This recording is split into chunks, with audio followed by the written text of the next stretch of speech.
100 के बाद ब्लॉक हो जाता है। सुबह सुबह ना, अभी तक तो कोई नहीं आया। मैं सबसे पहले मैंने ज्वाइन कर दिया। 8 घंटे में सारे करेक्ट।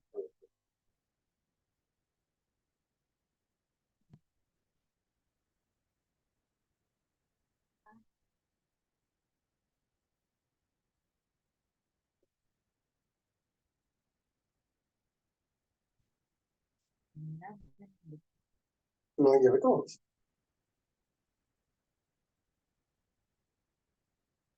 क्या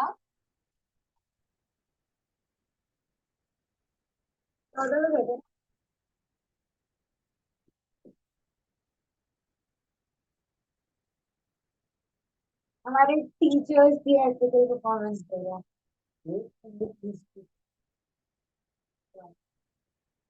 अरे टीचर्स परफॉर्म कर रहे हैं। something I thought I will never see in my life.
Time तो नहीं हो रहा देखो।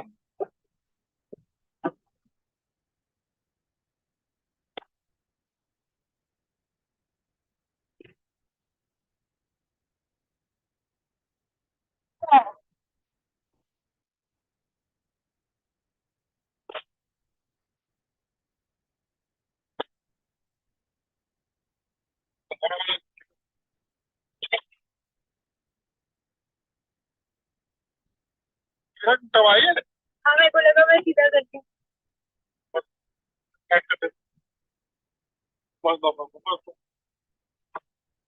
कैसे करना है?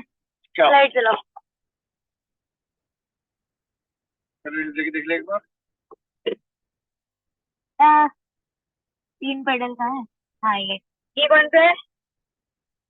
दिखता है दबा के देखना। नहीं ये रेस है। हाँ। ये क्लच है। ठीक है क्या करना है? पहले के डाल। हाँ अब आपने टेढ़ी से लगा रखी है सारी।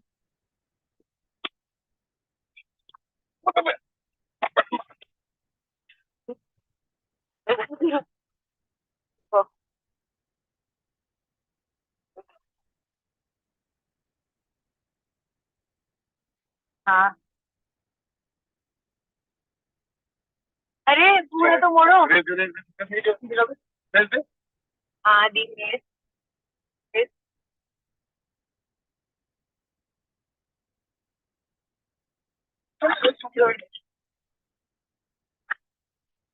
ये मेरा एरिया। हाँ दी। ओ बैटरी लगाई रुको। चला नहीं पाएगी तुझे। सीधी कर। लेफ्ट कर। लेफ्ट करो। और लेफ्ट लेफ्ट लेफ्ट नहीं मुड़ेगी, बाहर नहीं निकलना। हाँ चलो सीधे कर। रेस हल्की सी। हाँ दी।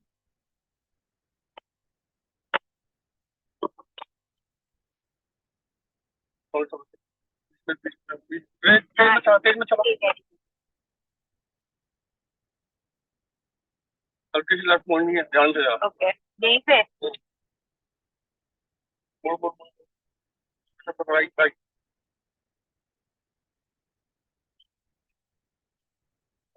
निकाल। ओके तो मोड़ना पीछे से निकाल दिया तो। मेरे को लगा लेफ्ट में। Instructions unclear.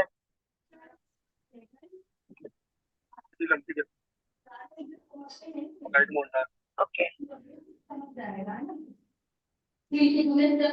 मुलायम वाले से करो नहीं आपको तो फिर स्किल से करनी पड़ती है साफ करने के लिए मैंने हर बार तुम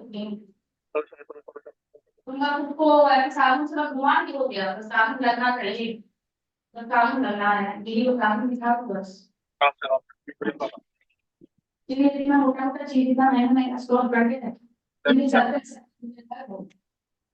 क्या यूना सबका जी ये वाला जी हाँ मुलायम वाला नहीं ये तो खराब हो गया है भतीजे भी साफ होगा मेरे यहाँ भतीजा होएगी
Morning.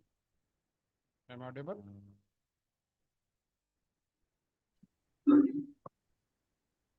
Thank you. Yes, sir. Sir, Thank you. Thank you.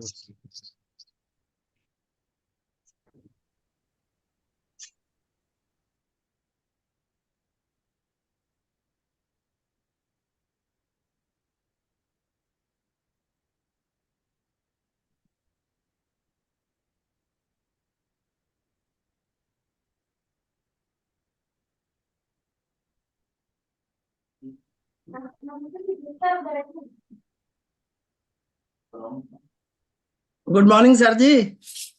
Good morning. Good morning. Good morning. मैं रजिस्ट्रेशन फॉर्म रनिंग सीट आज की शेयर कर रहा हूँ, उसे आप लोग बात मैं चैट में डाल रहा हूँ. उसी मैं आपको जो मैसेज अभी शेयर कर रहा हूँ इसमें सारी आज की डिटेल है. आपका कौन टॉपिक कवर होगा, जी यूट्यूब जी की जी. लाइव लिंक क्या है, और सारी चीजें एक साथ ही मैं डाल रहा हूँ.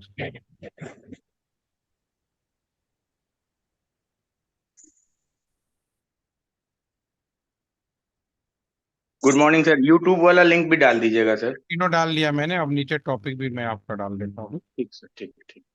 मैंने तीनों चीजें प्रॉपर डाल दी हैं और एक काम करते हैं, जो टॉपिक्स हैं उसके ऊपर भी मैं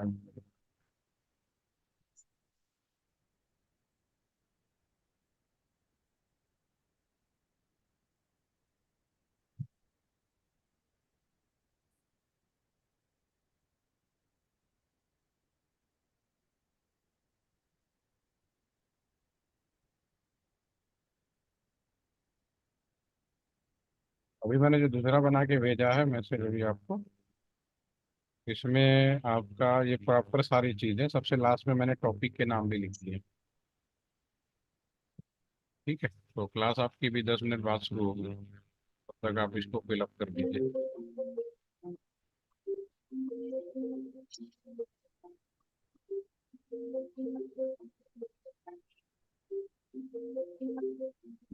क्या चीज?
Sir, please share PPTs of yesterday's or day one and day two. Just wait. Your class in charge will be informed. कि already created WhatsApp group. Okay. Okay, sir. Okay. But when how it will be shared to you, वो मुझे decide करके बताएंगे, फिर कर दूंगा मैं. आप ग्रुप Okay, sir. मैंने शेयर कर रखा है आप लोगों को इससे. ग्रुप बना, व्हाट्सएप ग्रुप तो नहीं बना सर? नहीं नहीं नहीं, वो व्हाट्सएप ग्रुप नहीं है, एक गूगल ड्राइव ग्रुप है जिसमें मटेरियल हम लोग शेयर करेंगे सारा. कल हमने ओके शेयर सर. किया था, उसी में सब ऐड ऑन होता चला जाएगा. जो जो हमें कहा जाएगा ये देते जाओ, बांटना है, देना है, वो सारी चीज़ उसमें ऐड कर देंगे. मैं आपको दोबारा से वो शेयर कर देता हूँ. ठीक ठीक है है, सर। तो लिंक अपने पास ही रखिए, आपको कहीं भटकने की जरूरत नहीं है। हैंड आउट उसमें पहले है, पीपीटी भी हम लोग डाल रहे हैं, लेकिन अभी थोड़ा एनालिसिस करके डालेंगे उसको। ठीक है सर ये मीटिंग ज्वाइन करने के बाद अटेंडेंस लगाने की जरूरत थोड़ी है। सर, ये अटेंडेंस लगाना है, इसी के मान्य ठीक है, होगा। Thank you sir. क्योंकि लोग आज छूट जाते हैं, निकल जाते हैं, ज्वाइन होता है कोई यूट्यूब पे, दोनों तो जब ज्वाइन कर लेंगे तो फार्म में जो भरा है तो हम उनको स्टेबल कर लेंगे, हाँ ये आप लोग हैं। अच्छा, ऑफिस में अटेंडेंस लगाने की जरूरत नहीं है ना? नहीं, ऑफिस अटेंडेंस तो लगानी है सर, वो तो आपका उसमें अगर रिलीविंग ऑर्डर आपको मिलेगा, आप रिलीव हुए हैं, फिर रिलीविंग ऑर्डर से दिया जाएगा, उनके लिए तो प्रॉब्लम नहीं है। लेकिन आज की डेट में सबको अटेंडेंस लगानी है, ओटीपी वाली तो लगानी ही लगानी है। हमें तो रिलीव भी नहीं किया। जिन लोगों को रिलीज किया है क्या उनको नहीं करना है ना भाई? सर अच्छा। ऐसा है ना, ओटीपी में आपको मैं प्रैक्टिकल बात बता रहा हूँ, मेरे पास में अभी जेटीओ का ट्रेनिंग है, एमटी का ट्रेनिंग है। अगर मैं एज पर पहले जैसी स्थिति होती कि हमारा जो सैलरी है ऑनलाइन पोर्टल से नहीं होता, ठीक है ना, तब तो कोई प्रॉब्लम नहीं थी, हम जो भी लिख देते। अभी क्या होगा कि आप नहीं करेंगे तो आपके जो भी कंट्रोलिंग होंगे उनके में तो ऑप्शन दिखाएगा, उन्हें आपको एंट्री करनी पड़ेगी, तो लंबे प्रोसीजर आपको फॉलो अप करना पड़ेगा। ठीक है, तो आपका 4 दिन का, तो 4 दिन में तो मुझे नहीं लगता कि लगाना चाहिए, वो तो ऑनलाइन ओटीपी आपको, क्योंकि आप एज ऑफिशियली काम ही तो कर रहे हैं, बट आप वहाँ ना होकर ट्रेनिंग कर रहे हैं। ठीक है ना, नहीं लगाएंगे तो फिर आपको कंट्रोलिंग को जवाब देना पड़ेगा, और फिर वो हमारे यहाँ से रिलीव मिलेगा प्रॉपर। अगर आप रिलीव हुए हैं तब उसको जस्टिफाइड होगा, देन विल बी कोई प्रॉपर करें। इन चीज़ों से बचने के लिए अच्छा है कि आप उसको लगा दीजिए। ठीक है, ये आप अपने कंट्रोलिंग को पहले ही बताइए, हम ट्रेनिंग में हैं, आपको जब भी वो भरना पड़ेगा, आप लोग तो करते ही होंगे ना अपने सबॉर्डिनेट के, तो उसी तरह से भरना पड़ेगा आपको। नहीं तो फिर सैलरी जब कट, जिनकी कट रही है ना, 4-4 महीने लग रहे हैं, 3-3 महीने लग रहे हैं उस चीज़ को जस्टिफाइड करने में। अभी आपकी क्लास थोड़ी देर में शुरू होने वाली है। ठीक है, तो अभी 10-15, 10-15। ठीक है, 10-15 टाइम दे देते हैं, सबको माइंड में रहेगा, 10-15 टाइम विल बी स्टार्ट, तब तक आप रजिस्ट्रेशन फॉर्म भर दीजिए यहाँ। Thank you. ये ऊपर हमने इसे दोबारा शेयर कर देता हूँ, मैंने ऑलरेडी उसे शेयर कर रखा है। ठीक है, तो इसमें आपकी सारी चीज़ें हैं। सर। अभी मैंने हेलो सर, आपको, एक्सक्यूज मी। हाँ हाँ सर बताएं। सर ये कल मैं बाई चांस जो है कि डे 1 का भर रहा था रजिस्ट्रेशन फॉर्म, तो दोबारा नहीं लिया नहीं, आप नहीं। 4 दिन का तो हमें नहीं भरिए, पता क्योंकि था मैं, कि ये आप उसके निश्चिंत रहिए, क्योंकि आपने या तो यूट्यूब यहाँ पे ज्वाइन तो किया ही होगा ना। ठीक है, तो मैं जी जी क्रॉस जी चेक बिल्कुल। करूंगा, हाँ क्रॉस चेक करने के बाद ही मैं दूंगा अपने आपके जो भी क्लास इंचार्ज हैं। ठीक है ना, तो अच्छा। अगर दोनों जी जगह जी। है तो उसमें मैं बाई डिफॉल्ट उनकी एंट्री कर दूंगा। ठीक है, अगर कहीं दैट्स एंट्री ग्रेट सर, नहीं है, ना थैंक यू। इधर है ना उधर है, ना तो जूम लाइव पे है ना यूट्यूब पे कमेंट में, या वहाँ पे भी जो फार्म भरा था, ठीक है, दोनों जगह अगर नहीं है हम्म। तो फिर उस केस में मैं नहीं कर, जी। मदद कर पाऊंगा। लेकिन अगर आपका कहीं भी अटेंडेंस और डायरेक्ट मिस्टेक हो गया है तो आप उसको मैं करेक्ट कर दूंगा। ठीक है, थैंक यू सर। बस आपकी है। तो अभी हमने टाइम दिया है, 5 मिनट का टाइम दिया है, तो वो फार्म भर रहे हैं। ठीक है भाई। सर कल की पीपीटी शेयर हो जाए। Excuse me sir. सर हम इस पे अभी डिस्कस कर लेंगे, जैसा भी होगा। ठीक है ना, मटेरियल हमने शेयर कर ही दिया है। ठीक है, कल और की गूगल पीपीटी ड्राइव का जो। लिंक, हाँ गूगल ड्राइव का लिंक शेयर कर देंगे, उसमें जो भी हमें कहा जाएगा हम आपको शेयर कर देंगे। ठीक है, ओके। पीपीटी भी है तो पीपीटी भी शेयर कर देंगे, कोई ओके।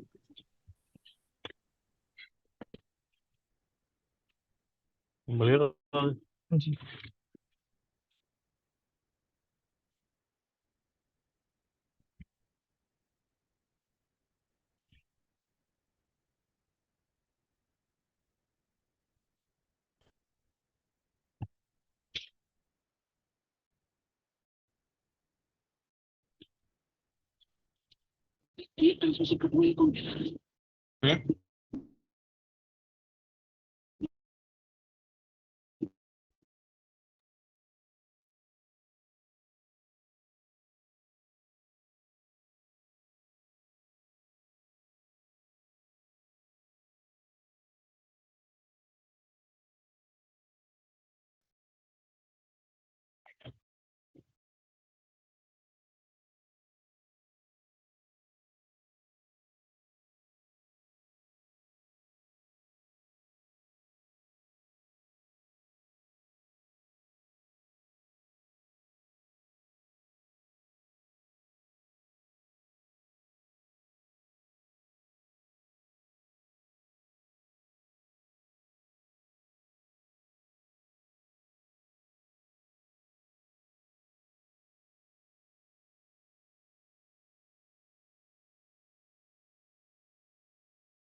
क्या टॉपिक है?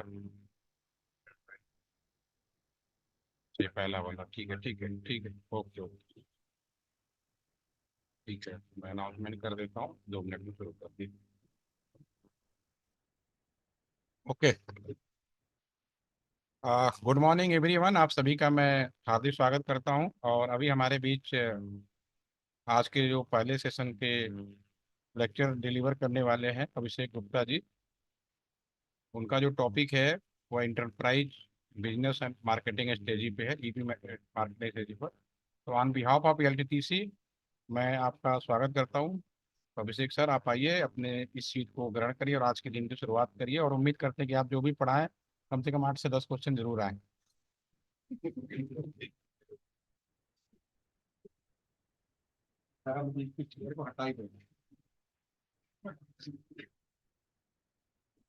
Thank you Krishna ji.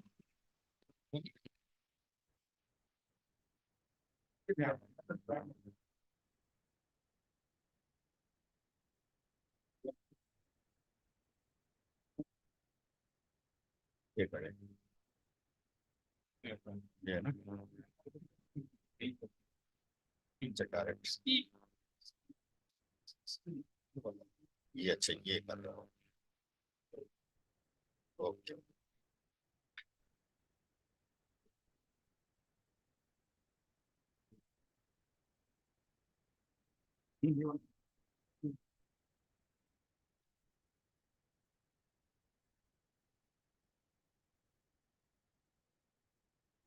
Welcome to all the participants. Myself Abhishek Gupta.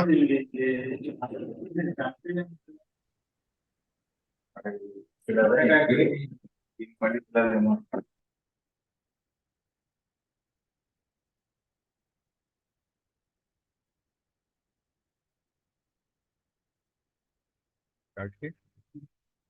So myself Abhishek Gupta, SDE LTTC Ghaziabad, BE in Electronics and Communication, everything in VLSI, and pursuing PhD likely to complete it in next generation wireless networks.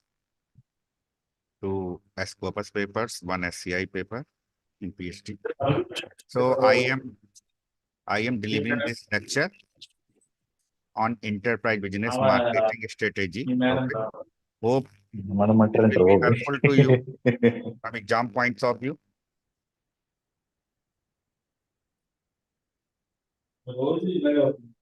Lights కరెక్ట్లేదు మిగతా స్విచ్లు అక్కడ ఉన్నాయి.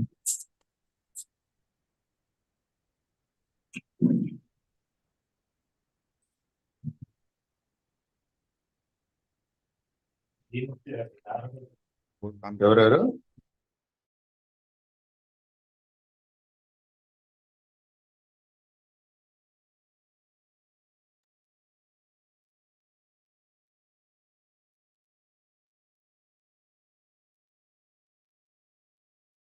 आवाज जा नहीं रही थी क्या? Introduction then closing. So learning objective is, after completion of this topic, you will be able to understand BSNL marketing mix, BSNL SWOT analysis, marketing strategy, BSNL's digital marketing, many ways and means of digital marketing, and few pain points. So as you are aware that BSNL is one of India's leading telecommunication PSU, founded in 2000. BSNL is a government-held company, had to embrace the digital marketing revolution and be a part of the paradigm shift in marketing.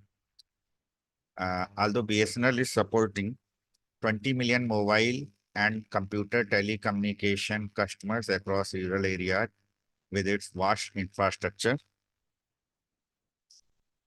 So there are 4 P's in BSNL marketing mix that can be asked in question. 4 P's are product and services, number 1. Number 2, price. Number 3, place. And number 4, promotions. So under product and services, our landline, mobile, broadband, internet, Bharat Fiber, IP services, Wing services, which comes under product and services. And second number, price, usage ranges are set up to decide the rate to be charged. The price of BSNL service differs with client use. Users with higher usage range are offered discounts or special deals to lure them and reduce their cost. So this basically one point you should note that, and this question may ask, discount may be offered as per the volume of business and length of contract. So for any enterprise business customer, if volume of business is more and duration of contract, service duration is more, then we can provide higher discounts. And so there are two factors: volume of business and length or time of business. So discount may be provided by empowered committee on tariff. So discount may be given on the basis of volume of business. So there are three types of customers: platinum customers, gold customers, and silver customers. So platinum customers who can provide business more than 500 crore. So they are able to get maximum discount, while silver customers are below 50 crores. And in between, silver may get discount in between platinum and silver. So we can offer more discount to platinum customers and less discount, minimum discount, to silver customers on the basis of volume and length of business. So one more thing, that for silver customers, there is some cutoff of business limit. That is, it should be more than 10 crore or something, so that we can decide whether it is enterprise business customer or not, like silver, gold, or platinum. Third point is place. The massive and complex network is spread throughout the country. Build a channel management team to increase the service capacity and network coverage. Services at remote location. IT partners are Cisco, Ericsson, Compact, and HP, which provide IT solutions as well as network IT solutions. And we have nationwide call center that can provide services in 24/7 to our huge consumers. And another point, fourth point, is promotions. For promotions point of view, BSNL had launched our new logo, which is in yellow color as compared to old one, and our slogan for brand visibility, because for any company, it can print a visibility, or it can affect the customer or attract the customers by some slogan. For example, in BSNL, we are using connecting India faster. As in case of Maggie, 2 minutes Maggie, although there is, for Maggie preparation, it may take more than 10 minutes, but the public, in our children, that know that 2 minutes for Maggie. So like that, in mindset, our slogan for brand visibility is connecting India faster. And we can also use new promos in social media, machines for depositing checks, easy payment services, all-time available service center. That is, there should be some single window solution. In single window solution, when we go to any bank, then we think that a single window can provide our all the services. So like that, BSNL should also provide single window solution, and we are providing now single window solution. So that is all time available service centers. There is some internal factors, BSNL SWOT analysis to increasing our business. That understanding the internal factors of the company will help us influence our ability to take advantage of an opportunity. Let's dive into it. Number one is strength. SWOT stands for strength, weakness, opportunity, and threats. That may be asked in exam. So there are different factors of strength that can also be asked in exam. Strengths are backed by government, extensive infrastructure in remote areas, pan-India reachability, vast experience in this field, strategic alliance with IT and hardware companies, more than 65% market share in rural India market, excellent network coverage across India. More than 90 million people are subscribed to BSNL. Huge optical fiber infrastructure. That is our positive point. And next one is our weakness. So we have to rectify our weakness, and these weakness are decreasing market share day by day. There are too many competitors with us, unable to retain customers.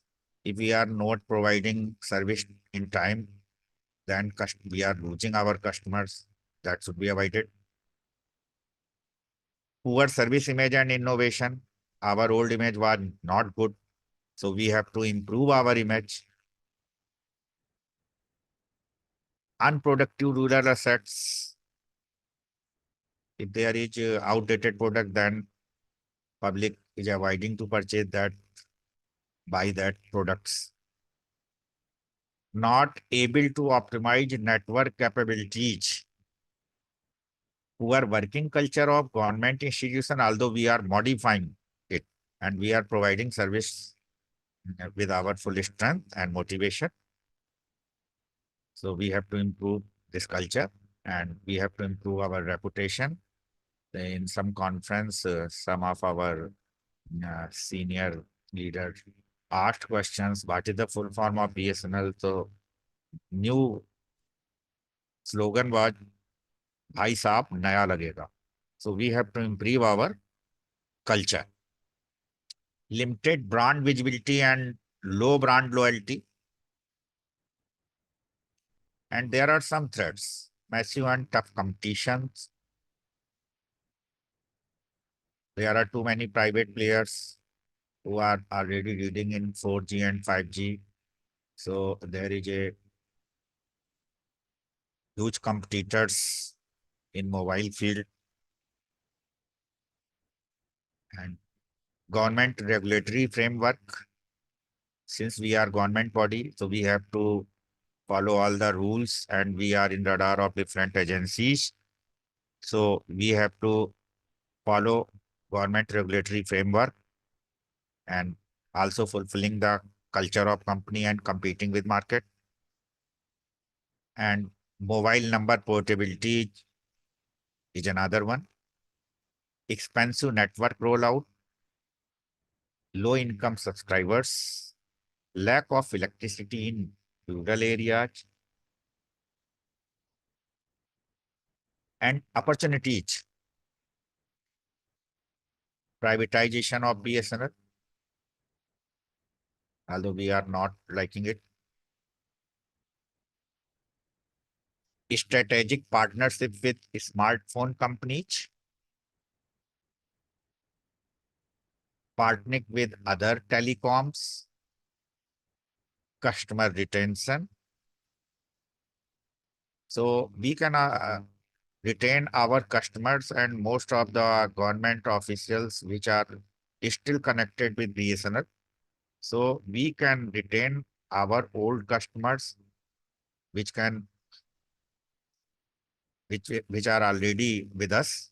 So, and most of the government work officials, they like BSNL.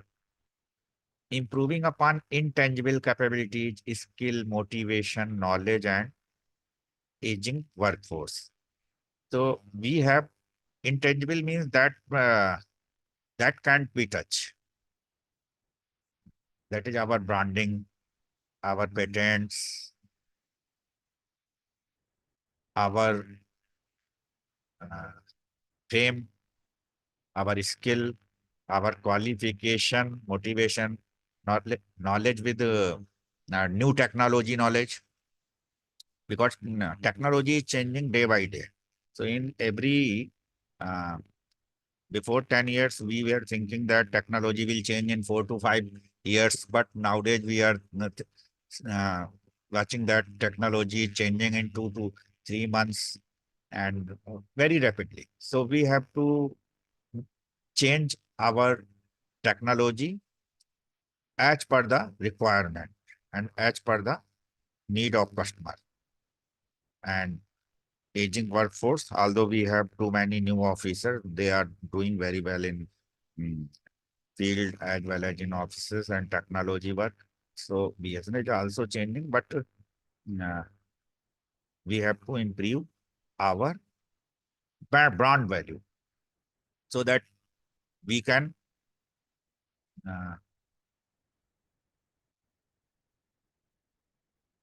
take the advantage of huge customers. And marketing strategy. A marketing strategy refers to a business's overall game plan for reaching prospective consumers and turning them into customers of their products or services. So that may be asked a question in fill in the blanks. There may be given some options. So product or services may be written that places in objective type questions. The marketing strategy contains the company's value proposition, key brand messaging, data on target customers, demographics, and other high-level elements. Marketing plans. The marketing strategy is outlined in the marketing plan, which is a document that details the specific types of marketing activities a company conducts and contains timetable for rolling out various marketing initiatives. Marketing strategies should ideally have longer lifespans than individual marketing plans. So longer marketing strategies should ideally have longer lifespans. Remember that individual marketing plans, because they contain value propositions and other key elements of a company brand, which generally hold constant over the long haul. In other words, marketing strategies cover big picture messaging, while marketing plans delineate the logistic detail of specific campaigns. Sales. When you employ good marketing tactics, you will make more sales. Reputation. Your business reputation is very important as you market online and through advertising. Being transparent, engaging with customers, and using smart tactics will enhance your reputation in a positive way. Having a positive reputation in this super connected world is providing to be a critical differentiator. Audience. Good marketing helps you gain data and metrics to learn more about your target audiences, so you can be more targeted in your strategy and advertising. Trust. You earn trust. Great marketing strategies help to build trust, which is like gold. Trust is like gold. That is analogous to gold. Please note down, trust will keep your customers invested in your products, services, and brand. This is a fact. Knowing what works Effective marketing strategies help you determine what works and what does not. When you have a series of campaigns, the metrics can help you assess what to do and when to do it and what to stay away from. Learning the marketplace. A core outcome of the marketing process is that you will learn more about the marketplace in which you are operating.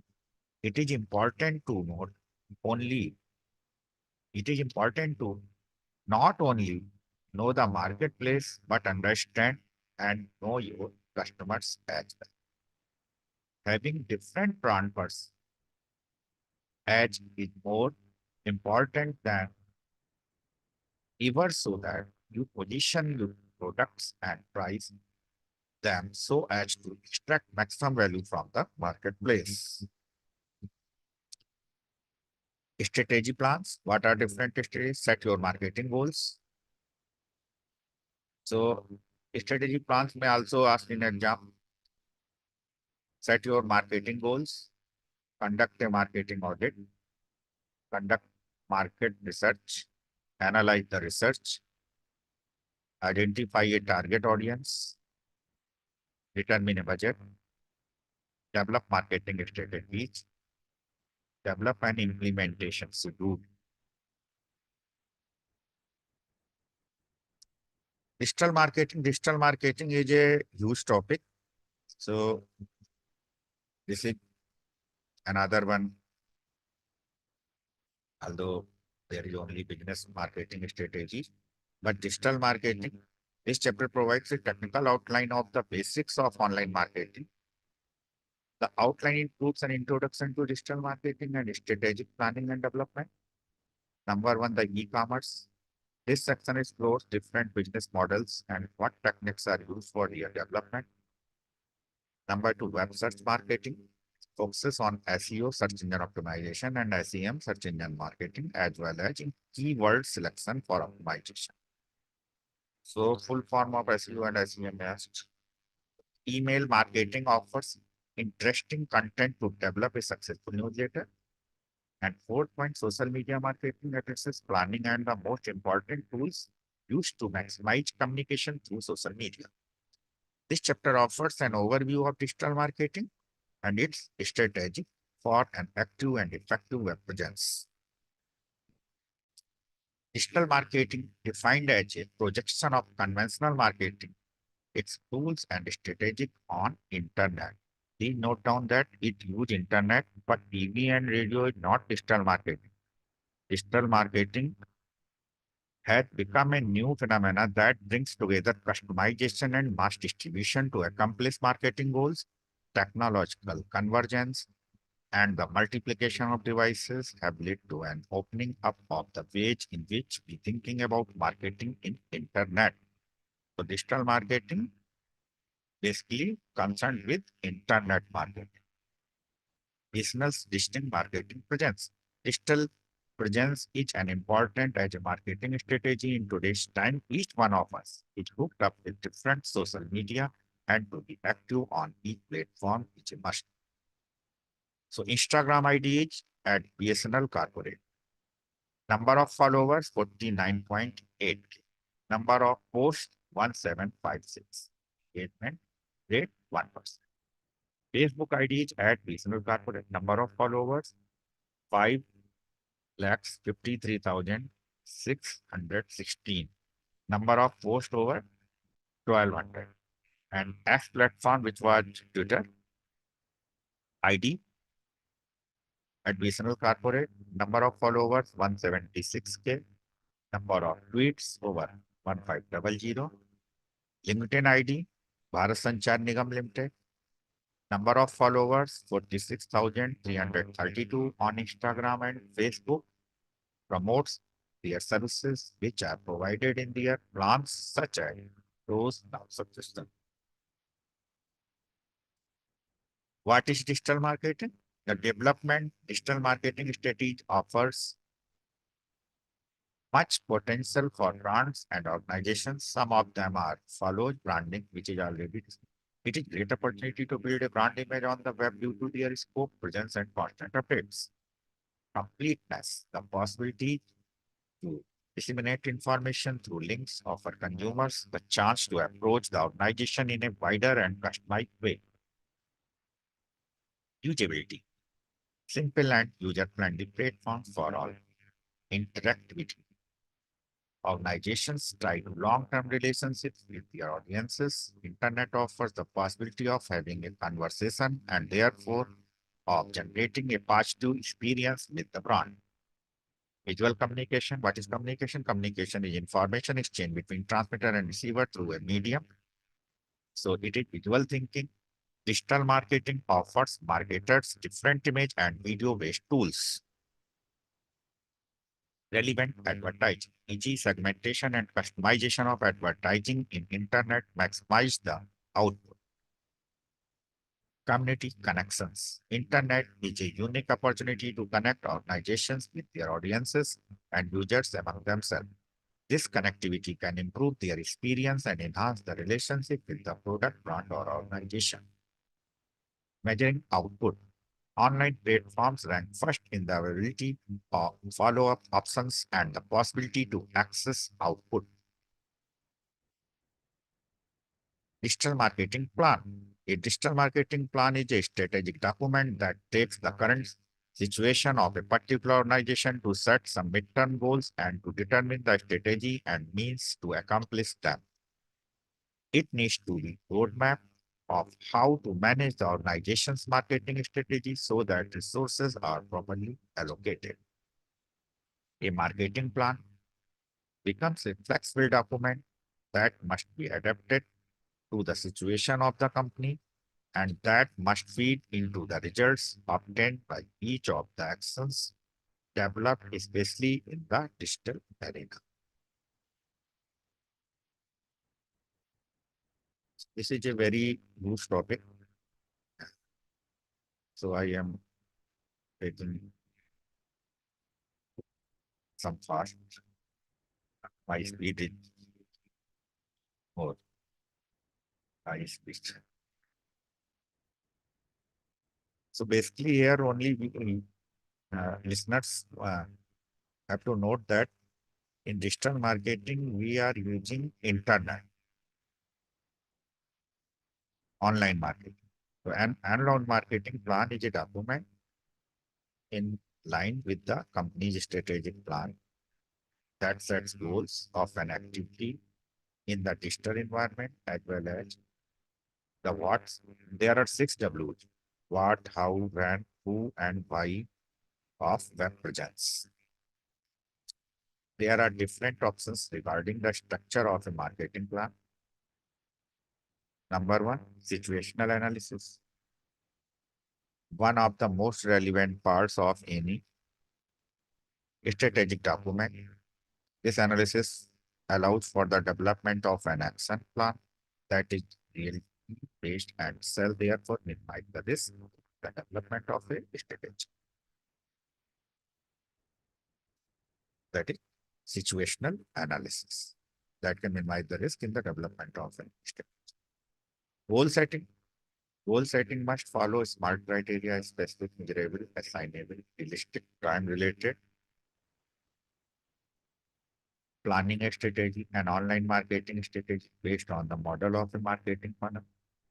As a development of the AIDA model. What is AIDA? Awareness, interest, desire, and action. The transformation of marketing in recent decades and the particularities of the digital world have allowed for a division of this marketing model so that it captures the conversion strategy as well as the loyalty strategy in the online world. Social media is a great opportunity to establish significant relationships and create ways of social interaction defined through dynamic exchanges between their members. Social media is booming in terms of the number and variety of platforms and features. Thus, one can find audiovisual platforms such as YouTube, Vimeo and SoundCloud, image platforms such as Flickr, Picasa, Pinterest, or Instagram, general social networks such as Facebook, X platform, now it is X platform, which was Twitter, Google Plus or specialized ones such as LinkedIn, news or bookmark aggregators such as blogs and wikis, etc. A vast digital arena where they become the new wave winners. Most social networks show business models based on advertising. If we take for granted that a social network manager is a massive database, which large amounts of qualitative data from its users, using them allows brands for micro-segmentation of their advertising actions. Facebook is the king of segmentation. The basic data filled in by the user alone in the process of registration on Facebook includes name, email, sex, and age of the new user. X platform, on the other hand, has less information on users. Therefore, its segmentation capacity is lower through its advertisement platform. Email marketing is an online marketing technique that uses email to send advertisements or commercial information. This is a communication tool used to attract new customers or make those that are already has loyal to the brand. Email has been one of the web tools that have best adapted to change, both in content and in scope and penetration. Therefore, email marketing becomes one of the main tools in a digital strategy. The objectives of email marketing can be multiple and varied. However, all of them could be grouped around four main goals: diverting traffic to our website, promoting a special action, cost saving, brand popularity, and image. E-commerce. E-commerce means the development of transactions between companies and or individuals on internet, mainly for buying and selling products and services, using applications such as email, instant messages, shopping carts, or web services. The boom of mobile devices, smartphones in particular, has opened the doors to mobile commerce, that is m-commerce, that is electronic commerce using a mobile device. E-commerce. The most widely used classification of e-commerce is based on the nature of its transactions, looking at the relationship between companies and or between them and their final customers, consumers. B2B, full form of B2B is business to business, B2C business to consumer, B2E is business to employee, G2C is government to consumer, and C2C is consumer to consumer. Web positioning. The simple process is currently the most important pathway to access online content, while it becomes the marketing base for browsers, SEO and SEM. SEO, full form of SEO is stands for search engine optimization, and it refers to a set of techniques applied on a website structure, code content, and links to improve positioning in the organic results of a browser. SEM stands for search engine marketing, and this refers to a publicity system of a browser offering users ads that are related to their search terms. There are some pain points.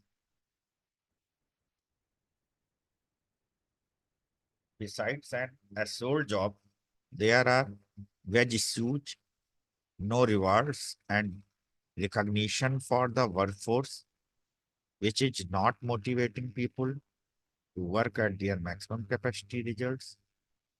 Unsatisfied employees lacks the new, young, motivated, and energetic workforce. The monopoly attitude of BSNL is not changing even with such a high level of competition. BSNL lacks in the physical processes which need to be very easy and accessible from any region where services are available.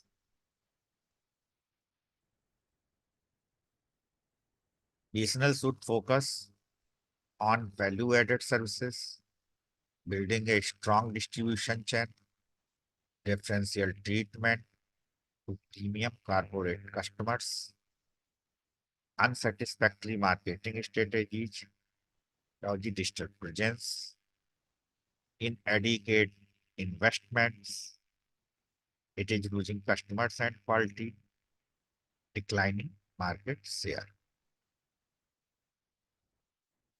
Conclusion, in the current context, no company, regardless of its size, can live with its back to social platforms. On the other hand, marketing methods and campaigns carried out by BSNL are nowhere near to any profits seen by customers due to heavy competition and poor marketing strategy. While talking about digital marketing, the social media presence of BSNL is nearly equal to none. Such action can be scaled up and adapted to any brand and organization that wants to have an active and effective online presence.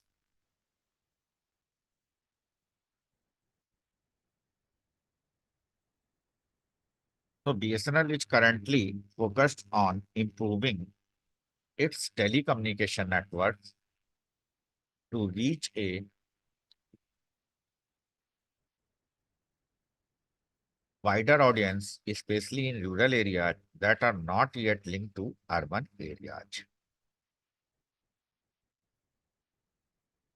Major competitors of BSNL are Airtel, Vodafone, Idea, Reliance Jio, etc. BSNL stands out among the rivals as it is the only service provider looking forward to or making efforts to bring the gap between rural urban areas with the help of telecommunications and internet facilities.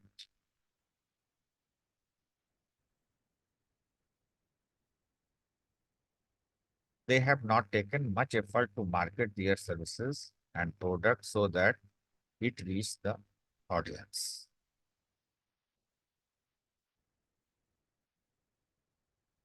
Over the past decades, there has been an enormous growth in the spectrum of digital media. Business firms have become more conscious regarding their branding, advertising, and also their engagement on social media platforms. In marketing strategy is a process that can allow an organization to concentrate its limited resources on the greatest opportunity to increase sales and achieve a sustainable competitive advantage.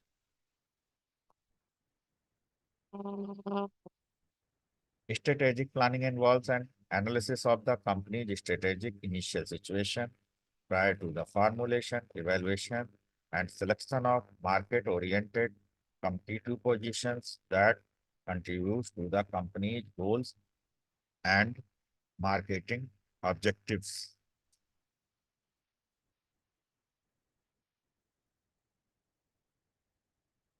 This was all about marketing strategy.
So dear all, as per instruction of coordinator, next lecture will be start in 5 minutes.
Am I audible?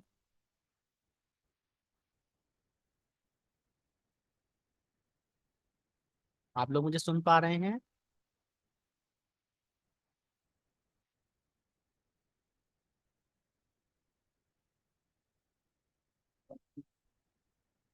Okay okay okay, I got the message, thank you so much. नमस्कार सभी को, good morning to all of you.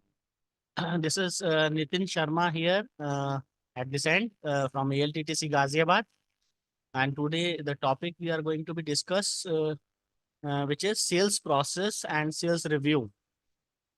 So when we talk about the sales, what comes in our mind? What is sales and why it is required?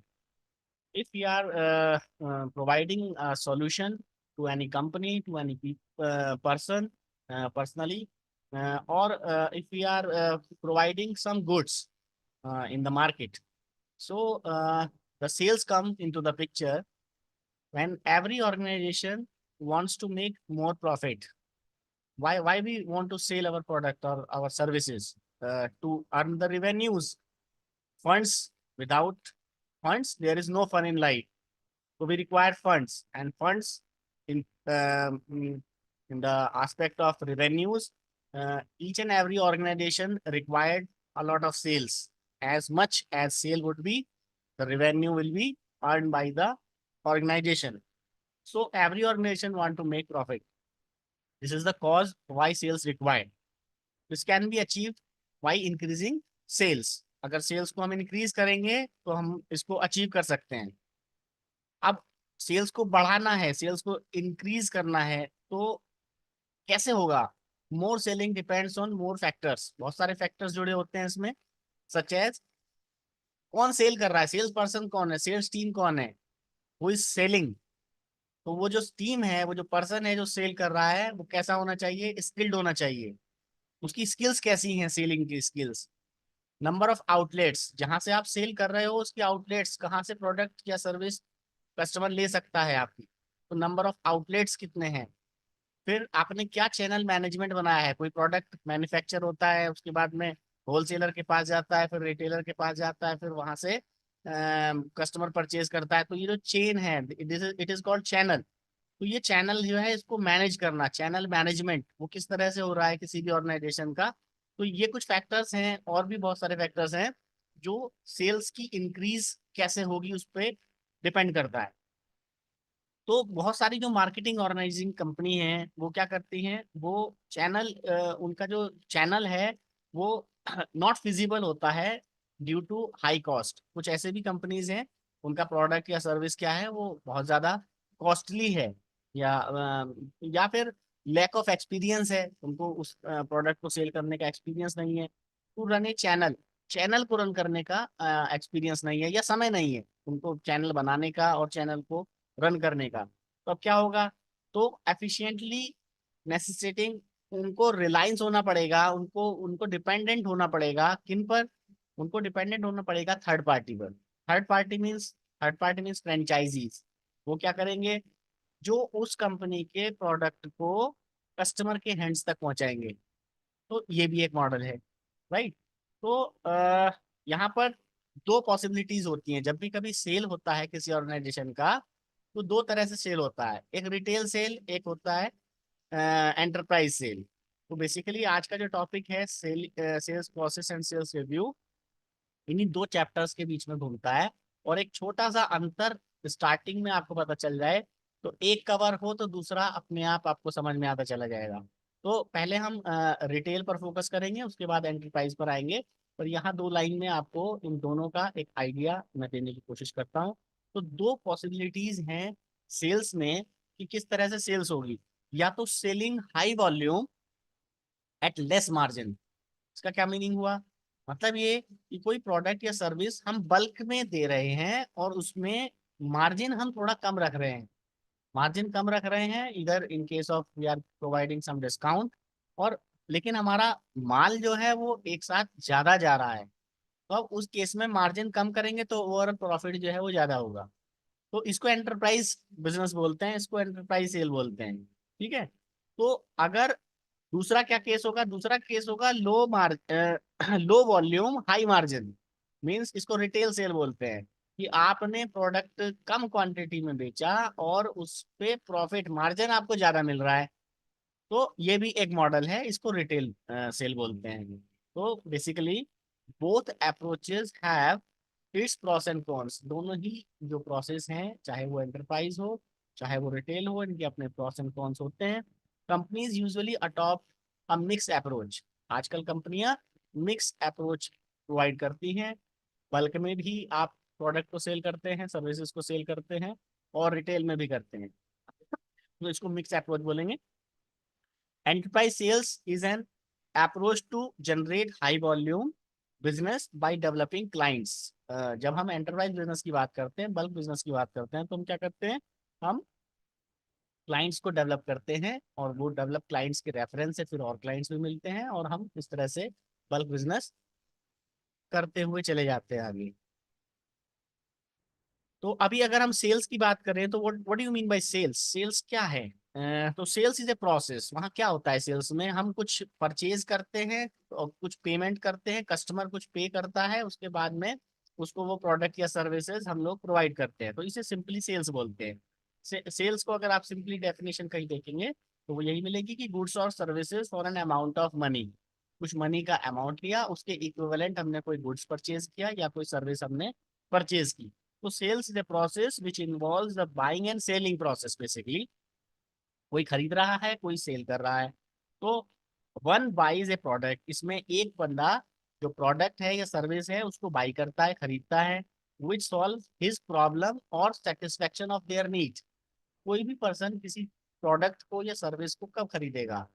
सबसे पहले तो उसको उसकी आवश्यकता होनी चाहिए, नीड होनी चाहिए। नीड नहीं भी है तो उसको डिजायर होनी चाहिए। एप्पल का फोन खरीदते हैं लोग, काफी कॉस्टली है फिर भी बिकता है मार्केट में, क्यों? क्योंकि डिजायर्स है लोगों की कि उनको एप्पल का फोन खरीदना है, तो बिकता है वो भी। तो solve satisfaction of the need, उनकी आवश्यकताओं की पूर्ति कर रही हो। या दूसरा प्रोसेस कि कोई किसी प्रोडक्ट या सर्विस को कब परचेज करता है, जब उसको कोई प्रॉब्लम आ रही है अपने बिजनेस में या अपनी लाइफ में, तो उस प्रॉब्लम का सॉल्यूशन फाइंड आउट करता है कोई व्यक्ति। तो कोई व्यक्ति जब प्रॉब्लम का सॉल्यूशन फाइंड आउट करता है और आपका प्रोडक्ट या आपकी सर्विस उसकी प्रॉब्लम को सॉल्व करती है, तो वो पैसा खर्च करता है और आपके प्रोडक्ट या सर्विस को परचेज करता है, राइट? सो रिटेलिंग, जब हम रिटेलिंग की बात करेंगे तो सेल्स ऑफ गुड्स और merchandise from a fixed location such as department store. जब हम रिटेल की बात करते हैं तो रिटेल के लिए आपको जाना पड़ता है कस्टमर को शॉपकीपर के पास, इधर डिपार्टमेंटल स्टोर पे जाना पड़ता है, या उसका जो भी जहां से भी वो ऑपरेट कर रहा है, सेलिंग कर रहा है, एक फिक्स्ड प्लेस होता है रिटेलिंग के लिए, जहां पे जाके वो परचेज कर रहा है। Lots of direct consumption by the purchaser. Retailer के पास कौन जाते हैं? डायरेक्ट जो उस चीज को कंज्यूम करते हैं, लाइक परचून वाला, उसके पास में ग्रोसरी स्टोर पे जाके मंथली लोग जाते हैं, परचेज करके आते हैं, तो वो रिटेलिंग है। रिटेलर है वो जो कहीं से होलसेलर से या डायरेक्ट कंपनी से अपने यहाँ पे लाके स्टॉक को रखता है और एक अच्छा मार्जिन पे उनको बेचता है, तो इसको रिटेलिंग बोलते हैं। इन कॉमर्स रिटेलर जो है वो परचेज करता है लार्ज क्वांटिटीज फ्रॉम मैन्युफैक्चरर और होलसेलर, वो होलसेलर या मैन्युफैक्चरर से बल्क में खरीदता है। जब बल्क में खरीदता है तो उसको काफी डिस्काउंट पर वो प्रोडक्ट मिलता है, और उस प्रोडक्ट को वो इम्पोर्टर्स की हेल्प से अपने यहाँ मंगवाता है, और फिर उसको शॉप पे रख के बेचता है। उसको रेट टू रेट तो नहीं बेचता, मींस एमआरपी पे बेचता है, या 1-2% कम करके डिस्काउंट देके उसको सेल करता है और काफी अच्छा मार्जिन कमा लेता है, राइट? ऑनलाइन रिटेलिंग, आजकल ऑनलाइन रिटेलिंग भी चल रही है। ऑनलाइन रिटेलिंग में क्या होता है कि आप ऑर्डर करते हैं, ई कॉमर्स का यूज करते हैं, वेबसाइट पे किसी जाकर आप ऑर्डर देते हैं, अमेजोन फ्लिपकार्ट पे जाके ऑर्डर देते हैं। तो यहाँ क्या हो रहा है, बिजनेस टू कंज्यूमर, B2C जा रहा है प्रोडक्ट। तो ट्रांजैक्शन हो रहा है, आप ऑनलाइन पेमेंट कर रहे हैं, मेल कर रहे हैं ऑर्डर को, और उसके बाद में in forms of non shop retailing, इसको बोलेंगे नॉन शॉप रिटेलिंग। यहाँ पर रिटेलिंग के लिए शॉप खरीदने की जरूरत नहीं है। अमेजोन कई Amazon is the best example for it. E commerce website it is, there is having no purchasing of the goods by the Amazon. and there is no store with the Amazon. They are just fulfilling the requirement of the customer and the seller. They are providing just route path they are creating. किसी customer को कोई product चाहिए, उस product के जितने sellers वहाँ registered हैं उन सबका डेटा उसके पास है, वो आपको ऑप्शन देता है, आप ऑनलाइन प्रोडक्ट को सेलेक्ट करते हैं, चूज करते हैं, और फिर वो प्रोडक्ट आपके घर डिलीवर हो जाता है। प्रोडक्ट अमेजोन के ऑफिस से नहीं जाता आपके यहाँ, अमेजोन सिर्फ मिलवाने का काम करता है और 10% मार्जिन केवल इस चीज का लेता है। ना उसको कहीं ऑफिस खोलने की जरूरत पड़ी है, ना उसको कोई माल को स्टोर करने के लिए जरूरत पड़ी है। तो सिर्फ वो जो डाटा है, डाटा हैंडलिंग, और इसी से 10% मार्जिन के थ्रू सबसे बड़ी कंपनी आज की डेट में बनी हुई है। तो counter service, where goods are out of reach of buyers and must be obtained from the seller. This type of retail is common for small expensive item like jewelry. अब jewellery online तो नहीं मंगाएगा कोई, और ना ही online jewellery कोई बिकेगी। बीच में जो एक्सपेंसिव मटेरियल्स है, लाइक गोल्ड है, प्लेटिनम है, डायमंड्स है, तो ज्वेलरी के लिए एक आउटलेट आपको खोलना पड़ेगा, राइट। तो उसको बोलते हैं काउंटर सर्विस। वहाँ रिटेलिंग कैसे हो रही है? काउंटर सर्विस की। एक काउंटर है जहाँ पे वो प्रोडक्ट मिलेगा। लाइक जैसे अगर आप बात करें कि मशीन, कोई मशीन बिक रही है, तो वो मशीन, हाल तो छोटी मोटी मशीन तो कोई ऑनलाइन परचेसिंग में मंगवा लेता है, लेकिन अगर जब वॉशिंग मशीन या रेफ्रिजरेटर या टेलीविजन की बात हो तो एक काउंटर चाहिए। वहाँ पे जाके आप सेलेक्ट करते हैं, मॉडल सेलेक्ट करते हैं, फीचर्स देखते हैं, उसके बाद आप उसको परचेज करते हैं। तो ये काउंटर सर्विस कहलाता है। या फिर गवर्नमेंट के कंट्रोल में जो चीजें हैं, जो कंट्रोल्ड वे में बिकनी चाहिए, लाइक लीकर, वाइन शॉप्स, तो वो एक काउंटर है, वहां से जाके प्रोडक्ट को जो है परचेज किया जाता है, right.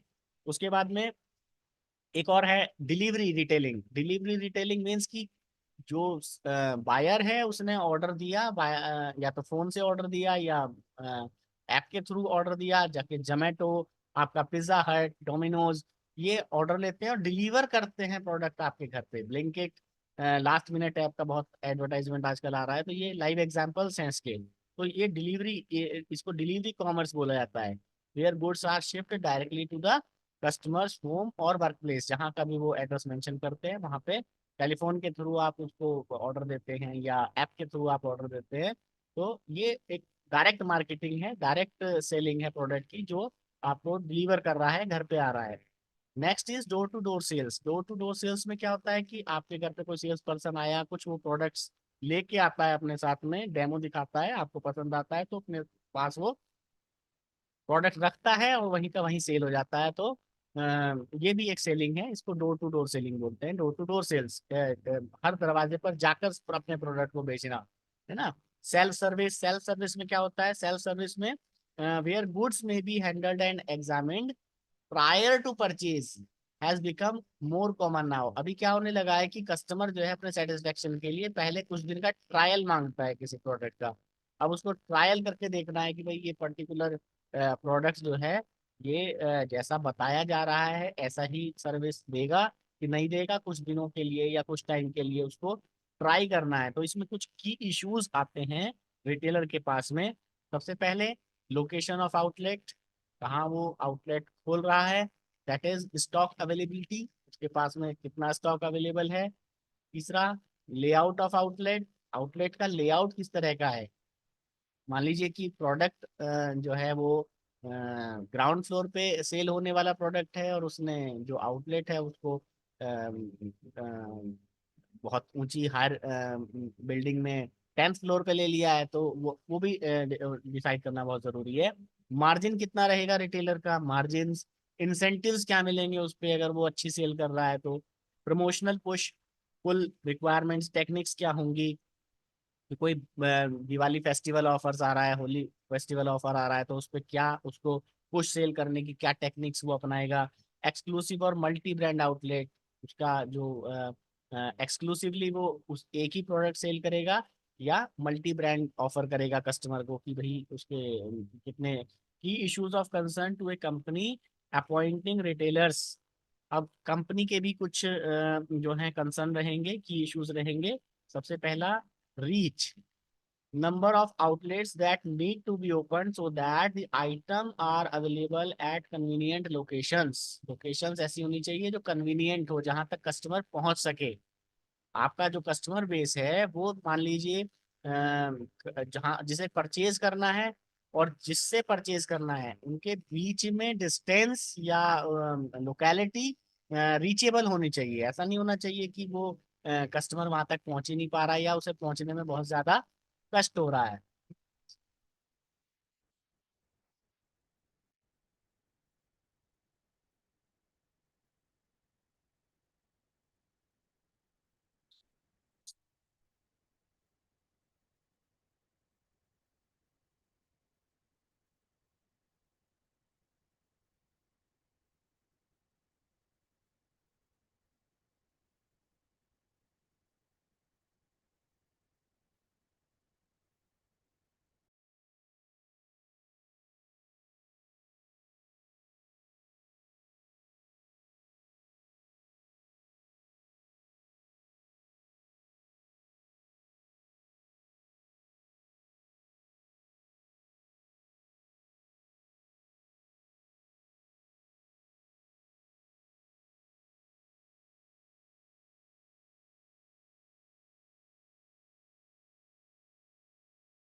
Welcome back. I have got the information that people was not able to see the font size. Now it is okay. Font size is okay now. Visible. Screen is visible to all of you. Okay. Yogendra Sharma ji, thank you. So let us continue. So what where we were on the reach. जो outlet है जो जहाँ से cell होनी है वो reach में होना चाहिए कस्टमर की, कहाँ से सेलिंग हो रही है प्रोडक्ट की। तो कन्वीनियंट लोकेशंस होनी चाहिए। रिटेलर सर्विस, रिटेलर की जो सर्विस है, activities other than sales to handled by retailer. मतलब रिटेलर जो है वो केवल प्रोडक्ट को सेल करने के बाद में जो है उसकी जिम्मेदारियां खत्म नहीं होती। कुछ प्रोडक्ट्स ऐसे होते हैं, कुछ सर्विसेज ऐसी होती हैं कि बाद में सर्विस की भी जरूरत पड़ती है, लाइक वॉशिंग मशीन। तो वॉशिंग मशीन जहाँ से आपने परचेज करी है, आजकल तो डायरेक्ट कंपनीज के कस्टमर केयर नंबर्स प्रोवाइड करा देता है रिटेलर कि आपको कोई इशू आए तो यहाँ पे कंप्लेंट आप बुक कीजिएगा और सर्विस इंजीनियर आ जाएगा। तो वो सर्विस इंजीनियर भी बेसिकली रिटेलर के यहाँ भी अपॉइंटेड रहते हैं, डीलर्स के यहाँ भी रहते हैं। तो वो बुकिंग होने के बाद में कंपनी के थ्रू आपके पास में आ जाते हैं। तो ये रिटेलर की द्वारा दी जाने वाली सर्विस भी है। इसके बाद नेक्स्ट इज सेल्स मैनेजमेंट। कि सेल्स को मैनेज कैसे करना है। ये एक प्रोसेस है, मैनेजमेंट प्रोसेस है, जिसमें आपको क्या करना होगा, आपको स्टैब्लिश करना होगा, directing and coordinating the sales development activities for the company products. आपको अपनी कंपनी के प्रोडक्ट्स को जिसको सेल करना है उसके लिए आपको जो सेल्स मैनेजमेंट है वो पहले इस्टेब्लिश करेगा कि कैसे वो प्रोडक्ट सेल होगा, डायरेक्शंस निकालने डायरेक्ट करेगा और कोऑर्डिनेट करेगा सेल्स टीम के साथ में। सेल्स डेवलपमेंट एक्टिविटीज क्या होंगी उन्हें डिसाइड करेगा फॉर द कंपनीज प्रोडक्ट, कि प्रोडक्ट कंपनी का जो सेल करना है, राइट। तो significantly plan for develop and profitably penetrate the market to which the product, service or capabilities of the company can be directed, ensuring the sales to customers, distributors and resellers achieve to the budgeted targets. The scope of the sales management in bold terms includes the following establish sales force objectives. क्या objectives होंगे? पहला होगा brand control, ensuring correct branding and level of service at retail outlets.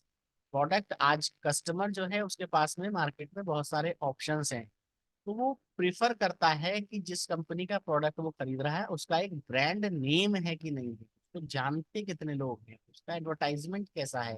तो brand को control करना भी काम sales management के अंदर आता है। कॉस्ट ऑफ रिटेलिंग, रिटेलिंग की कॉस्ट कैसे होगी, इंसेंटिव्स क्या रहेंगे, मार्जिन्स कितना होगा, कितना कंपनी का मार्जिन होगा, कितना रिटेलर का होगा, क्रेडिट स्टॉक कितना रखा जाएगा, रिप्लेसमेंट टर्म्स क्या होंगी, अगर प्रोडक्ट रिप्लेस किया जा रहा है किसी वजह से तो उसका रिप्लेसमेंट की क्या टर्म्स एंड पॉलिसीज होंगी। Products and sales training to the retailer staff, retailer staff को समय समय पर प्रोडक्ट्स की जानकारी और प्रोडक्ट कैसे सेल करना है उसमें ट्रेनिंग देनी होगी, और साथ ही मॉनिटरिंग सिस्टम डेवलप करना होगा ताकि वो अप टू डेट रहे प्रोडक्ट के बारे में। स्टॉक ओनरशिप, ये क्या होता है? Whether retailer assumes the title और manages stock on behalf of the company. Retailer क्या कर रहा है कि स्टॉक खरीद के अपने यहाँ कंपनी के बिहाफ पर उसके बाद उसकी सेलिंग कर रहा है ना। और whether retailer assumes the title, वो कंपनी के ब्रांड नेम का यूज करके उसको मैनेज कर रहा है, स्टॉक खरीद रहा है और अब कंपनी के बिहाफ पे उसको सेल आउट कर रहा है। टारगेट असाइनमेंट, उसको टारगेट क्या दिए गए हैं, assigning sales potential and fixing sales target, organizing the sales force, recruiting and sales selecting sales people. जब आप टीम बनाएंगे सेल्स पीपल की तो उसका recruitment, training of sales personnel, sales personnel को ट्रेनिंग दी जानी चाहिए कि वो किस प्रोडक्ट को सेल करने जा रहा है, उस प्रोडक्ट के क्या फीचर्स हैं, क्या प्राइस होगा, कितना डिस्काउंट दे सकते हैं, किस प्राइस पे सेल आउट करना है, कितना ऑर्डर कैसे लेना है, तो उसकी ट्रेनिंग, सेल्स पर्सन को ट्रेनिंग। कंपनसेटिंग सेल्स पीपल, किस तरह से उनको इंसेंटिव्स दिए जाएंगे, कितनी सेल पर कितना उसको कितना परसेंट उसको अलग से इंसेंटिव दिया जाएगा। मोटिवेटिंग सेल्स पीपल को मोटिवेशन कि वो ज्यादा से ज्यादा सेल करें, ऐसा मोटिवेशन सिस्टम डेवलप होना चाहिए। डेवलपिंग सेल्स प्लान्स, और सेल्स के क्या प्लान होंगे वो भी डेवलप करने होते हैं।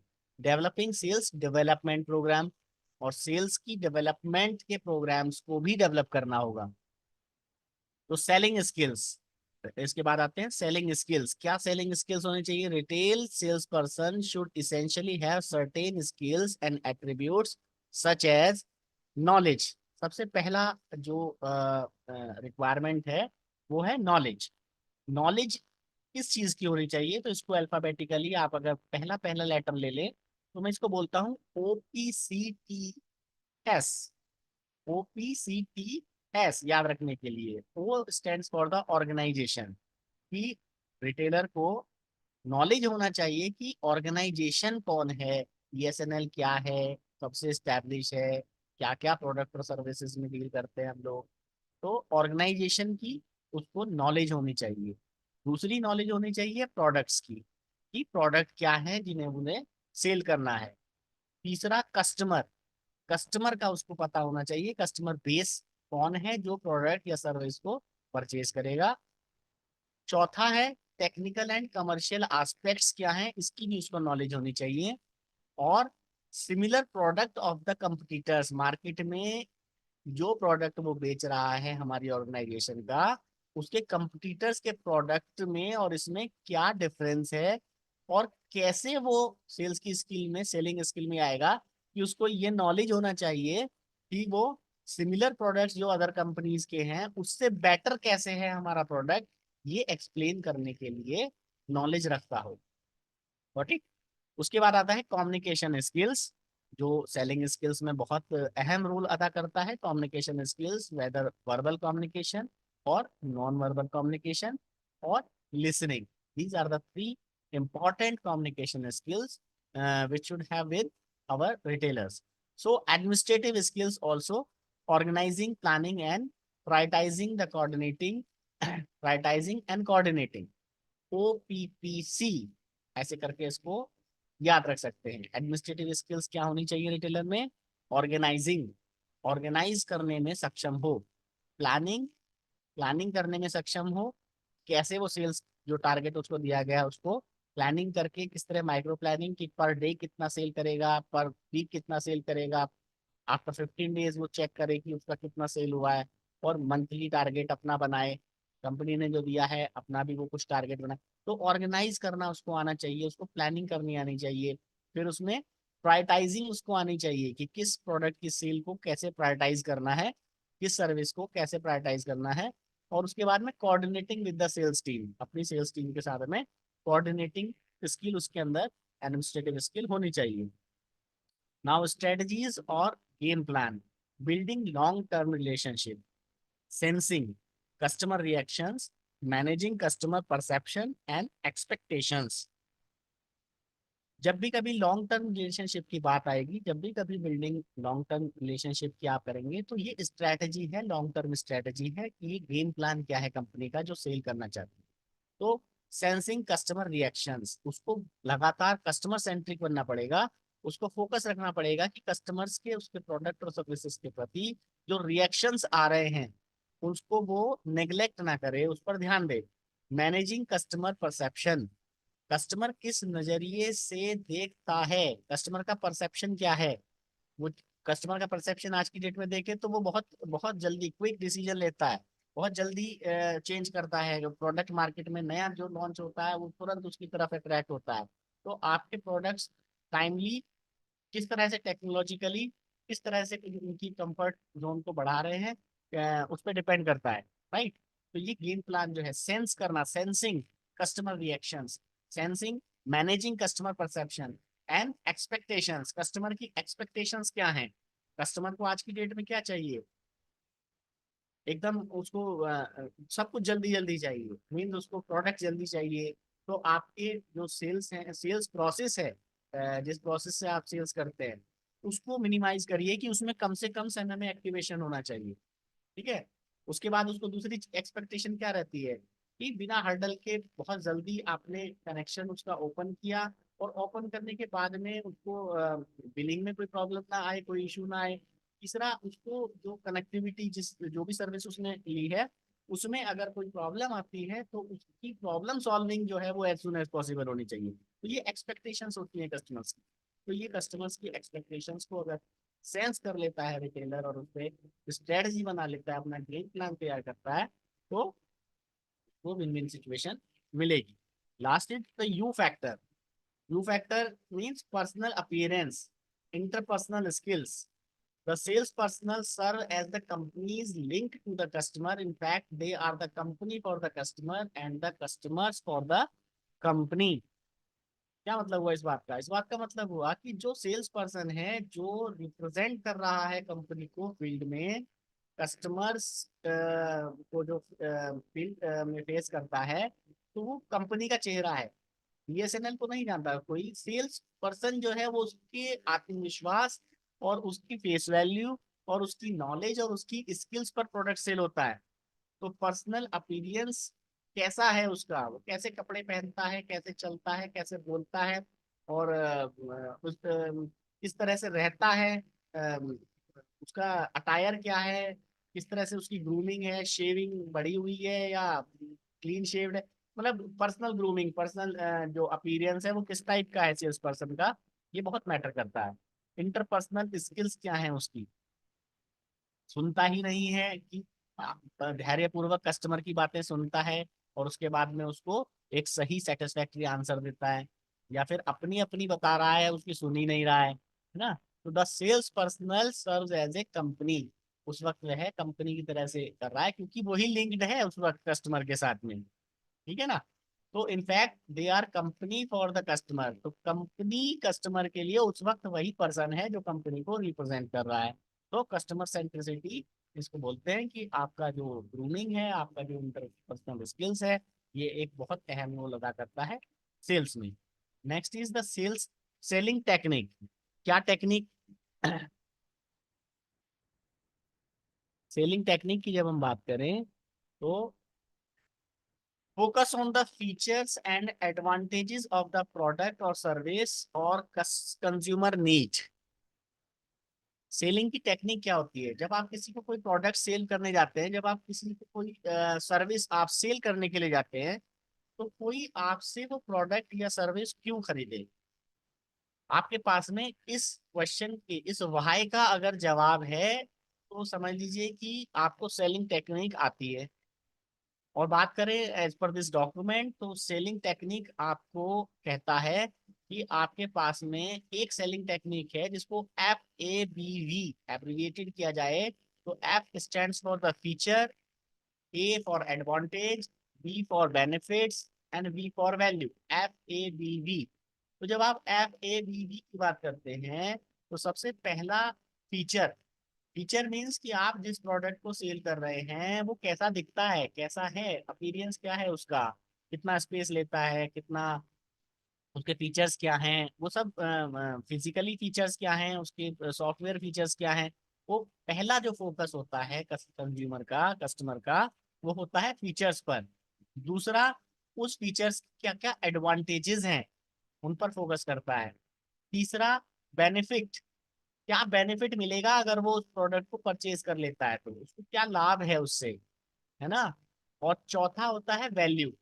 वैल्यू मीन्स कि उसकी मनी का कितना वैल्यू आप उसको दे रहे हैं। फीचर्स की अगर हम बात करें, तो very good example is broadband through ADSL technology. हमारी ADSL टेक्नोलॉजी से जो ब्रॉडबैंड सर्विस हम प्रोवाइड करते हैं, तो पार्ट ऑफ द प्रोडक्ट और सर्विस, जो फीचर्स है वो जो सर्विस और प्रोडक्ट हम उसको प्रोवाइड कर रहे हैं, उसका एक पार्ट है। व्हाट द प्रोडक्ट और सर्विसेज, हम क्या प्रोडक्ट क्या सर्विस दे रहे हैं, right. Physical characteristic of the product known as features. तो फीचर्स की बात कर रहे हैं, तो हम कह दिया कि हम एक सर्विस ब्रॉडबैंड सर्विस दे रहे हैं। तो सर्विस प्रोवाइड कर रहे हैं, ब्रॉडबैंड सेल कर रहे हैं ब्रॉडबैंड सर्विस की, और उसका जो फीचर हम बताएंगे, तो फीचर बता रहे हैं कि ADSL टेक्नोलॉजी के थ्रू हम आपको ब्रॉडबैंड कनेक्टिविटी प्रदान कर रहे हैं। तो एडवांटेजेस क्या है? Describe why the feature provides advantage to the customer. वो जो फीचर्स हम उसको बता रहे हैं उनको डिस्क्राइब करना है कि भाई ये जो फीचर्स हैं इससे आपको क्या क्या एडवांटेजेस होंगी। तो अगर हम एडवांटेज की बात करें, तो फास्टर डाउनलोड, जी बहुत फास्ट डाउनलोड करता है, डाउनलोड स्पीड फास्ट है इसकी, राइट। उसके बाद जाती है बेनिफिट, कैसे बेनिफिशियल होगा उसके लिए। Describes the economic, technical, service and social benefits. पहला है इकोनॉमिक, कि हमारा प्रोडक्ट इकोनॉमिकली सुटेबल है, सस्ता है। दूसरा, technically, technically ADSL technology successfully run कर रही है, इतने टाइम से रन कर रही है, कोई प्रॉब्लम नहीं आती, इशू नहीं आती। अगर आता है तो हमारी सर्विस बहुत अच्छी है, हम सर्विस देते हैं। ये आपको आप सर्विस बुक करिए, विद इन 24 आवर्स आपका सर्विस भी हो जाएगा।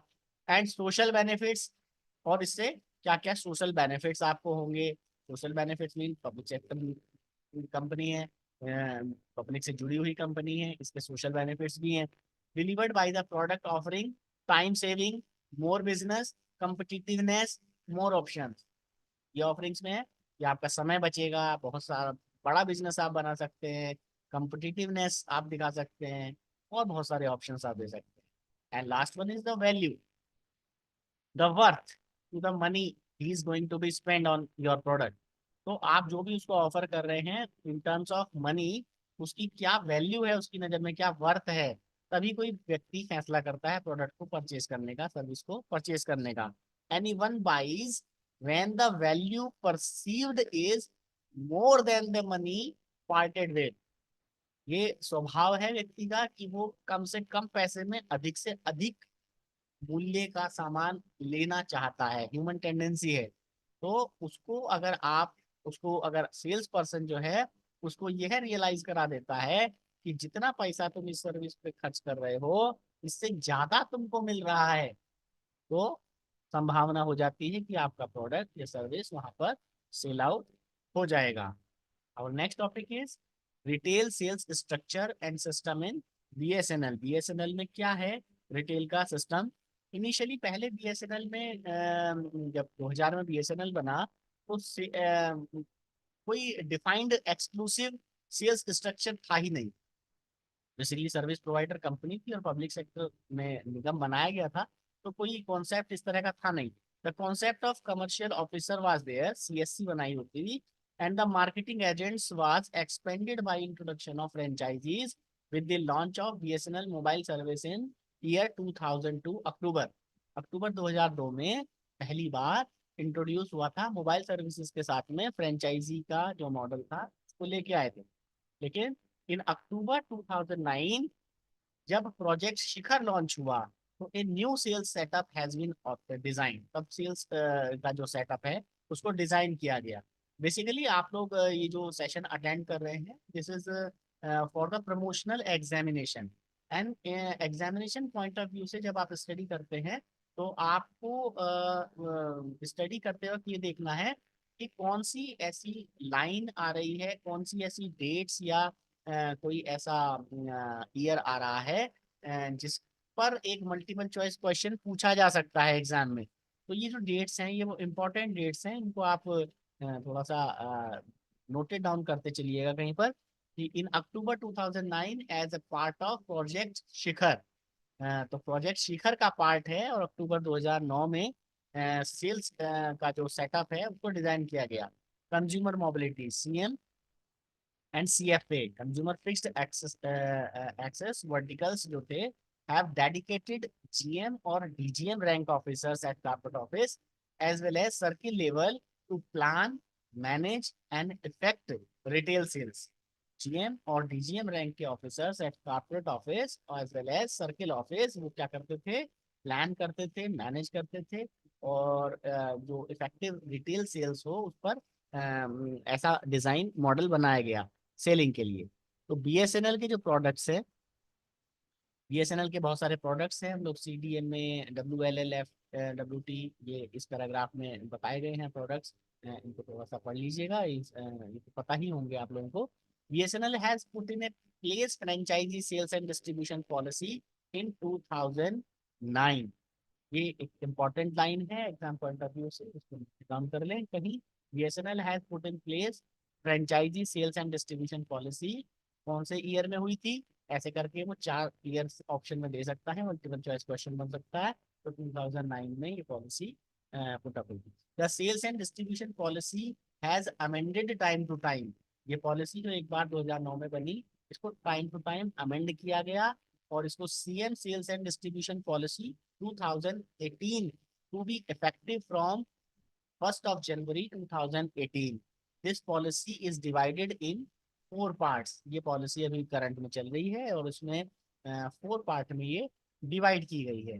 पहला पार्ट है franchisee sales and distribution policy. Franchisee sales and distribution policy की जब हम बात करते हैं तो इसमें बताया गया है कि franchisee will be responsible for selling of all BSNL products to the BSNL subscribers directly और through RDs। RDs means rural distributors public retailers within a defined territory. एक पर्टिकुलर एरिया वाइज जो है distributors, retail distributors rural में और urban में एक area bound activity होगी to facilitate retailers. Provision of 3-tier structure has been made by including rural distributor between franchisee and retailers only in rural territories to serve the area within the rural BTS. The silent feature of the policy are franchisees are appointed through EOI route by respective SSAs. Well-defined geographical area for franchisee called as primary area। इसमें क्या होगा, जो area होगा वो पहले से geographical area, primary area उसको बोलेंगे, वो डिफाइन किया जाएगा कहाँ तक एक रिटेलर सेल कर सकता है। Exclusive franchisee showroom as per design specified by BSNL। जो फ्रेंचाइजी का शोरूम होगा वो जो BSNL ने जो डिजाइन बताया है, स्पेसिफाई किया है, उसके अकॉर्डिंग होगा। Franchisee to appoint feet on street. जो फ्रेंचाइजी लेगा उसको अपॉइंट करना होगा। Feet on street means person जो स्ट्रीट में उतर के सेलिंग करे, डायरेक्ट सेलिंग करे, डोर टू डोर जाए, डोर टू डोर सेलिंग करे। तो ये जो franchisee to appoint feet on street means बैठे बैठे सेल नहीं होगा, इसमें उतरना पड़ेगा, है ना। कहते हैं ना शास्त्रों में लिखा है उद्यमेन ही सिद्ध्यन्ति कार्याणि न मनोरथे नहीं सुप्तस्य सिंहस्य प्रविशन्ति मुखे मृगा। शेर को भी अपना शिकार करने के लिए उठना पड़ता है, मेहनत करनी पड़ती है। तो ये फीट ऑन स्ट्रीट इसी पर बेस्ड है। Franchisee shop to open 8 hours to 22 hours, सुबह 8 बजे से रात के 10 बजे तक जो है वो फ्रेंचाइजी शॉप को ओपन रखेगा। Financial penalty for not meeting cut off performance score, कुछ एक कट ऑफ स्कोर रखा जाएगा कि इतनी सेल तो कम से कम हम एक्सपेक्ट करते हैं कि एक फ्रेंचाइजी जिसको दी है वो देगा ही देगा एक सर्टेन पीरियड में। अगर वो नहीं मीट आउट करता है इसको तो कुछ फाइनेंशियल पेनल्टी भी इम्पोज की जा सकती हैं। Selling of all BSNL product purchased by franchisee direct और थ्रू आरडीज और रिटेलर्स, फ्रेंचाइजी डायरेक्टली भी सेल कर सकता है, रूरल डिस्ट्रीब्यूटर्स बनाकर भी सेल कर सकता है और फर्दर रिटेलर्स को भी प्रोवाइड कराकर सेल आउट कर सकता है।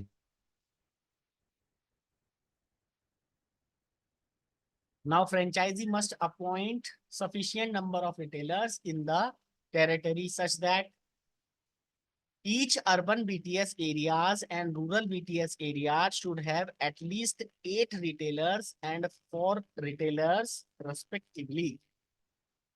One retailer in urban commercial area at every 200 meter. बहुत इंपॉर्टेंट लाइंस हैं ये, क्योंकि इनमें से मल्टीपल चॉइस क्वेश्चंस बनाए जा सकते हैं, तो इनको आप जरूर ध्यान से नोटेड डाउन कर लें। One retailer in urban residential area at every 500 metre, at least one retailer in every village.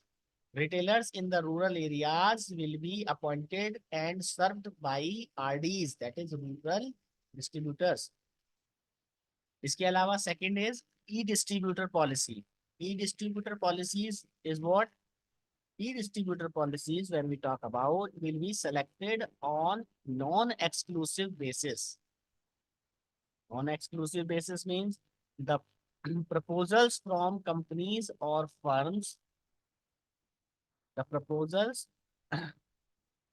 from companies or firms shall be scrutinized by the BSNL, Sales and Marketing CM cell of the BSNL Corporate Office, New Delhi first. Successful firms shall be declared as empaneled in BSNL as a e-distributor, and the concerned zones will be intimated accordingly. There will be 3 types of e-distributors in BSNL. First one is category 1, who is applying for single zone, north, east, west, south. 4 zone में से किसी एक single zone के लिए जो काम करता है, डिस्ट्रीब्यूटरशिप लेता है, that is for category 1. Second is category 2, who is applying for 2 zones. Suppose कोई नॉर्थ और वेस्ट या नॉर्थ और ईस्ट या साउथ और ईस्ट, इन दो कम से कम 2 जोन्स के लिए अप्लाई करता है, that will be in category 2. And in category 3, who is applying for all 4 zones, that is pan India basis कोई काम करना चाहता है, तो e-distributor shall integrate its system with BSNL's zonal seat-of systems. Next is DSA policy. DSA means direct selling agent. What will be the direct selling policy? Direct selling agents are individuals having direct agreement with BSNL. इनका BSNL के साथ में direct agreement होगा. DSAs are responsible for selling of all BSNL products as assigned to them to the customers at their doorsteps. Selection of DSAs will be done by FSA head. FSA head इसमें करेंगे. Basically, retired BSNL employees may also apply for DSA policies and some incentives. So rural distributor policy is the another one. Fourth one is rural distributors are individuals having agreement directly with BSNL or through franchisee. इनका भी franchisee के through हो सकता है. So rural distributors will be responsible for selling of all BSNL product in rural BTS area through retailers. Retailers के through उनको sell out करेंगे, right?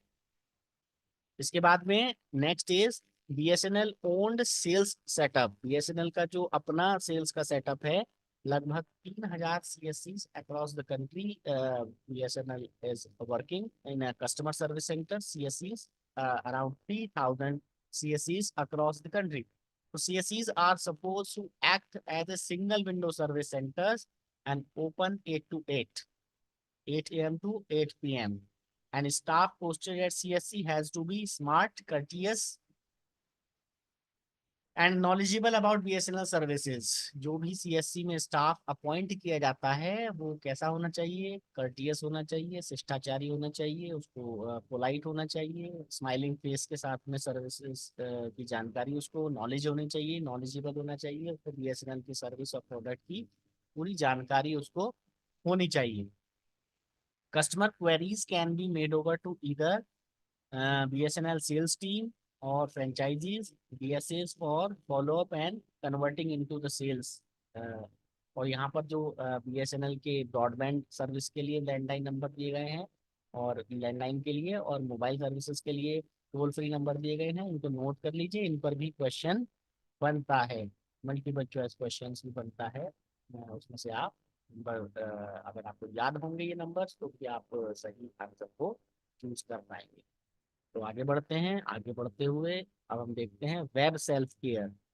Web sales care इसमें कैसे मतलब कोई किसी को sales are possible through link provided on BSNL website. BSNL की वेबसाइट है www.bsnl.co.in।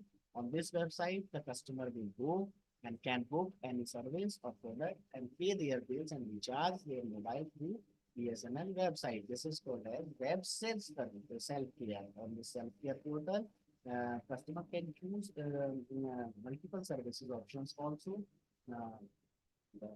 Next is the sales team. Sales team in BSNL, one is nodal officer.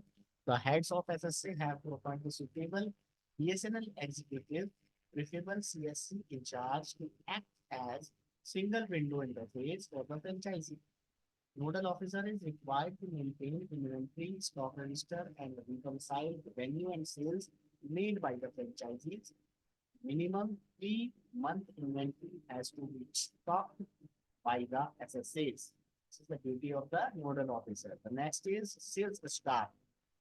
As per BSNL sales policy, BSNL has to appoint sufficient number of retailer managers, retailer manager coordinator, that is RMC, and franchisee managers for providing time to time guidance and addressing issues or concerns raised by the franchisees. BSNL shall also appoint other members of sales and marketing team at circuit and SSA level. Special teams are being appointed under Project Udan and Project Vijay. Very lucrative reimbursement schemes have been put up in place of sales for sales people. Sales software in CRM module of CDR project and a part of BSNL CDR convergent billing project under commissioning. A centralized CRM module having sales features is also being put up in place for handling all BSNL services as a single window concept. Functions like lead generation, lead qualification, selling or retail new or existing customers will be available on the software. Next is Sanchar Soft. This software has been developed and made operational by IT Project Circle for retail or bulk inventory management, which is a web-based module for management of sales and distribution channels. Software provides various reports for planning and redistribution of inventory, manages stock issuing, invoice management, commission payouts, sales data on geographical as well as franchisee or retailer, BSA wise for analysis.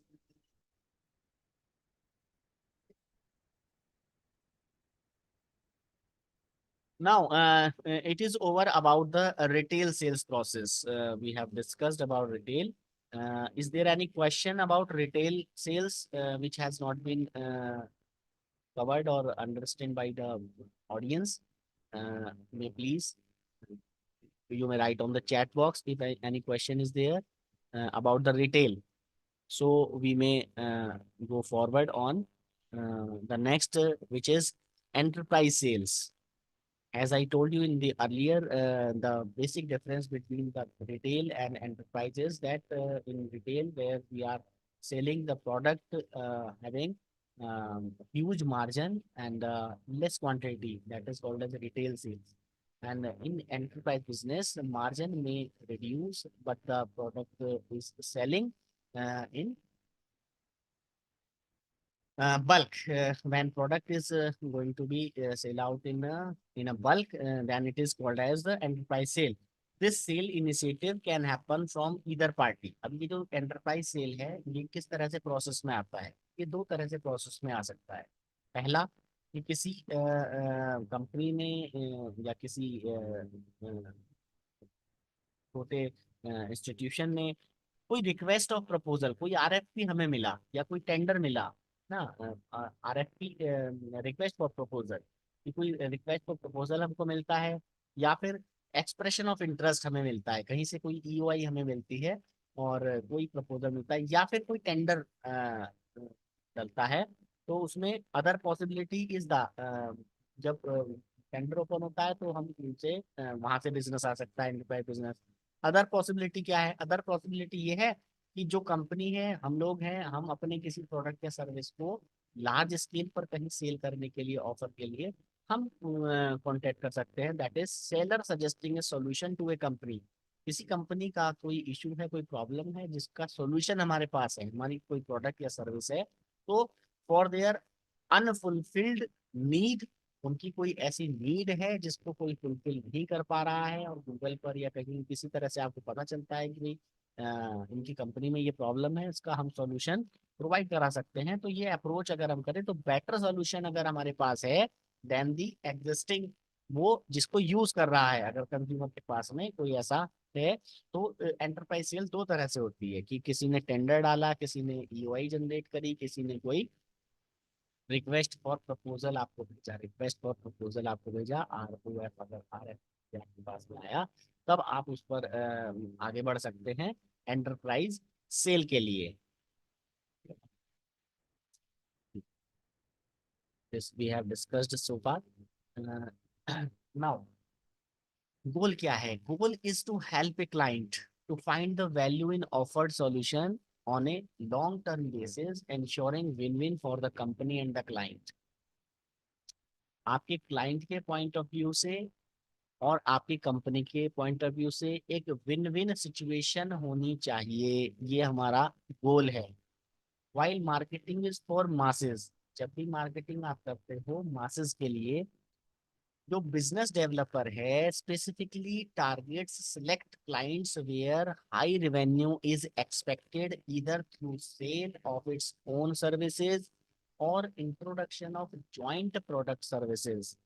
कई बार ऐसा होता है कि किसी company की कोई problem है जिसका सॉल्यूशन हम किसी और थर्ड पार्टी के साथ मिलकर प्रोवाइड करा सकते हैं, तो जॉइंट प्रोडक्ट या सर्विसेज का भी ऑप्शन इसमें हो सकता है. The emphasis is to make more money by selling solution rather than just plain vanilla services. Plain vanilla services किसे बोलते हैं? कि आपने बस प्रोडक्ट सेल किया, उसने प्रोडक्ट खरीदा और फिर कस्टमर चला गया अपने रास्ते, आप चले गए अपने रास्ते. तो ये वनीला सर्विसेज नहीं है. इसमें एंटरप्राइज सर्विसेज में आपको लॉन्ग टर्म रिलेशनशिप बिल्डअप करना होता है, सॉल्यूशन को सेल जहाँ किया है उनके साथ लगातार बने रहना होता है. Since it is usually a high volume business, क्योंकि ये एक हाई वॉल्यूम बिजनेस होता है, purchaser aspects volume discount.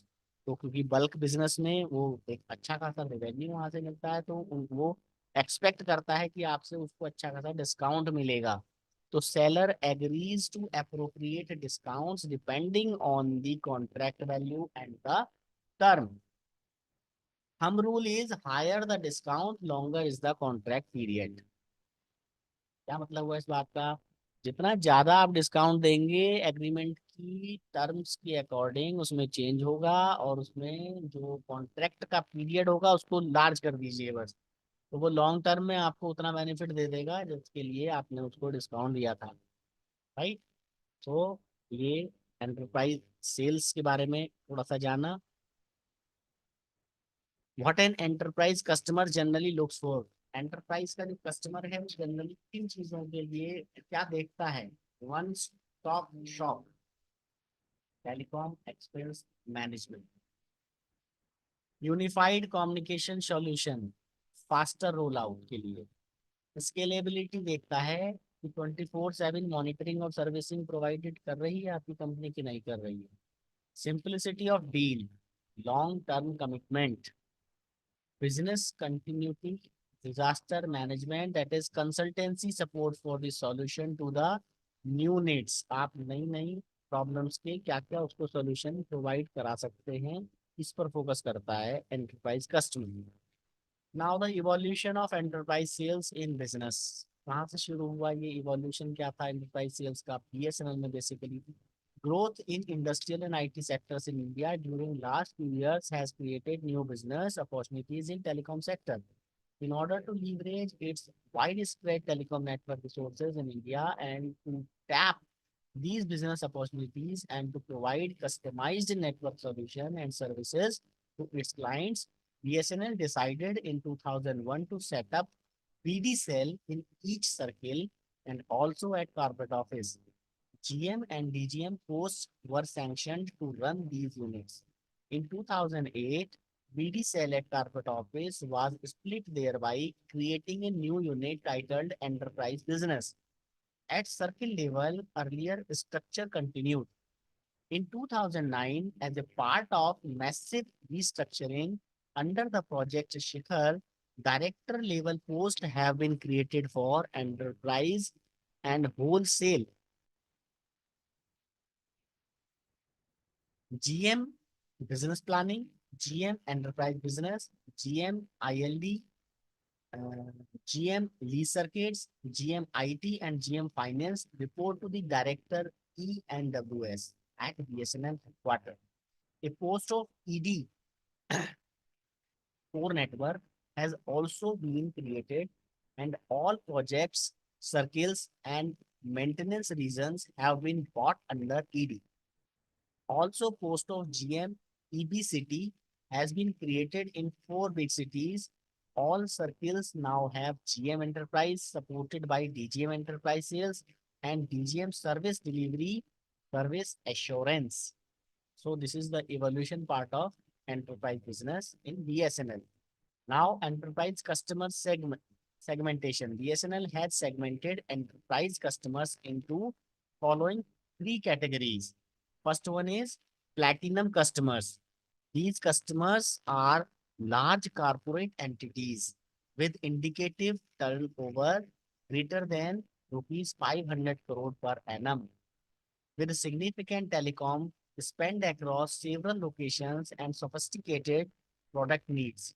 It is desired that BSNL should provide highest degree of focus to these accounts through a dedicated national team.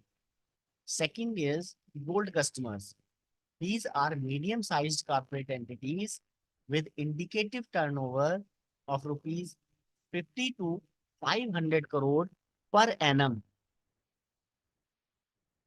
It is desired that BSNL will provide higher service levels to these customers through an in-house account management team based in the circles.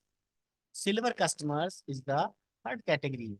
All corporate customers that are not a part of the platinum or gold accounts are designated as a silver accounts with indicative turnover greater than rupees 10 crore per annum. Since the number of companies in this segment is very large, it is proposed by the BSNL should use appropriate channel partners to ensure that sufficient attention is devoted to these accounts. Now, the next topic is enterprise sales structure in BSNL. Carrier wholesale.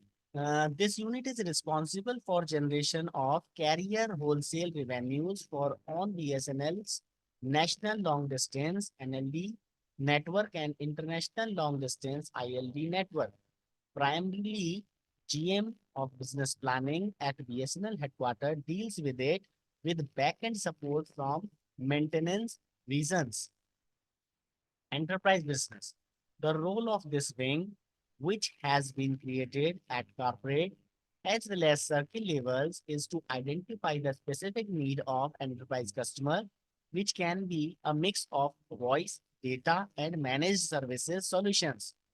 To give proper focus to such customers based on their potential, such customers are categorized as platinum, gold, and silver customers. Another important segment of enterprise customers is BFSI, that is banking, financial services, and insurance sector companies. Main function of this wing is to achieve profitable and sustainable growth of enterprise business by creating sales policy and strategy for platinum, gold, and silver enterprise customers and monitoring performance for the same. Promotion of enterprise business to platinum customers through marketing activities such as advertisement and promotion based on focused market research is also its responsibility. This wing is supported by other related units such as circuit, network operations, core network planning, and field units of CFA, CM for execution of enterprise projects. A key difference from previous approach to enterprise sales is the creation of DGM, service delivery, service assurance, post at circle level. Earlier, this work was handled by DGM enterprise sales, thereby overloading the post with dual responsibility of bringing new business as well as handling project management for such business. Concept of National Account Manager, that is NAM, and Key Account Manager, that is CAM, has also been introduced to provide focused attention to corporate customers. Reimbursement of the travel, meals, sundry expenses is allowed to NAM CAM depending on their role and quantum of the work.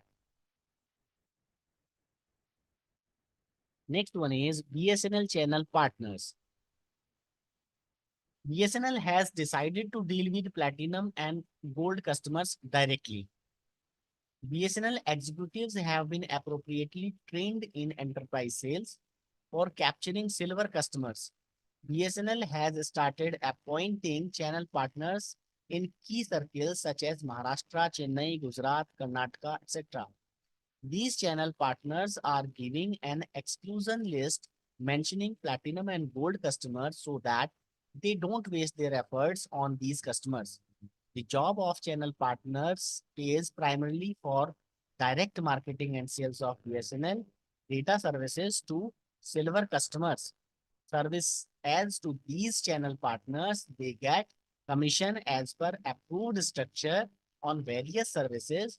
Purpose of such channel partner is to offer total telecom solution to the silver clients as per need, comprising of MPLS, lease line, web hosting, VPN, broadband, basic mobile, in bill collection, etc. Now the system integrators, many of the telecom project requirements of customers consist of a mix of following elements. One is hardware, second is software, third is bandwidth, and fourth is integration. चार ही part होंगे किसी project के अगर हम ले रहे हैं. That means कि हार्डवेयर कौन सा होगा, उसमें सॉफ्टवेयर कैसे काम करेगा, बैंडविड्थ कितनी होगी जिस पर वो काम करेगा, और उसमें इंटीग्रेशन कैसे होगा, आपस में कैसे वो जुड़े होंगे. While BSNL has a strong hold in bandwidth, yet for another three elements, no in-house expertise exists. Since most customers ask for single window contact for all above items, BSNL decided to appoint system integrators for leveraging their expertise in hardware, software, and integration. SIs are appointed at national as well as circle level. While BSNL can seek the help of system integrators, they can also bring business to BSNL. Depend upon the situation, concept of front-end bidding. BSNL at front-end or back-end bidding is followed.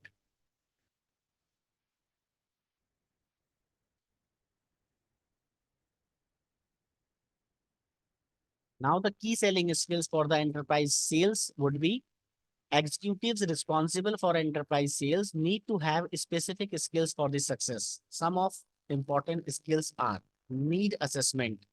जो आप enterprise sales के लिए जो sales person है जो responsible है executive, उसको क्या आना चाहिए, उसको नीड असेसमेंट आना चाहिए कि किसी पर्टिकुलर सर्विस या प्रोडक्ट की नीड कहाँ कहाँ है, उसको एसेस कर सके। तीसरा कॉन्सेप्ट कौन कैप्चुअल होना चाहिए, टेक्निकली साउंड होना चाहिए, प्रेजेंटेशन स्किल्स उसकी अच्छी होनी चाहिए, बिजनेस कम्युनिकेशन उसको आता हो, इंटरपर्सनल स्किल्स उसकी डेवलप्ड हो, मीटिंग मैनेजमेंट उसको आता हो, किस तरह से मीटिंग्स हैंडल करनी है, मीटिंग को कैसे मैनेज करना है, project management because after getting the order उसको प्रोजेक्ट पूरा रन जब तक नहीं होगा that will be a project. Sales process से लेके सेल होने के बाद तक जब तक रन नहीं हो जाता, कस्टमर का सेटिस्फैक्ट्री फीडबैक नहीं आ जाता, तब तक उसका काम रहेगा। तो वो उसको प्रोजेक्ट मैनेजमेंट की तरह से काम करना पड़ेगा, प्रोजेक्ट मैनेजर हो। दैट इज ऑर्गेनाइजिंग स्किल्स, इस तरह से चीज़ों को ऑर्गेनाइज करता है। बिजनेस इंटेलिजेंस ही उसमें होनी चाहिए, और negotiation skills because enterprise customers discount, bulk business में डिस्काउंट की जो बातें होती हैं उसको प्रॉपरली विन विन सिचुएशन में नेगोशिएट करने में कैपेबल हो, ये स्किल्स उसमें होनी चाहिए। और प्रपोजल राइटिंग, और वो प्रपोजल राइटिंग में भी एक्सपर्ट होना चाहिए। ड्राफ्टिंग ऐसी होनी चाहिए उसकी कि वो अगर प्रपोज कर रहा है अपने किसी प्रोडक्ट या सर्विस को किसी सिल्वर गोल्ड या प्लेटिनम लेवल के एंटरप्राइज बिजनेस कस्टमर को, तो उसका प्रपोजल राइटिंग ड्राफ्टिंग इस लेवल का होना चाहिए कि वो अट्रैक्ट करे कस्टमर को और बात आगे बढ़े। Enterprise relationship options, enterprise relationship के जो ऑप्शंस हैं उसमें सबसे पहले आता है MOU, memorandum of understanding. In this case BSNL sign करता है मेमोरेंडम विद विलिंग कंपनी और unit expressing written intention to work for mutual benefit. Allows MOU allows BSNL to offer preferential treatment and tariffs to the MOU partner, which otherwise is not possible. As a part of MOU, BSNL works out customized solution for the corporate client and offers up to 20% volume discount for the revenue exceeding rupees 5 crore per annum. Important data है ये कि 20% volume discount तक जो revenue है अगर एक्सटीड कर रहा है 5 करोड़ पर एनम तो दे सकता है। कॉन्ट्रैक्ट क्या है कि इन this case BSNL participates in A tender, अगर बीएसएनएल किसी टेंडर में पार्टिसिपेट करता है या फिर रिक्वेस्ट फॉर प्रपोजल फ्लोट होता है किसी इंटरेस्टेड एंटरप्राइज कस्टमर की तरफ से, तो एक डायरेक्ट डील में happen based on sales initiative of BSNL. Such deals have a formal contract specifying agreed terms of business such as deliverables, payables, penalties, contract duration and exit clauses, ये उसमें होनी चाहिए कॉन्ट्रैक्ट में। तीसरा है partnership. BSNL is open to the idea of joining hands with other companies for joint sales efforts with lead to win-win for both partners. BSNL has partnered with many global carriers of offering global managed network services and solutions. Such deals have been made with hardware and software sellers also, such as with Messrs. Presto for telepresence service and Tata Communications for hosted contact center service. So this was partnership, and we can conclude this today's session here. Many initiatives are being taken by BSNL to improve the sales management, as we have discussed so far. All employees are required to contribute their best by learning sales skills and ensure best returns from these initiatives. अगर हम बात करें sales की, कभी कभी field में ये question आ जाता है कि I'm not having the sales experience or I'm not having the marketing and sales degree MBA. I have not done, sir. I am the BTech. I am the engineer. मैं SIM cell करूंगा क्या या मैं selling के लिए आऊंगा? तो sales को कई बार लोग बहुत मुश्किल समझते हैं और कई बार सेल्स को लेकर तो भ्रांतियां रहती हैं कि हम सेल्स के लिए नहीं बने या हम सेल्स क्यों करें। तो उनको मैं क्लियर कर दूं कि सेल्स जो है वो कभी भी ऐसा नहीं है कि आप सेल्स कभी किए नहीं हैं या कर नहीं रहे हैं या कभी करेंगे नहीं। तो सेल्स जो है वो बहुत इंटरेस्टिंग फैक्ट अगर आपको मैं बताऊं कि each and every person who is earning his or her bread and butter selling something, someone is selling his speaking skills, someone is selling his knowledge, someone is selling his talent in terms of the technology. Someone is all person who are doing job. He's selling his time, 8 or 10 hours, whatever you have given to the BSNL. BSNL purchased your time from you. You have sell your time. So if we talk about the job person, that they are selling their time, and how much valuable your time uh, and how much value you can create by this. So it is the conclusion of the sales. Why sales is important, and why we should not make a distance with the sales. If you got the opportunity to work in a sales, and definitely you come forward and you can do better. Okay, so as a conclusion, business of more than rupees 650 crore was generated in 2008. Enterprise and wholesale division is the front end setup of BSNL, dealing with enterprise customer and associates. So this is all about the sales process and sales review. I hope there is, if any question, so you may ask.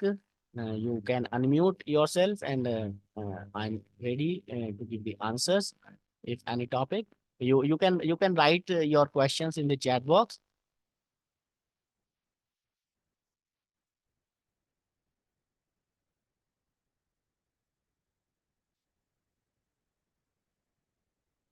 Okay.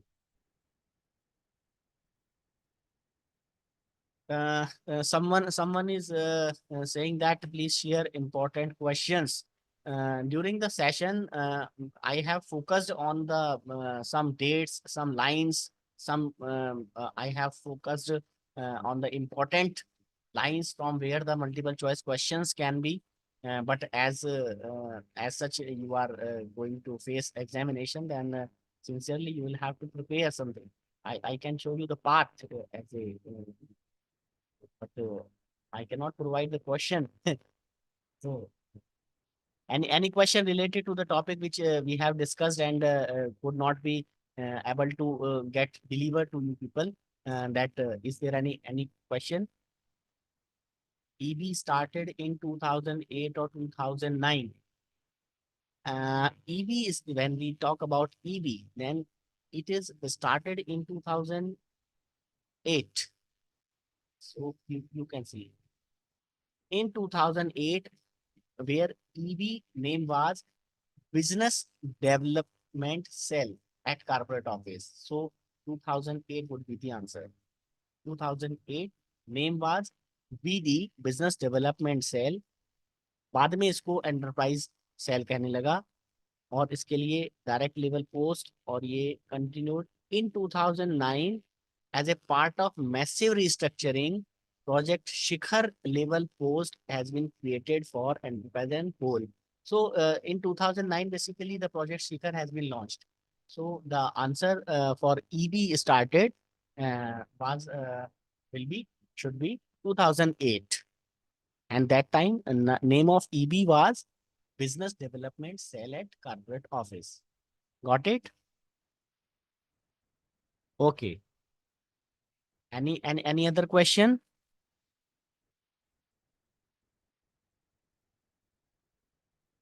If there is no question, should we wind up the session and allow to the next faculty? Thank you very much to all of you for giving me a chance to represent myself in front of you, and you have listened me patiently in your precious time. Thank you very much. Thanks to all.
Hello, good afternoon, everyone. Am I audible to you?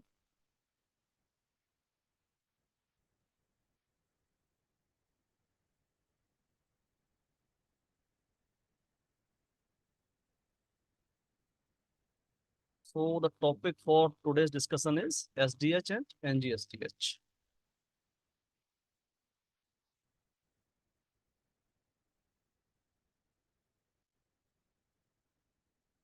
So we are going to cover these points in this session.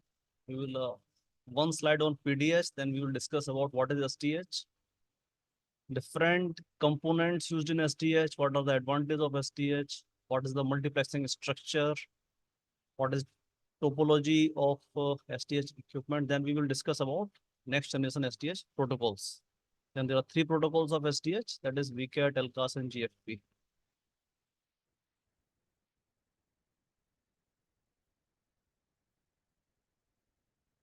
So if any during the session you cannot see the presentation or problem in the voice, you can write in the chat box. I will see from there.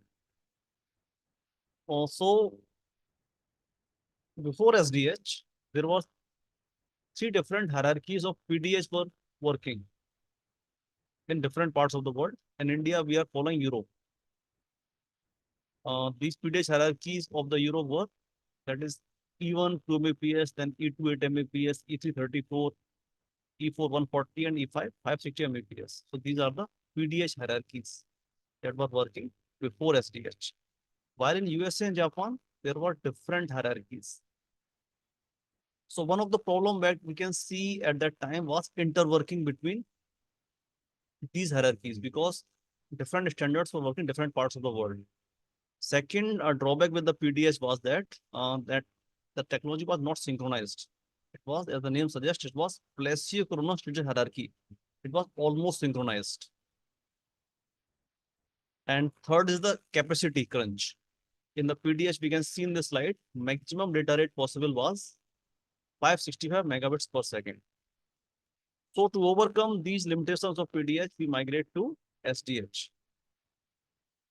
So these are the limitations of PDH: limited capacity, non-standard experience, complex arrangement of the dropping, and lack of synchronization. These are the reasons why we migrated from PDH to SDH.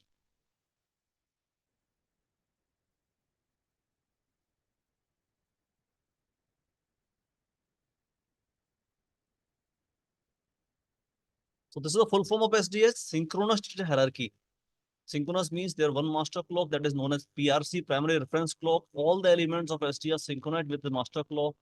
Information is totally binary in the core network. And hierarchy means different equipments of SDH like STM1, STM4 that are synchronized with each other. When we migrate from STM1 to STM4, the capacity of STM4 will be exactly 4 times of STM1. Similarly, STM16 is exactly 16 times of STM1.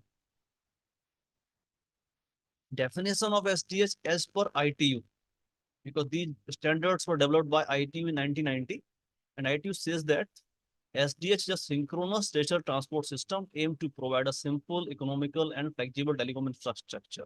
SDH is designed in such a way so that it should be compatible with the previous PDH standards. Means output of PDH can be given as an input to the SDH systems, and all the vendors should work on the same technology so that we are free to purchase equipment from any of the vendors. So it is we have got the flexibility, and also it becomes economical. And one of the important feature of SDH is that multiplexing arrangement has become very easier, because with the advent of pointer in SDH, that we will see in the coming slides, that whenever any input is coming to SDH systems, they attach one location that is we known as pointer, so that at the receiving end, it is very easy to retrieve the information with the help of that pointer. So it's a multiplexing, demultiplexing become easier, less complex than PDH.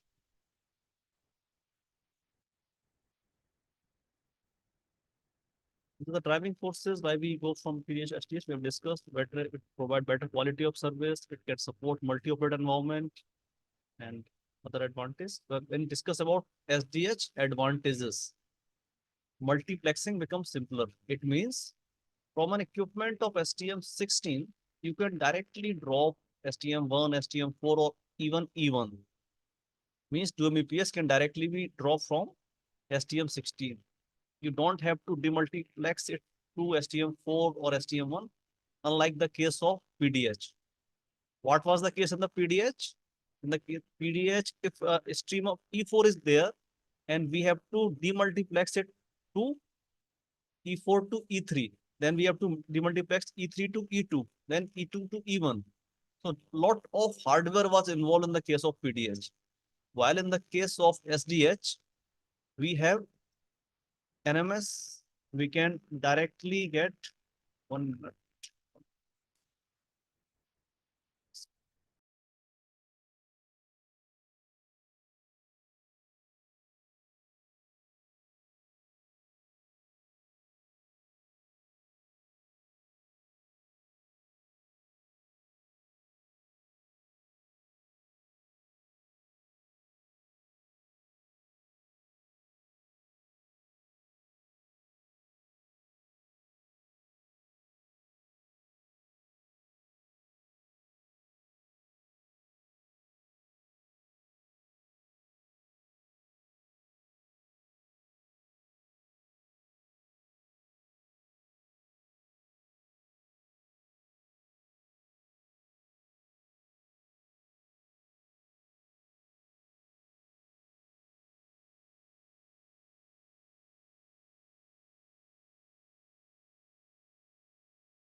Sorry for disturbance, one call was there.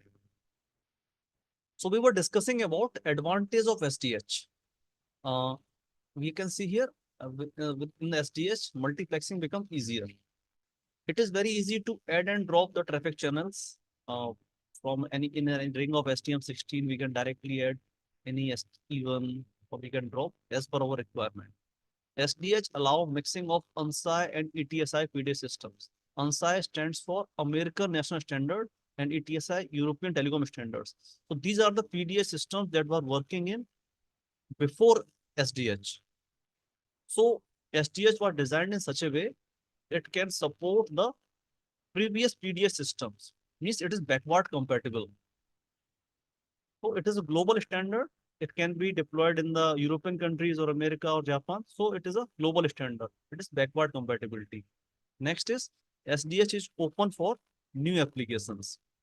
Means when SDH standards were developed in 1990, after that, so many new protocols were developed with the time.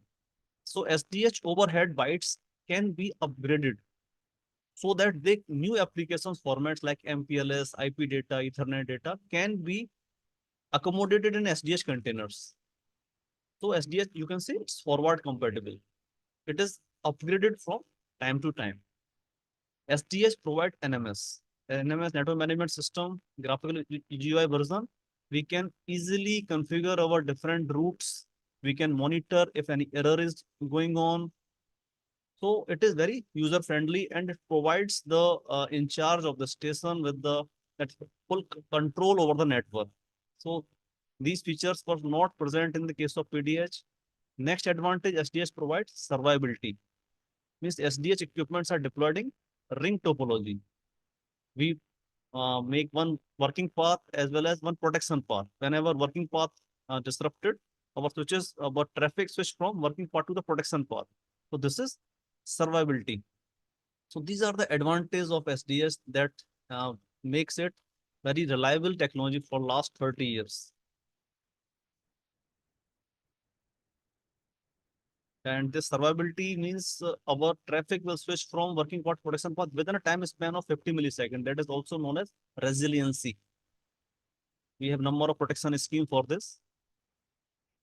Let's move further. So in SDH systems, there are 3 types of containers that are used for our mapping different type of traffic. These 3 containers are C1, C3, and C4. C1 container is having size of 2 MB, C3 container is size of 50 MB, and C4 container have size of 150 MB. So whatever SDH or NGH equipment we seize, they are mapping their traffic in these three containers. The SDH equipment support 3 input. E1 can be mapped in the container C1, E1 that is 2 Mbps, and E3 34 Mbps can be mapped in container C3, and third E4 can be mapped in container C4. So one question can be asked, which PDH data rates are supported by SDH? So SDH supports E1, E3, and E4, and it does not support E2. We can see here, there is no input container designed for E2. So SDH supports E1, E3, and E4. For this, it has 3 type of containers. C1 size 2 MB, C3 size 50 MB, and C4 size 150 MB. Whatever traffic is coming to SDH systems will be mapped in these 3 containers. We can again see from this diagram. In SDH, one container, in STM1, we can map either 63 E1s, or we can map 3 E3, or we can map 1 E4. There is no provision for connecting E2, that is 8 Mbps. So what was the solution for this 8 Mbps? It comes when SDH is upgraded to next generation SDH. Means when we added some protocols that we are going to discuss in after half an hour.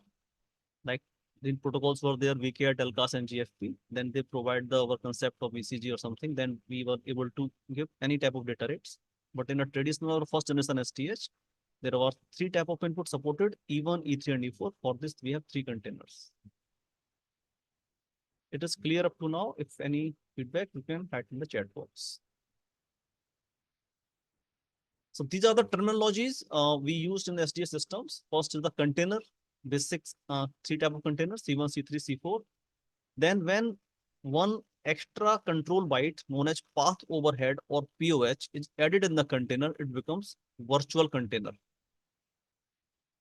This path overhead is responsible for diagnosing the different errors like loss of signal, what type of information is being transmitted in our SDH frames. Is NMS can diagnose these things by reading this path overhead byte.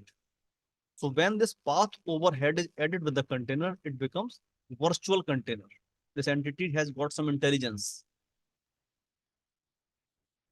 Then in the virtual container, we add the pointer the location, then it becomes tributary unit. So third point is tributary unit. It is found by adding pointer to the virtual container. This is a third entity.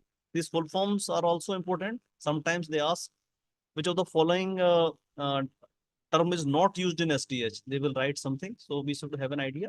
These 2 slides have some full forms like first container, second virtual container, third we are discussing about tributary unit. And how it is formed?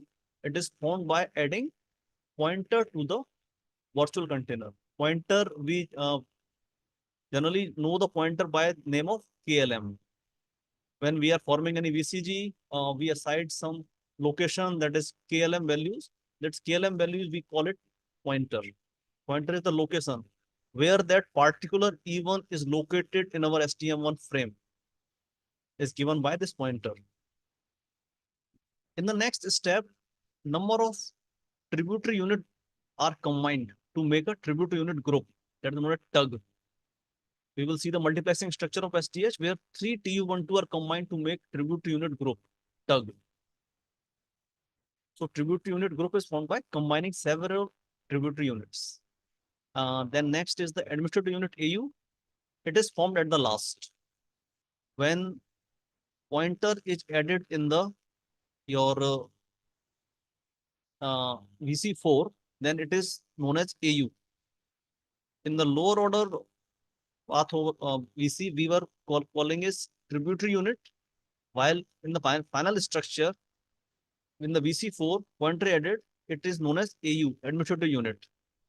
And finally, one last control bytes known as section overhead are added to the AU, it becomes STM. So full form of STM is synchronous transport module. This is a structure that can be transported over the optical fiber.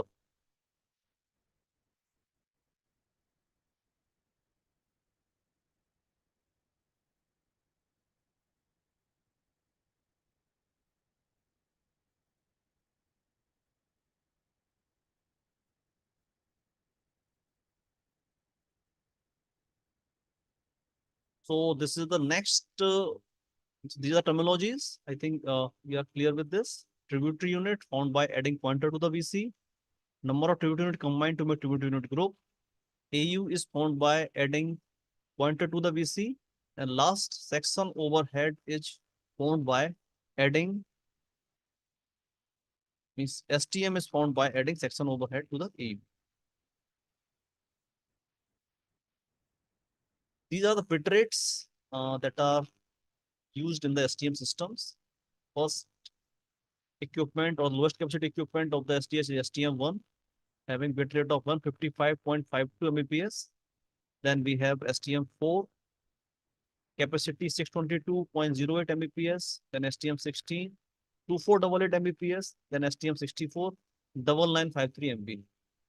So we can see next STM4 is the 4 times of STM1. STM16 is the 16 times of STM1. And STM64 is the 64 times of STM1. Because network is totally synchronous. Another thing, STM16 is also known as by 2.5 Gbps. STM64 is also known by 10 Gbps. So these data rates you have to also remember. What is bitrate of STM1? You can remember this by here. 155 STM1, STM4 622, STM16 2.5G, STM64 10G.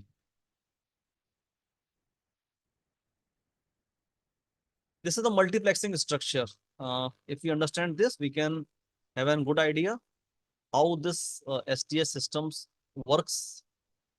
At the right hand side, we can have these are input. 3 type of input are given to STS systems. That is, first is E1, 2 Mbps is given to a container C1. We also call it C12. Or E3 is mapped in the container C3. And this E4 is mapped in the container C4. So when E1 is mapped in the or encapsulated in the container C1, one path overhead is added. It becomes virtual container VC12. We call it VC12.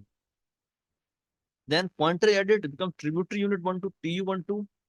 Then 3 TU12 are combined to make TU tug2, tributary unit group of level 2. So in this tug2, we can map 3 E1s. 3 E1 can be mapped. Similarly, if we have input of, you can say, American standards, that was T1. Here we are discussing about 2 MB E1. If the input is of American standard, that is T1. T1 was having capacity of 1.5 MB. Then 4 input of 1.5 MB can be mapped in this tug structure. So we can say either E1 from the European standards or T1 from American standards can be mapped in this container tug2. Then in the next step, 7 tug2 are combined to make tug3. So in this tug3, we can map 3 into 7. 21 E1s can be mapped here. And in the next step, 3 tug3 are combined to make VC4. Then in VC4, we add the pointer, it becomes AU4. And for general purpose, AU4 and AUG both are the same. And finally, we add one control information known as SOH, and it becomes STM. So this is how multiplexing structure goes in the case of STM. We have used 3 type of overheads. First is the path overhead at the level of C1, C3, and C4. Then we add the pointer and for the location purpose. And finally, we are adding SOH. So we should know the full form of these. SOH stands for section overhead.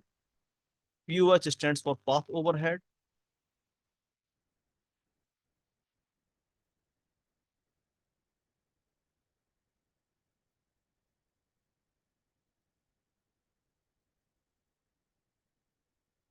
Moving to the next slide, the mathematical representation of your STM is by a matrix having 9 number of rows and 270 number of columns. When we want to mathematically represent our STM1 frame, it is a matrix having 9 number of rows and 270 number of columns. It is sometimes asked that how many rows and columns are in your STM1 frame.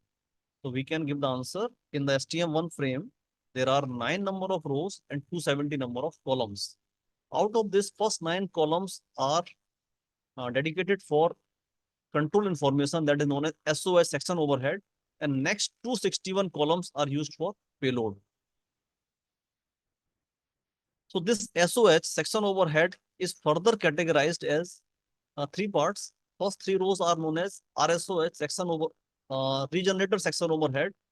Fourth row is for the pointer, and last 5 rows for MSOH multiplex section overhead. So this is the mathematical representation, and the transmission of data in the fiber will be row by row transmission. It can also be asked what type of transmission we are using in SDH. It is row by row transmission. How this happens? In the fiber, first 9 bytes of your SOH will transmitted, then 261 bytes of payload will be transmitted of the first row, then again in the second row, and the similar. So it is row by row transmission. STS, the transmission is happening row by row. And this is a matrix having 9 number of rows and 270 number of columns. This is the case for STM1. If it is the case of STM4, then in the matrix, number of rows will remain same, 9 rows, and number of columns will be 4 times. 270 into 4, 1080 means columns are expanded. Columns become 4 times, but number of rows becomes same. So this is the matrix for STM1 representation. So here in the 2 slides, 2 questions that I am trying to focus. First is the matrix. There are 9 rows, 270 columns. Second, it is row by row transmission. And first 9 columns are used for SOH purpose, section overhead, that is responsible for equipment configuration, its synchronization, what is the working path, protection path, frame alignment, all these things are taken care by section overhead.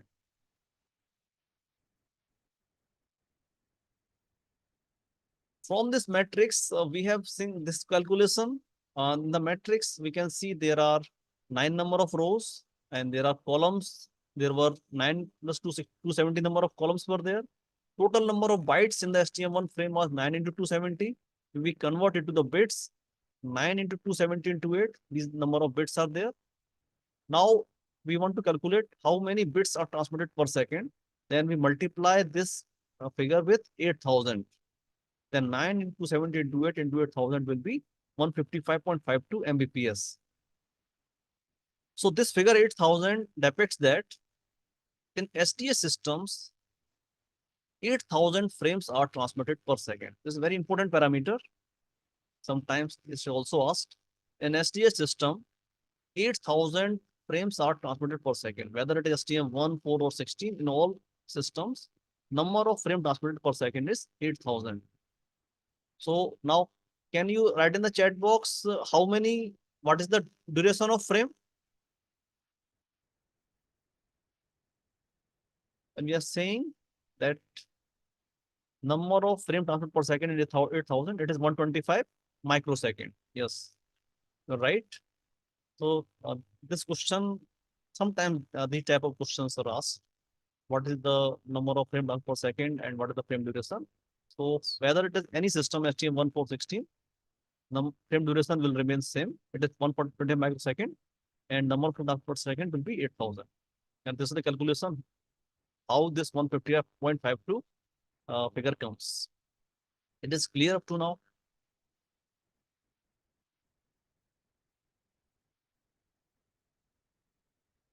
This is one analogy for representing our SDH systems. That is known as truck analogy. The payload is the container area. There's a driver section. Driver knows where to we have to take the traffic. So this is the SOH part or POH part, you can say. Payload is only our container area. This is how we map your traffic. This is the basic unit of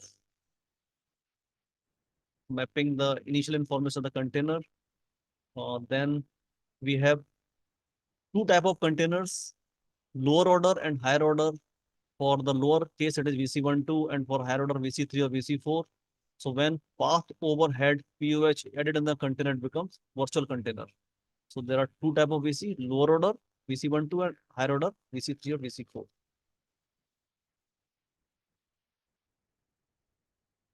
and then pointer added, it becomes tribute unit. Pointer is an indicator whose value defines the frame offset of a VC with respect to the frame reference of the transport entity on which it's supported. Means pointer indicates what is the start of your payload area inside the SDH frame. Pointer generally indicates to the first byte of the path overhead. In the case of higher order path overhead, first byte is that is I think C1 byte. It was indicated by pointer. You will see what was the byte. So pointer defines from where our actual payload start in our SDH frame. This is the life cycle of SDH systems, containers, then path added become virtual container, then pointer added becomes administrator unit, and there is no difference in AU4 and AUG, both are the same. And then lastly, SOH section over added becomes STM1.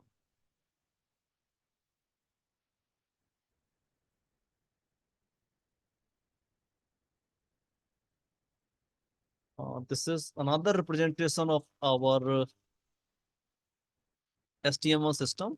The multiplexing diagram we have seen previously. It is another form of the same diagram.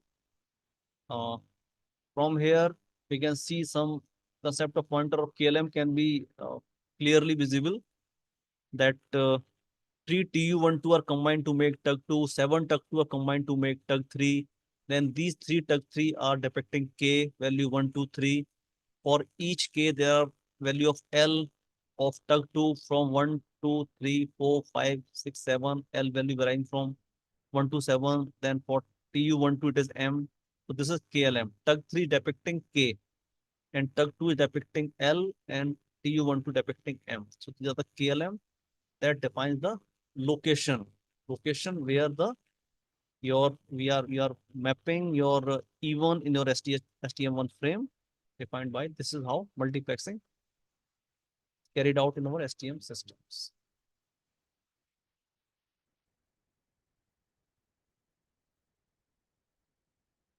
Here we can see the parts of SOH we were discussing. SOH has 3 parts: RSOH, then pointer, then last 5 bytes are for MSOH. RSOH stands for the regenerator section overhead, that is responsible for ADM to the regenerator error-free transmitting, and MSOH responsible for ADM to ADM error-free transmission. Then this pointer area depicts the first byte of your path overhead. Then after that, it points to out of K, which of the L will be pointed out, and it will indicate to which TUG3 is given. Then after that, on the basis of value of M, TUG2 will be selected, and finally it will reaches to TU12. So value of K, okay, value of K will define the which TUG3 selected, and value L will define which TUG2 will be selected, and value of M will define which TU12 will be selected. This is how pointer will reach up to the last information area, that is VC12, and it can read the information.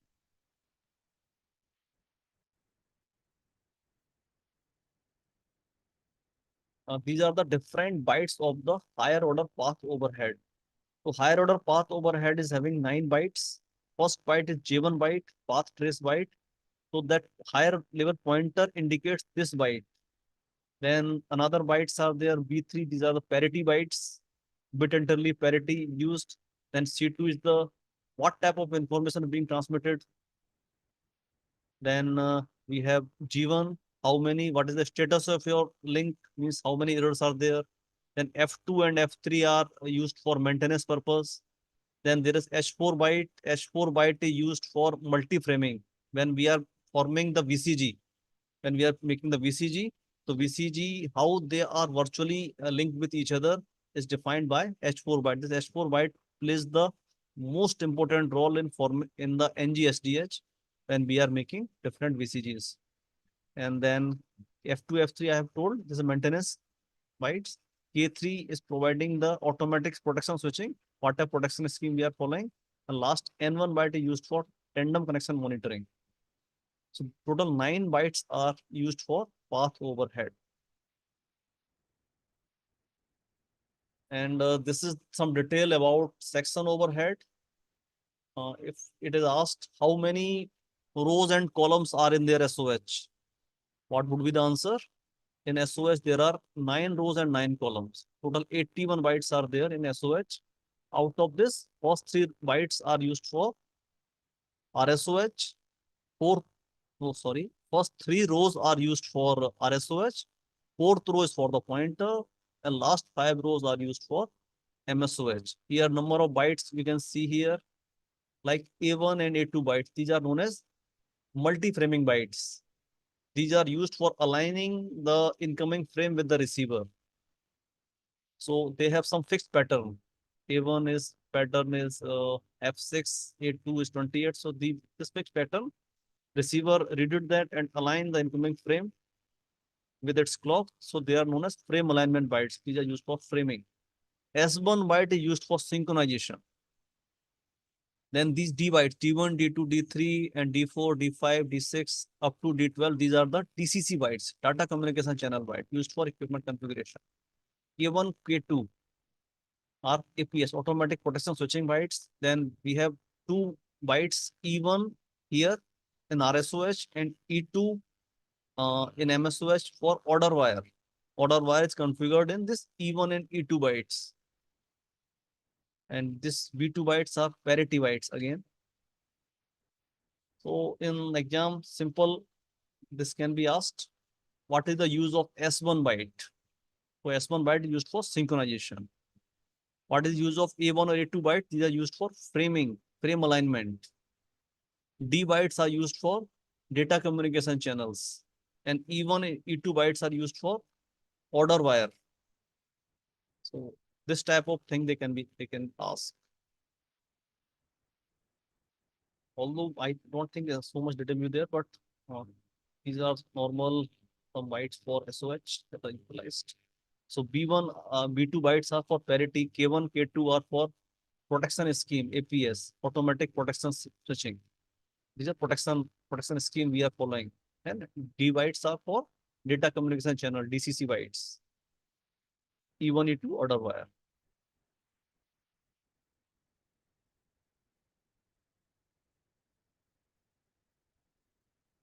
It is clear up to now.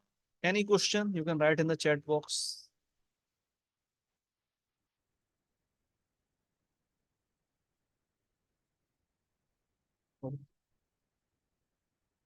There are number of network elements used in SDH. We call it TM when we are using in the linear topology, terminal multiplexer. One TM can map either 63 evens or it can map.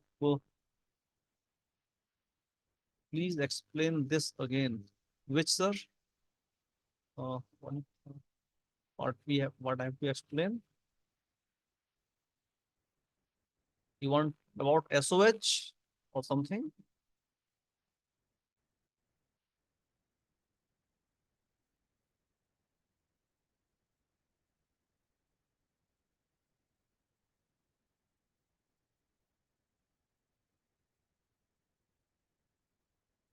Okay, so this TM, terminal multiplexer, it can map either this 63 E1 or 3E3 or 1E4.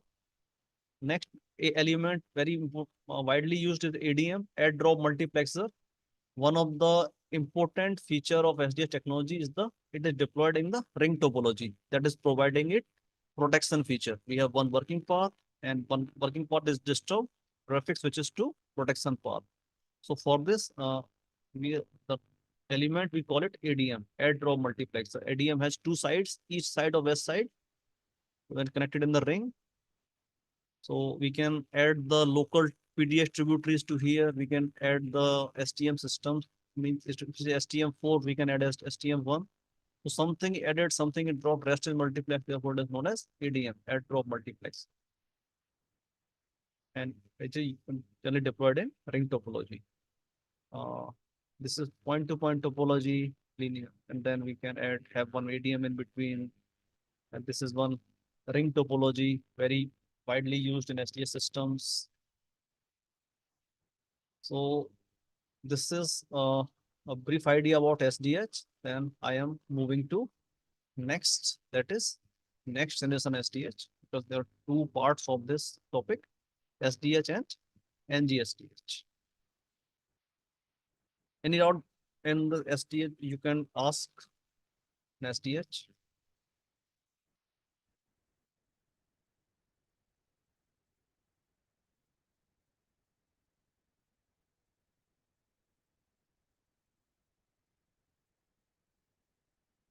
We should move to next generation part. Why we need this second generation SDH, that is NGSDH.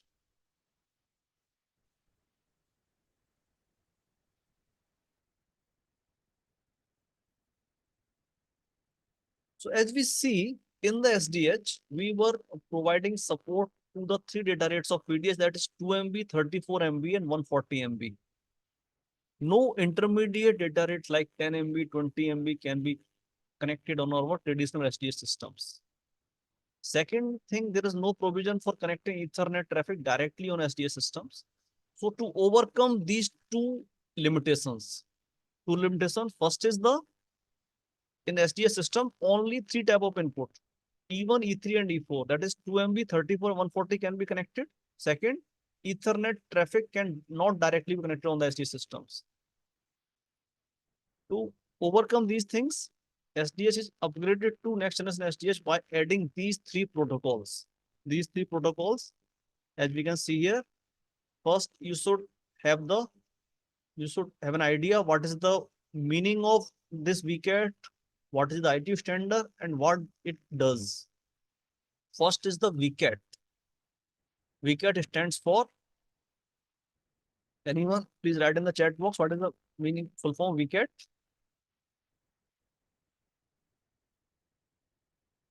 It is virtual concatenation. Concatenation means to make a group. That's right.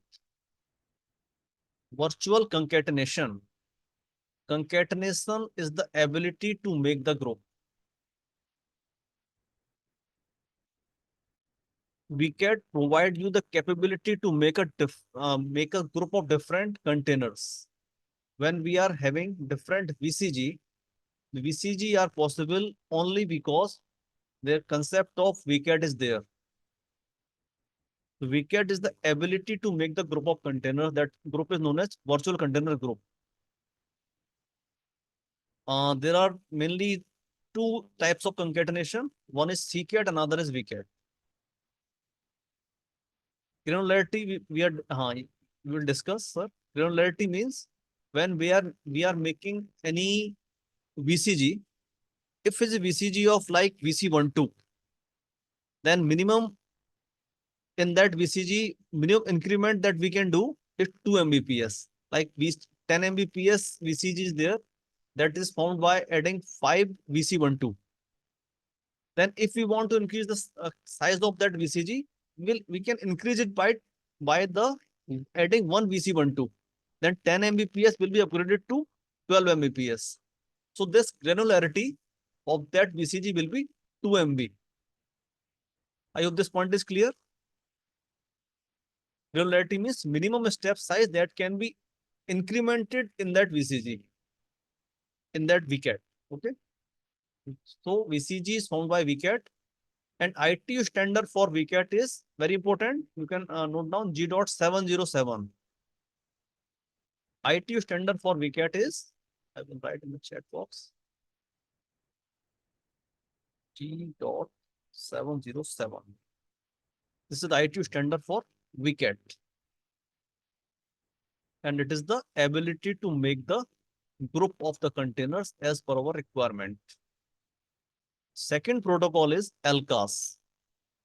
LCAS is Link Capacity Adjustment Scheme. LCAS is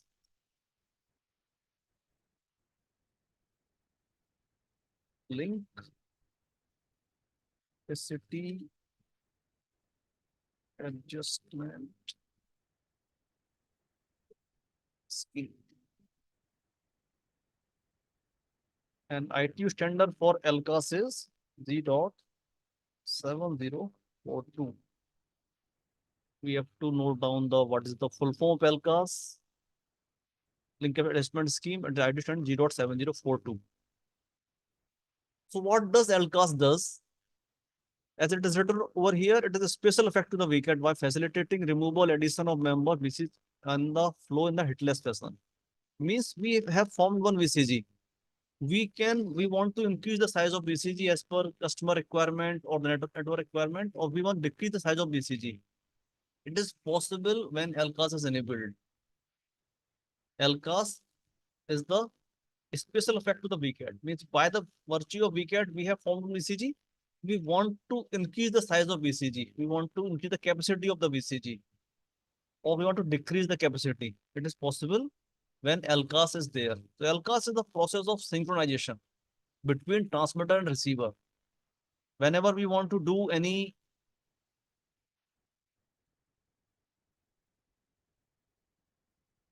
changes in the network, then transmitter let the receiver know that I want to add this container in your VCG. Transmitter inform the receiver and receiver acknowledges. So by this process of communication between transmitter and receiver, by this process of synchronization, LCAS is affected. Means both stations should be aware that these changes are being going on.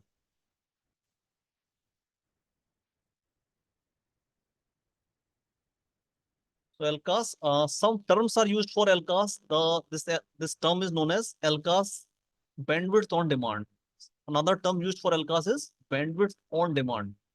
It can be asked, bandwidth on demand is implemented by which protocol? You can will say LCAS. Another is hitless increase or decrease of bandwidth. Means in a running link, we can increase the capacity or decrease the capacity without affecting the running traffic. This is possible only because of LCAS. Dynamic allocation of bandwidth. These all things are possible because of LCAS. Means if any system, one link of 10 Mbps is working and it is working by two lines, one of 6 MB and 4 MB, one 4 MB link is disrupted, then its capacity will automatically come down from 10 MB to 6 MB. Because LCAS receiver will inform the transmitter that I am not getting your packets from a 4 MB link. So it will decrease the capacity. It will disable that 4 MB link and the capacity will be decreased from 10 MB to 6 MB. So this is all possible by LCAS. ITU standard for LCAS is Z.7042. I have written down in the chat box. So, and the third parameter, third protocol is GFP, generic framing procedure. This is the guideline. How different application data is mapped in your SDH containers. How the discrete data can be mapped in your circuit-switched SDH network. And GFP, I will write the full form of GFP. Please write what are the full form of GFP? Generic framing procedure. And ITU standard for ITU for GFP is Z.7041. Yes. ITU standard for GFP 7041. You have to remember these ITU standard. So GFP is the general guideline when we are mapping different application data in your SDH containers. There are some fields that can be discarded. Some fields are to be added so that it can easily be mapped to SDH containers. So GFP is a guideline. Which field are to be retained, which are to be added, which are to be discarded. So this is GFP, general framing procedure. There are two variants of GFP, GFP-F and GFP-T. GFP-F is a framed GFP and GFP-T is a transparent GFP. So when we have some data or like delay sensitive applications, for those GFP-T utilized. GFP-T like live streaming of some match or some speech is going by some important personality, then we have to live stream it. So for that GFP-T utilized. So two sub variant of GFP are GFP-F and GFP-T. I have explained, I think, these things, but just for going through, like concatenation, we have discussed what we're discussing about concatenation. There are two types of concatenation. Concatenation means to make a group.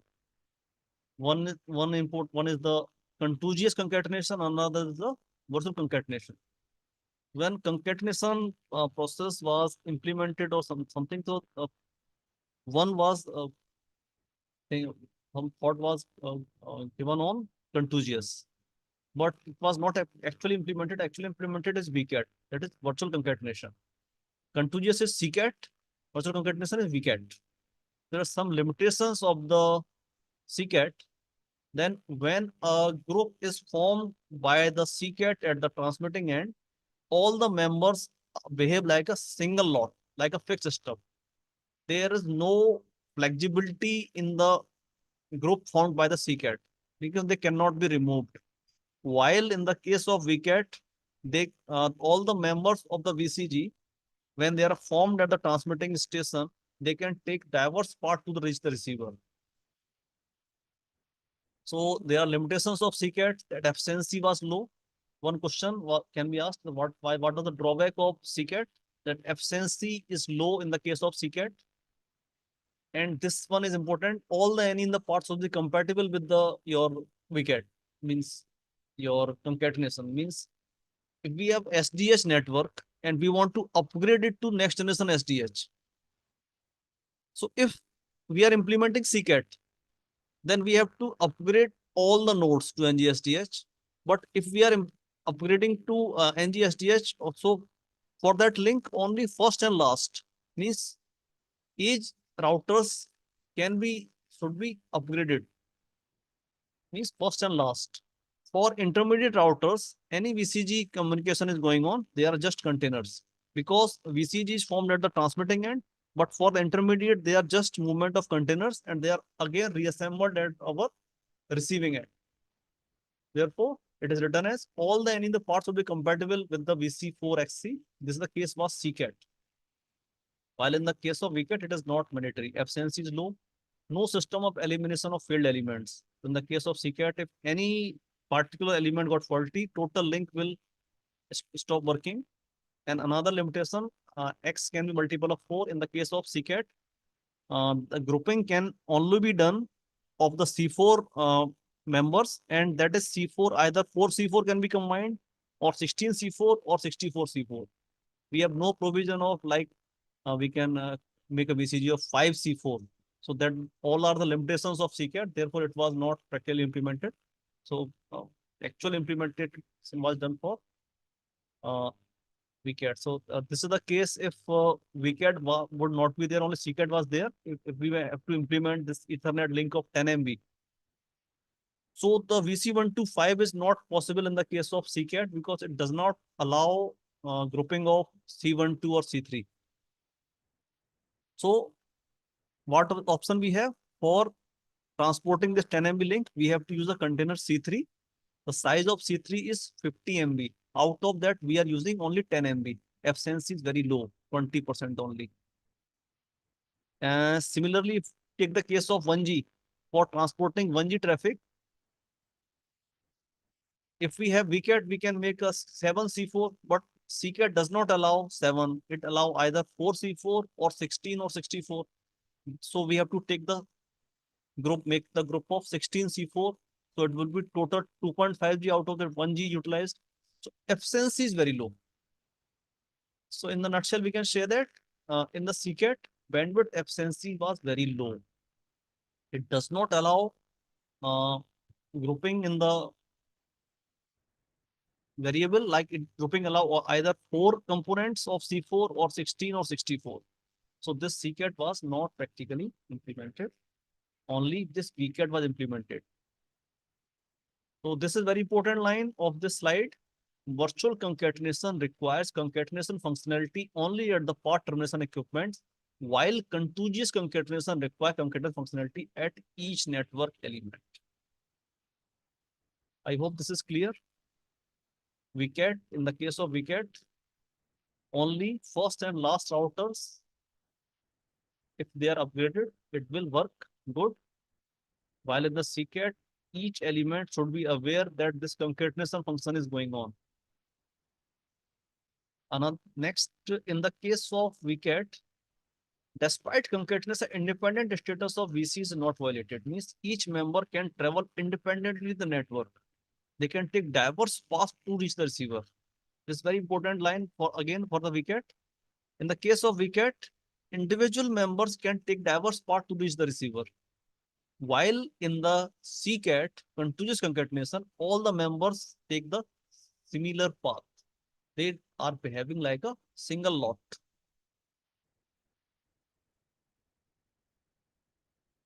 So these are the two important difference between CCAT and wicket. In the wicket, members can take diverse path to reach the receiver. And they can take different paths. They can to reach the receiver. While in the CCAT, they all travel like a single lot. Second, in the case of wicket, that concatenation function is done at only at the first and last. Only at the terminator equipment. For the intermediate, it is not required.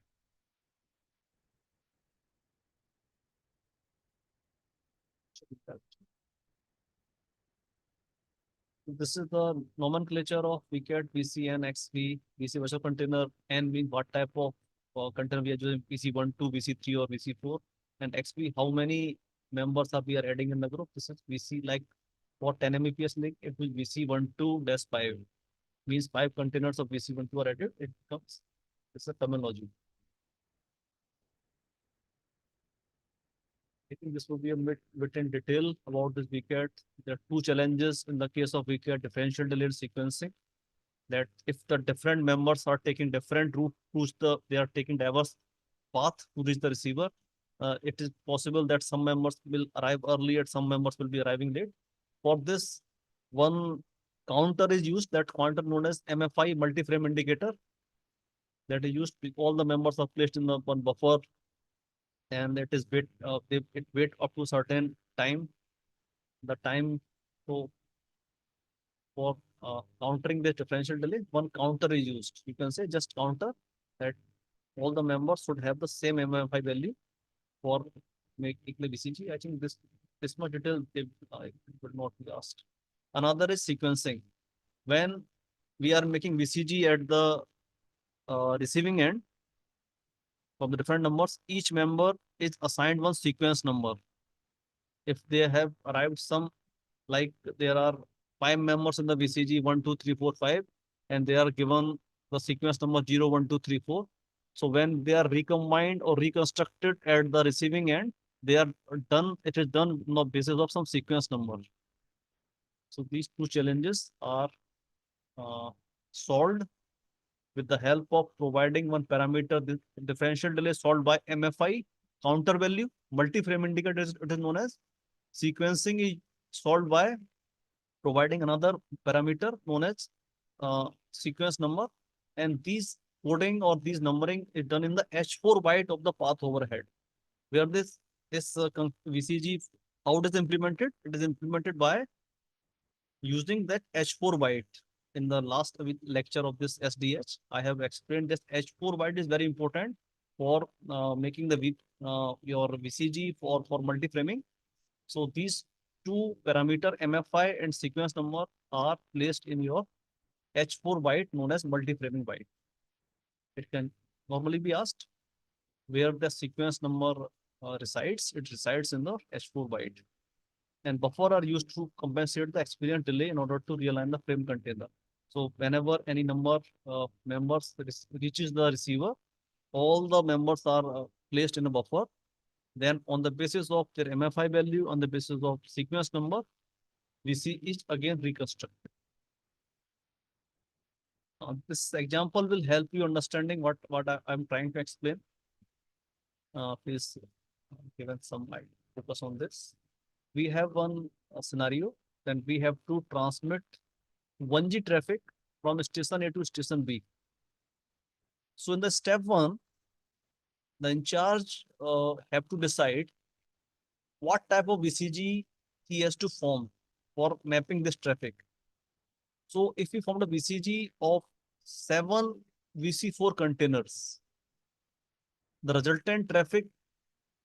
resultant link will be able to take the traffic, like one VC4 is having capacity 150, then 7 VC4 combined will have a capacity of 150 into 7, 1050 Mbps. So in that link, in the step 1, this VCG is formed and total 1G traffic is mapped in this. Now comes the work of NMS of the system. NMS will do the coding in the H4 byte of the path overhead of the 7 members, assign them sequence number. Sequence number will be basically from 0 to 6. It is written as SQ1 to SQ7. It is normally SQ0 to SQ7.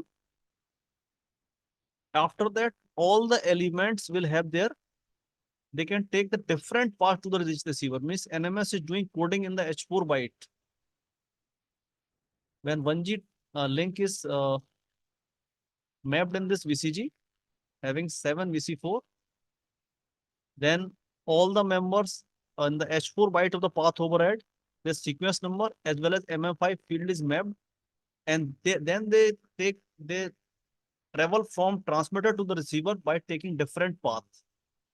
In the step 3, they are traveling, and the step 4, they reaches to the buffer at the receiving station. Here, first they are placed in the buffer and their H4 byte is checked. The sequence number, they are placed on the basis of sequence number.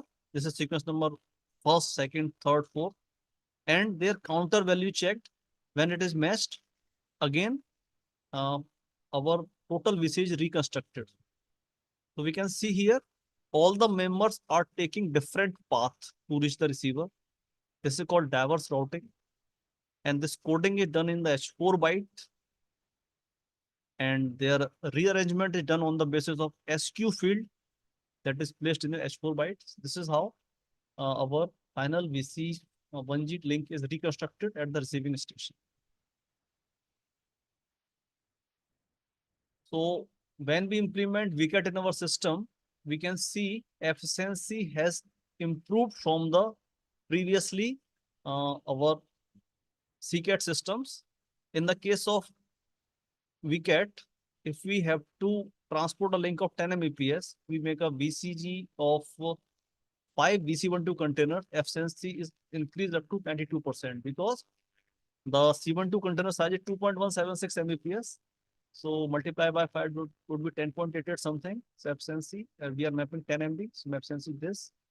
For transporting a traffic of 1G, we are making a VCG of 7 C4 and efficiency this are. So efficiency is very much increased from the case of CCAT. So one basic difference between CCAT and VCAT would be efficiency is increased in the case of VCAT. Then we have 1, 2 slides about LCAS. Although I have discussed this thing, IT recommendation for LCAS is 7042. LCAS introduces the flexibility to the VCAT by permitting decrease increase of payload. This is done hitlessly. So the some terms used for the LCAS is bandwidth on demand. Second, dynamic allocation of bandwidth. Third one, hitless increase or decrease of bandwidth. And full form of LCAS is link capacity adjustment scheme. It allows to make amendment in the size of the VCG. We have to increase the size of VCG or decrease the size of VCG possible when LCAS is enabled. And for this, LCAS is synchronizing between transmitter and receiver. And there are 16 payloads control packet used for this. So this is in much detail. They are not going in that much detail. So LCAS introduces flexibility in the system. There are a number of parameters that are sent from transmitter to receiver. First is the MFI field, means counter value. Then sequence field. These we have seen in the VCAT. Then control field. This is used for the LCAS purpose. When it is communicating between transmitter and receiver. Then group identification. This is a unique identification of particular VCG. This is from transmitter to receiver. And the return direction from receiver to transmitter, member status. If our particular container for VC1 to reach safely or means properly to the receiver, it will acknowledge by sending the 0 that the memory status is okay or failed. Then resequencing, we want when we are making changes in the size of BCG, then resequence acknowledgement is being done. These are the fields. This is generally this is the frame of our GFP header. This is payload area. Then some fields are added by GFP system. This length is known as this is the how many bytes are in the payload area. This is known as PLI field, payload length identifier. Then it is one authenticity check field that it is known as cyclic header error checks sequence. CRC some 16 is used here for keeping the integrity of this field. And PTI, PD, PFI field are used for what type of information, whether it's coming from client side, server side. Then UPI field is very important. UPI, user payload identifier, what type of information, whether it is landline information or Ethernet data or MPLS data, it is written in this UPI, user payload identifier. So these are the some fields that are added by the GFP header. How it is encapsulating data of different application in your SDH containers.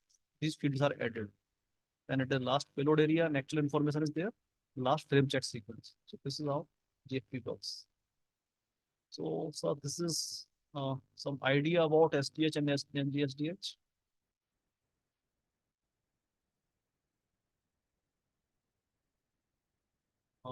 Any doubt you can ask here.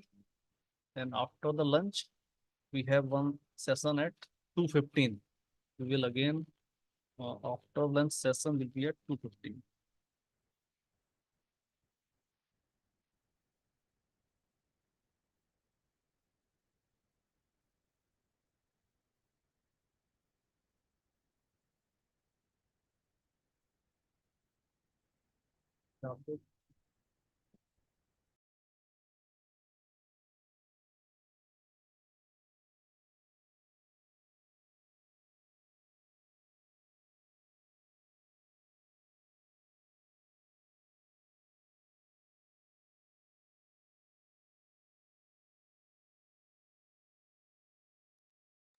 I have unmuted. Yes, sir. Hello, am I audible? Yes, sir, you are audible. See, you said in VCAT actually what we do now, this concatenation. So if you know in a ring, a traffic flow in one direction, protected traffic will be there in another direction. So where is the question of multi-path when you're talking about? Because when we made VC in a group, now when we send, we go for this one. Now. So I could not get that your point in different direction that we get close. So virtual multi-path or diverse path means in SDH I have said that 8,000 frames are transmitted per second. Okay, means there are 8,000 samples are taken per second. So it is not necessary that all the members should travel in the same cycle. If there are congestion in the network, some members may be some bit delayed. They will take the same path, but they are taking some in the previous cycle and some are transmitting the less cycle. So it is just with the mute karna padega. It is just for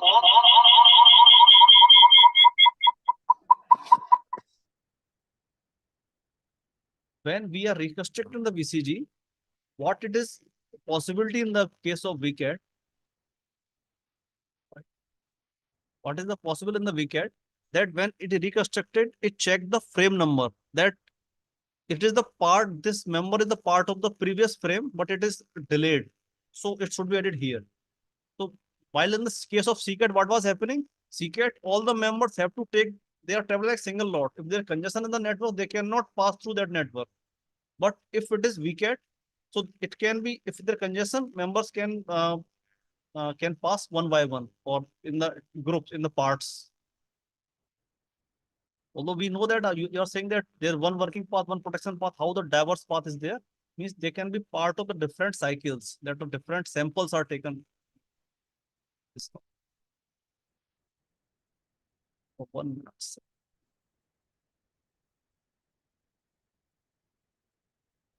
Hello. हाँ sir.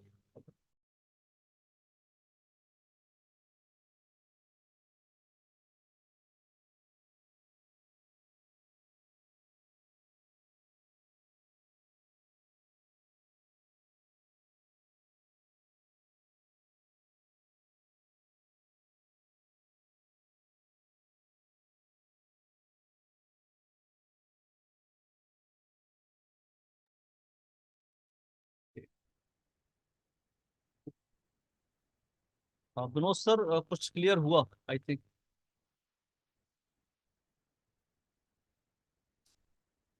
Diverse path का मतलब मैं ये बता रहा हूँ कि diverse path में वो एक सेम, ऐसा नहीं है कि वर्क सेम उसी साइकिल में, जैसे हम 8000 सैंपल्स पर सेकंड ले रहे हैं तो सेम साइकिल में जाना जरूरी नहीं है। वो अलग अलग साइकिल पार्ट हो सकते हैं, पर वो रिसीवर पर जाके उनको इकट्ठा किया जाएगा, उस पर काउंटर वैल्यू चेक कर ली जाएगी ये किस सैंपल के थे, तो उससे आप डिले का अकोमोडेट कर सकते हो, मतलब कंजेशन के लिए beneficial. Any other question sir? I think we can close the session now, and the next class will start from 2:15. Next lecture will be about FTTH and DWDM. So many topics are to be covered. So one topic is covered here. So after that we have last session. One more session was there, and we will try to accommodate more, as much more sessions can be possible in this 5 days. So thank you very much everyone for your patience for listening.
So, good afternoon to all of you. Am I audible to all? Please let me know. Please write in chat box.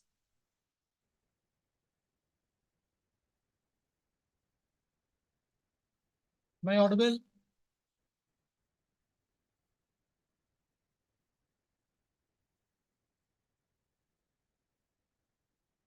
Okay, good. So, our today's topic that is on FTTS technology, fiber to the home technology. That means fiber will be connecting to the users. So, communication is available to the premise over a fiber. Fiber to the home means connecting users over the optical fiber. Fiber to the home, that is becoming a very, very popular nowadays, especially most of the telecom operators are using fiber to the home technology for high-speed broadband connectivity.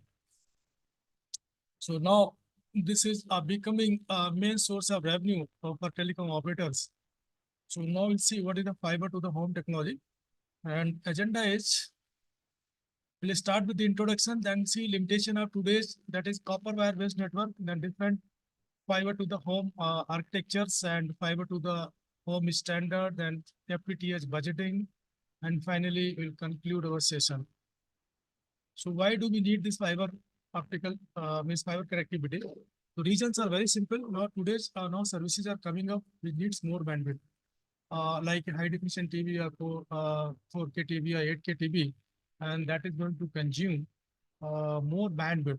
So the only suitable media that is available which can support huge bandwidth, that is optical fiber. So FTTH provides a huge bandwidth as well as long reach, offers the all types of these services. Other technologies are like connectivity given over the DSL or cable modem or wireless technology.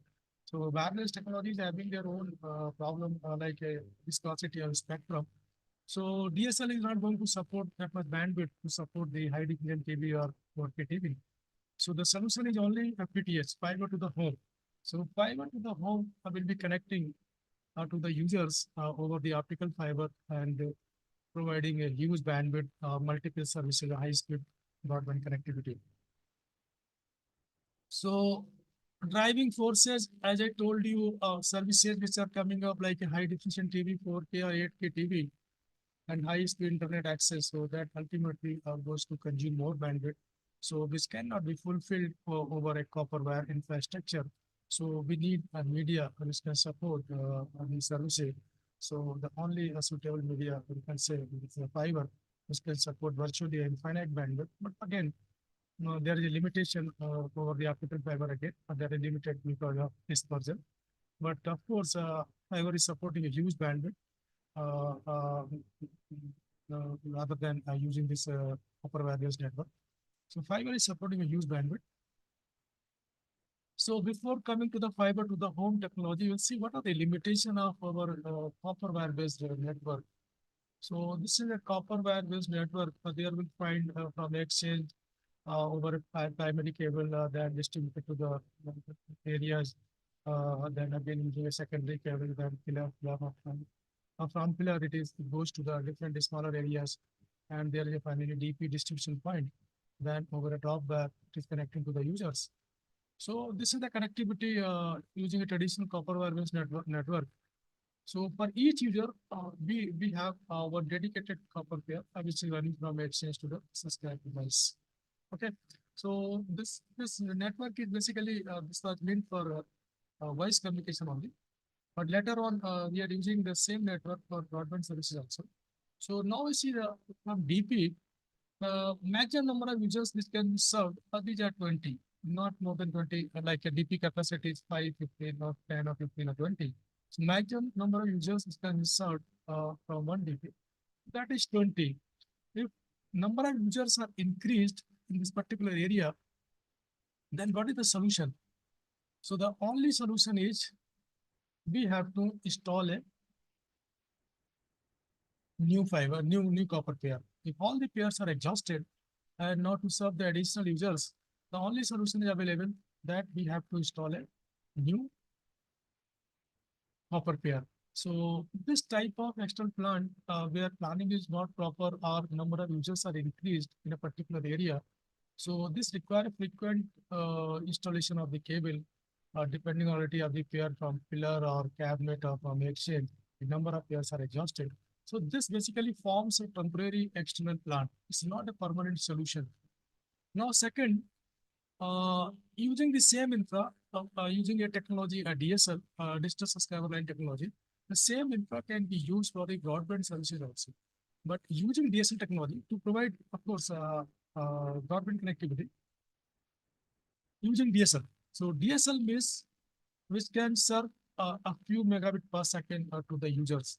So few megabit per second is not going to serve the services like a 4K TV or high definition TV. And as well as DSL technology, of course, available, which can be used. This copper wire-based infra to provide the broadband connectivity will provide few megabit per second to the users. But that is highly dependent on quality of copper wire as well as length of the copper wire. If length of copper wire is increased, or suppose we are moving away from the exchange, the throughput will go on reducing. So this is again a problem because DSL technology, which can serve over the same copper infra, but again limited bandwidth. But again, it is dependent on quality of copper wire and as well length of the copper wire. Now, regarding the coverage of the exchange, the coverage of exchange is hardly 4 or 5 kilometers. So 4 or 5 kilometers means a big city like a metro cities, you will require a number of exchanges to be deployed in different geographical area. And ultimately, we have to maintain all these exchanges. So that means maintaining exchanges will be increasing your operational cost. So operational cost will be also increased. So what can be done actually? If we use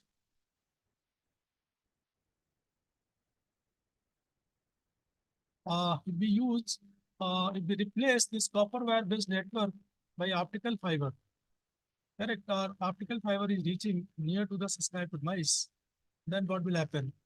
Here in this particular area, once optical fiber is available, any number of users can be served because fiber has got a huge bandwidth. So any number of users can be served. You need to replace only the end equipment, nothing else. So once optical fiber is installed in external plant, that means it becomes a permanent solution, a permanent external plant. There's no need to install this cable again and again. So once optical fiber is installed, so here any number of users can be served. And regarding the bandwidth, that is limited in case of DSL technology using copper wire pair. But here, once optical fiber is available, that means user will get more bandwidth, so will be served with more services, high bandwidth consuming, high bandwidth consuming services. So once optical fiber is laid in external plant. Now another other limitation with the copper wire based network that is highly dependent on the length of copper wire. Here, whether you are near to exchange or away from the exchange, everywhere you will get the same bandwidth. So it is independent of length of optical fiber. Now coming to the coverage, your coverage is 4 to 5 kilometers. Once optical fiber is installed in external plant, the coverage will be enhanced to the 15 to 20 kilometers. So even in a big city, you can have a centralized exchange or all voltage at a central exchange, a centralized place, and this can cover the entire city. So that means will reduce your operational cost also. So once optical fiber is installed in external plant, that means user will get more bandwidth, become a permanent external plant, and coverage will be also enhanced. So will reduce your operational cost. So the advantage of using optical fiber in external plant. Now this table shows that how ADSL technology or ADSL 2 plus or VDSL, if you move away from the exchange, your throughput goes down. Now see, 1 kilometer or 7 kilometer, and for 6 kilometer, your throughput will be reduced. But in case of once using optical fiber, whether you are near to exchange, away from the exchange, everywhere you will get the same bandwidth. So this is the advantage of using a fiber to the home of fiber in external plant, fiber in local link. Now we'll see in what configuration fiber can be used in external plant. So fiber can be laid depending on point of termination of optical fiber. So in general, you can say it is FTTX Stands for the point of termination of optical fiber. Point of termination of optical fiber. So if it is going to be terminated inside the house, so it become a fiber to the home. If it is terminated to the building, so fiber to the building. If it is terminated to the curb side, so it is fiber to the curb. Or node means like a transmission equipments which are used like a SDS node or PDS node. These are called actually nodes. So fiber is available up to the node actually. So fiber to the node. So fiber can be laid in different configurations. So in general, it is a FTTX, fiber to the X. X is the point of termination of optical fiber. So FTTX, fiber to the X. X means point of termination of optical fiber. So these are different configurations there will find in the FTTH. That is the final configuration of access network using optical fiber cable. So cable is running right from exchange to the subscribe to device. Inside the house, this optical fiber is available. So there is no hybrid network. So it is purely optical fiber based network. So from exchange or central office and up to the premise, optical fiber is available. So this is fiber to the home. Fiber to the building, you can say it's a transitional stage of optical fiber to the home. So where fiber will be running up to the basement of the building. At the basement, let's suppose there's a multi-story building, we can install a modem here that is called ONT or remote terminal or ONU optical network terminal. And from there, onward connectivity can be made over copper wire or metallic cable, a Cat6 cable or Cat5 cable, or using copper pair for for voice communication. Or in a similar way, curbside also, where cluster of users are available. So optical fiber can be laid up to the near to the cluster of users, and from there onward connectivity can be made over the copper pair or metallic cable can be used like Cat5, Cat6 cable or copper pair for metallic connectivity and phone connectivity. So these are different configurations of optical fiber, where optical fiber can be installed in an external plant. Why FTTH region is very obvious, because fiber has got a huge capacity. So enormous information carrying capacity of the fiber. So user will get more bandwidth. Easily upgradable services can be easily upgraded. Today you require only 2 Mbps. Tomorrow you may require more than 2 Mbps or 10 Mbps. So services can be easily upgraded. Now it is a fully symmetric, providing a fully symmetric services. Both uploading and downloading can be fully symmetric. A same speed can be given, and as well as it become a permanent external plant. And that is also reducing your operational and maintenance cost. And whatever benefits of optical fiber goes to the fiber to the home user also. So like making a secure medium, covering more distance, more coverage is there. Immune to electronic interference, it can be installed at anywhere where this EMI is there, electronic interference is there. In those areas also, the optical fiber can be stored. Apart from the electric line also it can be used. So electronic waves will not interfere with signal, signal. So it can provide the bundled services, and most important is here, FTTH is a future-proof architecture where it is not only taking care of the present services, but once optical fiber is available in external plant, that means user it will take care of the future services also. And around the world, in India also nowadays, it is viewed as a strategic national infrastructure similar to the roads or railways after arrival of the BharatNet. So through BharatNet, all the great panchayats have been connected through optical fiber using the same technology that is FTTS converted to the home technology. So it's been used to connect place panchayats villages. So this is what fiber to the home technology. Now it is viewed as a strategic national infrastructure. Now technology options which are available for fiber to the home. So there are 3 options available for fiber to the home. And very first option is home run fiber. Home run fiber means like a copper pair, there is a dedicated optical fiber pair or a single fiber will be connecting users from central office to the users. There is dedicated optical fiber is available. For example, 32 number of users are to be served So that means we will require 32 fibers or 64 number of fibers. The concept may be used of single fiber or two fiber.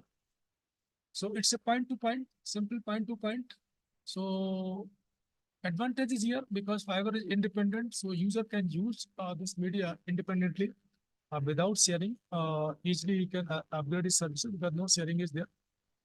So, but problem is because it will require a high fiber count, because more number of fiber counts will be required to serve the more number of users. So more number of fiber counts will be required here. And second option is active optical network, where active component can be used. Right? So active component can be used. So here fiber can be shared. So here single fiber or a two fiber will be reaching near to the subscriber premise. So near to the subscriber premise, where we can put an active switch, a curve switch. So for further distribution, and then it goes to the individual users over again a fiber. So here 32 fibers will be replaced by single fiber, a single pair of fiber, and connecting the all 32 number of users. So here a single pair or single fiber will be shared by 32 number of user. And even after you sharing, user will get more bandwidth. After sharing also, user will get more bandwidth. So advantage over the previous option, here you can save the number of optical fiber. So means 32 pair or 32 number of fibers will be replaced by one pair of optical fiber. So better than previous option, but the cheapest and best option, technology option is available. That is a passive optical network PON technology. So it's purely a single fiber concept, right? It's purely a single fiber concept, where single fiber will be running from exchange reaching near to the subscriber premise, where a passive splitter is used, that is a passive component. So which is used, which is splitting the optical energy into the number of parts, and then each part will be taken to the individual users. So this is the most popular technology where passive components are used in external plant. That's why it is called passive optical network. So like fiber and optical splitter, they are passive in nature. So passive optical network. So where this optical energy is splitted based on simple optical phenomena, and splitted energy is reaching to the different houses or different premises. So it's a single fiber concept. So this is the cheapest among both the other among all other options. So this is the best option being used worldwide by all the telecom operators. So that is passive optical network. So fiber to the home, it's based on a passive optical network where passive components are going to be used, are being used. That is a splitter in the form of a splitter. So this is a passive optical network where you will find it has got a three major component, and these components are called OLT. So OLT is located in exchange or in a central office of a service provider, and which is connecting to the through U-Link. It is connecting to the core network, that is called uplink. Through uplink, it is connected to the core network where the services are available, and that is called the uplink connectivity. OLT can be connected to the different network, but in our case in BSNL, it is connected to a single point, that is BNG. So it is ultimately connected to the BNG through uplink. Now, another important component that is used in a passive optical network, that is called ONT or ONU, optical network terminal or optical network unit, and which is located inside the house. It is like a modem actually. So modem is available for this ONT. This is basically modem. So that is having a line side is optical, and user side electrical ports are available, like RJ45 and RJ11 ports are available for connecting the telephone and users devices, RJ45 data devices, maybe PC or other devices. So available. ONT is there. Between OLT and ONT, there is a fiber network, and that is called ODN, optical distribution network. It is known as ODN, optical distribution network. So optical distribution network, in optical distribution network, this is optical distribution network where we are using a passive component like, passive optical splitter. Splitters are available. So splitters are being used. So splitters are passive in nature, and that's why it is called a passive optical network. Here, ODN is purely passive. ODN is purely passive. So splitters are being used. So three basic components which are used in FTTS connectivity from OLT to ONT. So there's a OLT, there's a ONT, and one splitter is used in external plant, which is splitting the optical light. So which is splitting the optical energy into the number of parts. So these are the splitter. So passive in nature. So doesn't have any electronics. So does not require any power supply. So that's why it is called passive optical network. And capacity of splitting. Splitting capacity depends on what is the capacity of this PON port. So the systems are available with different capacity. And now voltage available are available starting with the 32 number of ports. I mean 32 one port is supporting 32 number of voltage, but now new voltage are coming up, and which is having 64 capacity or 128 capacity. So one fiber or one port will support 64 number of ONTs or 32 number of ONTs. So it depends how many ONTs can be connected with a single port. Single port can be shared by the ONTs. So that is 32 or 64 or 128. So depending on capacity of, this is called PON port. So that is a PON port. So depending on capacity of PON port, so number of users can get connected over that port.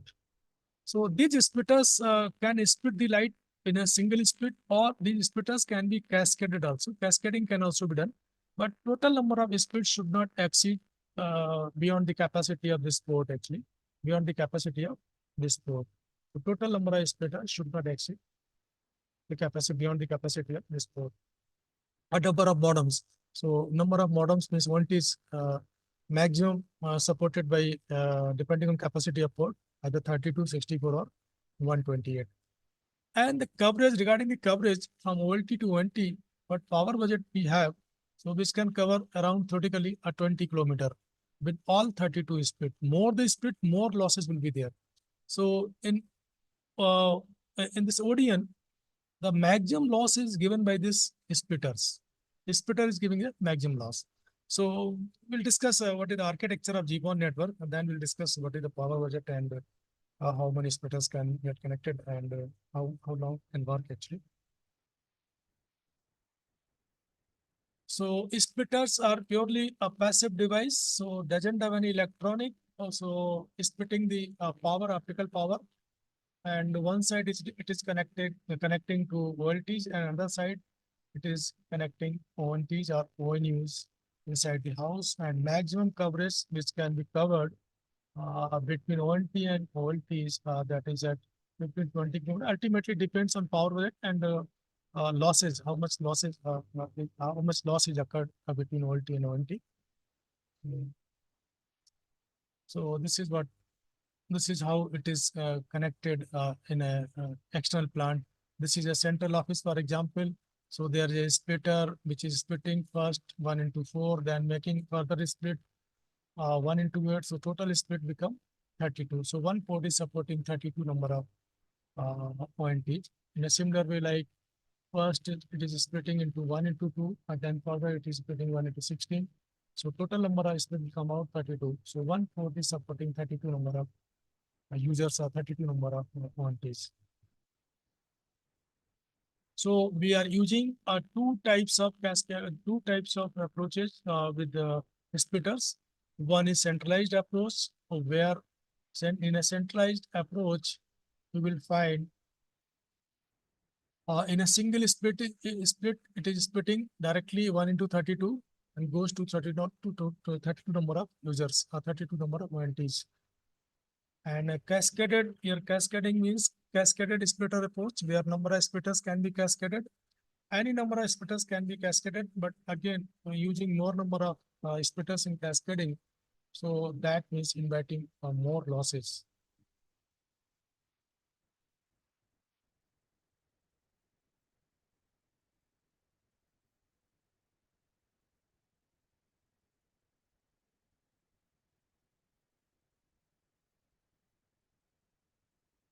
Just wait for a minute.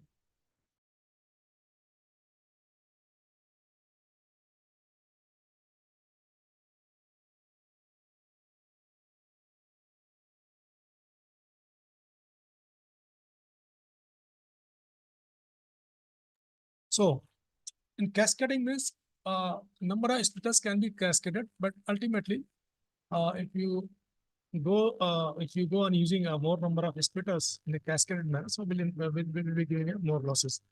So better to restrict it to the 2 or 3 cascading, not more than that. So how the splitting is taking place? So now see splitters are simply splitting light 1 into 2, then 1 into 4, and 1 into 8, or 1 into 16. That means every time the light will be splitted in 2 parts. So giving a loss of, giving a loss of 3 dB at each step. So that means if we have a splitter of 1 into 16, so it will give a loss of 12 dB. That is 3 dB loss, then further 3 dB loss, 3 plus 3 plus 3, then plus 3. So total loss will occur here, 12 dB. So the splitter which is splitting the light 1 into 32, that means giving a loss of around 15 dB theoretically, but of course, as a 16, 17 dB, including your connector loss. So splitters are giving a very heavy loss. Now, this is a GPON architecture. There are 2 variants very popular in PON technology. One is GPON and another is GPON. And GPON is a ITU-T standard, and while the GPON gigabit enabled passive optical network, that is IEEE standard. So GPON is a ITU-T standard. So this is the GPON architecture. So there you will find that there is a OLT and OLT from OLT, there is single fiber will be running, reaching to the first splitter, then splitter is splitting the light 1 into 32, for example, 1 into 64, depending on capacity. So then taken to the inside the house where one ONT is available. So ONT is connected with optical fiber, and at user side, different ports are available. That is RJ45 and RJ11 ports are available for connecting the users with RJ45 cable and RJ means telephone connectivity. RJ11 is there. So different types of ports are available here where user can connect their devices. So this is an example where 32 users are being connected. And the concept is very simple here because it's a single fiber concept. So using a different wavelength for downstream, it is a different wavelength. Downstream means that is from OLT to ONT using a 1490 nanometer. And in upstream, another wavelength is being used, that is 1310 nanometer. And that is from ONT to OLT. So there are 2 different wavelengths using a concept of WDM technology. So one wavelength is used for the downstream, another wavelength is used for the upstream, ONT to OLT. So 2 different wavelengths over a common media. So supporting both upstream and downstream. One more option is available, that is optional wavelength, which can be used for RF video transmission, where cable TV operator can use it for RF TV. So RF will be converted to a optical energy, that is 1550 nanometer, which can be coupled after OLT. So this wavelength can also be coupled after OLT, 1550 nanometer, 1555 nanometer. So concept is very simple, using 2 different wavelengths, upstream and downstream.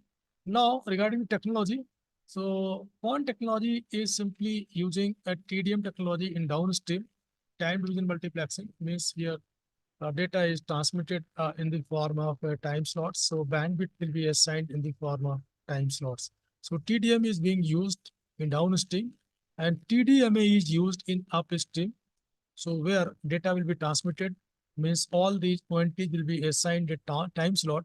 So will generate the data in that particular time slot. So ONT to OLT, it is a TDMA, which is the access technology. So to avoid the collision in upstream, and in downstream, it is a simple TDM. So downstream, it is simple TDM technology. So that's why this PON technology is also known as TDM passive optical network. TDM passive optical network. This is also known as TDM passive optical network. They are using a time slots, each of 125 microsecond. So TDM passive optical network. So the maximum reach between OLT and OT that is theoretically covered, that is 20 kilometer. But by using an PON extender, so after 20 kilometer, we can use an amplifier. So it can be further extended to the 20 kilometer. So it can cover around 60 kilometer physical reach between OLT and OT by using an amplifier. Without amplifier, it is 20 kilometer, 20 kilometer. Here, this side, BNG is there. So it is connected with that is called upstream from OLT to ONT, BNG. This is the upstream. So upstream, uplink connectivity. This is uplink connectivity. This is called uplink connectivity. So through uplink, it is connected to the BNG. So the final destination is BNG actually for all FTTH users. So finally, the OLT aggregation, aggregate traffic is reaching to the BNG. So OLT is nothing that is basically aggregating the traffic available from the different ONTs and taken to the BNG. So something like a router or switch, this OLT is functioning here.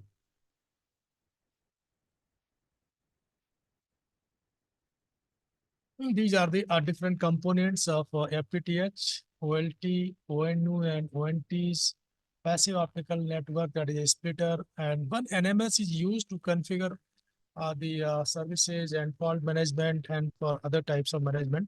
So NMS is available for service management and other management.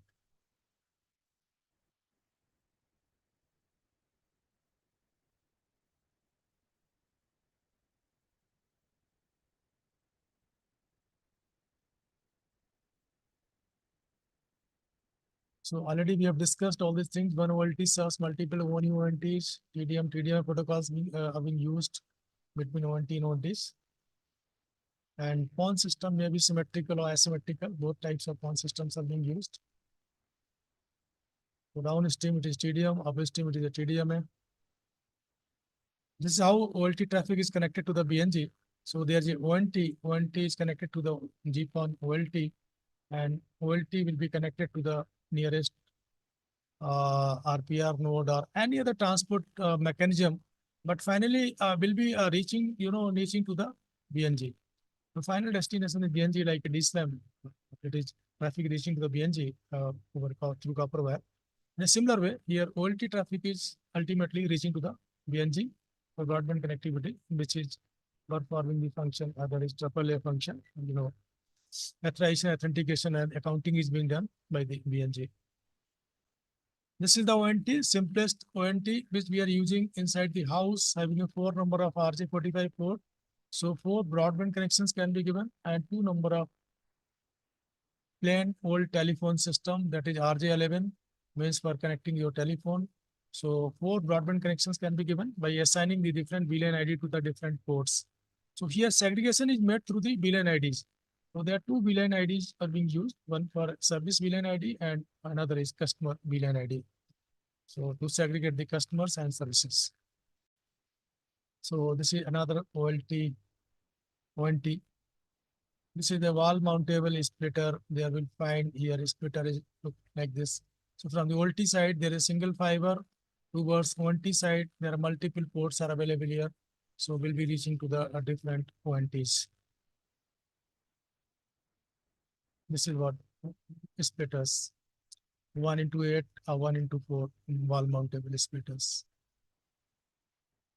Coming to the FTTH standards. So now very high capacity PON systems are available.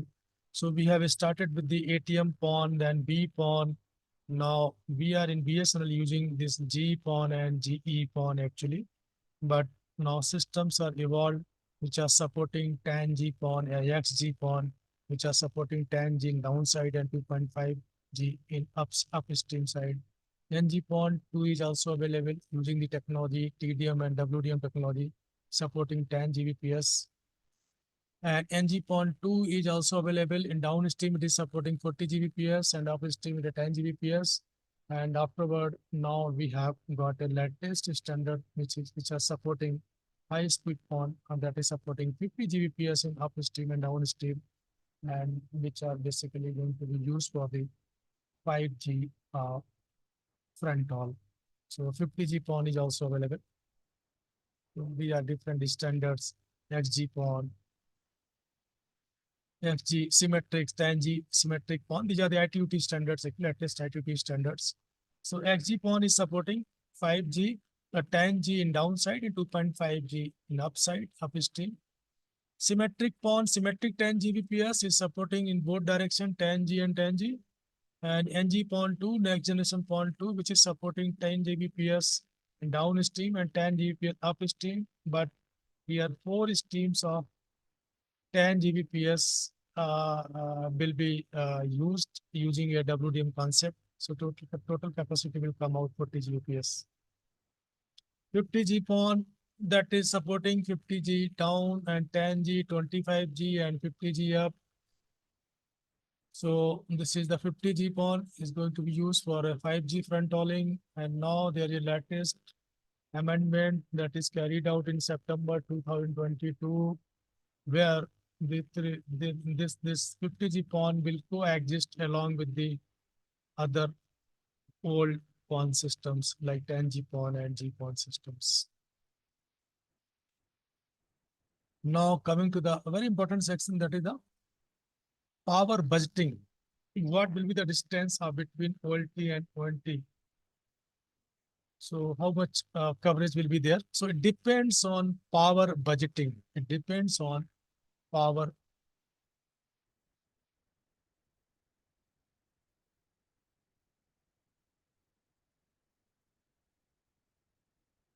Okay, it depends on power budgeting. So what is the link budget? So link budget is nothing that is basically we have to calculate how much power we have to spend in the form of to be spent in the form of losses. So power budget is basically transmitted power minus the receiver sensitivity. Receiver sensitivity means the minimum power which receiver can sense, which can handle receiver can handle that power without generating any error, So this is what power budget. So how to calculate what should be the distance between the OLT and ONT? So based on a simple phenomena, what we have to do, and okay, let us write that will be more elaborative. So I will show you. So this is the power budget, transmitted power and receiver sensitivity. The difference of these two, that is power budget. This much power we have, which can be spent in the form of losses. So losses may occur in the form of fiber loss, splice loss, connector loss, like that. So total losses should not exceed the power budget. Some margin should be remained. If margin is positive, your system will work. If margin become negative, your system will not work. So minimum power should reach to the receivers. That should be better than the receiver's sensitivity. So this is the actually power budget. So as I told you, splitters are giving a very heavy loss. So 1 into 64 or 1 into 32 splitter is giving a loss of around 16.8 dB or 17 dB. You can say. So how to calculate? Simple budget calculation is there. So optical power budget is transmitted power or transmit output power minus receiver sensitivity.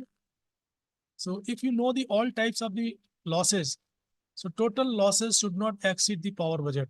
So optical losses will include the splice losses plus connector losses plus cable loss or insertion loss in other or any losses occurred in any other part. So that is a total loss. One example has been given here. Suppose if a system of if we have a 1 into 32 splitters and insertion loss of 16 dB, which is giving a loss of 16 dB. There are 4 connector, each is giving a loss of 0.5 dB. There are 2 splices with the 0.1 dB and fiber loss is 0.41 dB or 0.4 dB per kilometer. So total section length is 15 kilometers. So loss given by fiber will be 15 into 0.4, so 6 dB. So you just calculate this optical loss. So total loss given by the splitter is 16 dB plus 4 connectors into 4 into 0.5, then 2 splices, 2 into 0.1, and 6 dB loss is given by the cable. So total loss that come out 24.2 dB. So if your transmitter output is 0 dBm and receiver sensitivity is minus 28 dBm, so total optical budget will be 0 minus 28 to 28 dB. That means your GPON network can tolerate and loss up to the 28 dB. So that means which is higher than what actual loss is occurred at 24.2, means your network has enough margin to operate reliably. So this is how we are calculating. So margin should be available, that is in a positive way. Here, this is a power budgeting in GPON network. For downstream and upstream calculation is given here. Now, a simple calculation. Suppose this is SFP, which is radiating a power of 0.3 dBm. So 0.3 means other losses are occurred like connector losses, and you see so many losses. This is splitter is available here, which is also giving some loss and reaching to the ONT, where it is giving again connector loss 0.6 dB. So you just start with the starting power, how much is there, and deduct all the losses, and that should be better than receiver sensitivity. Now you see, so calculate, this is the output power and these are the losses. So now you see, finally the total power that is reaching to the receiver, it is minus 19.45 dB. So this is better than the receiver sensitivity, because receiver sensitivity is minus 28. So minus 28, so it is better than minus 28. So the system will work.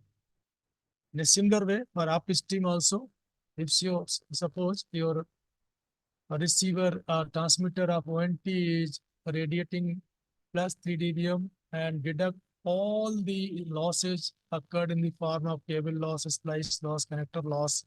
So now you deduct it from the transmitted power. So reaching to the ONT, that is minus 22.65 dBm. It should be in dB actually. Sorry, reaching power to the SFP at the receiving end of the VoLTE. So this is again better than the sensitivity of receiver. That is minus 28 dBm. Receiver sensitivity of SFP.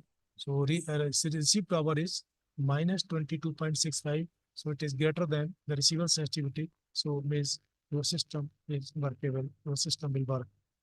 So this is how we are calculating the power, whether the system will work, up to what distance it can work, that you can calculate.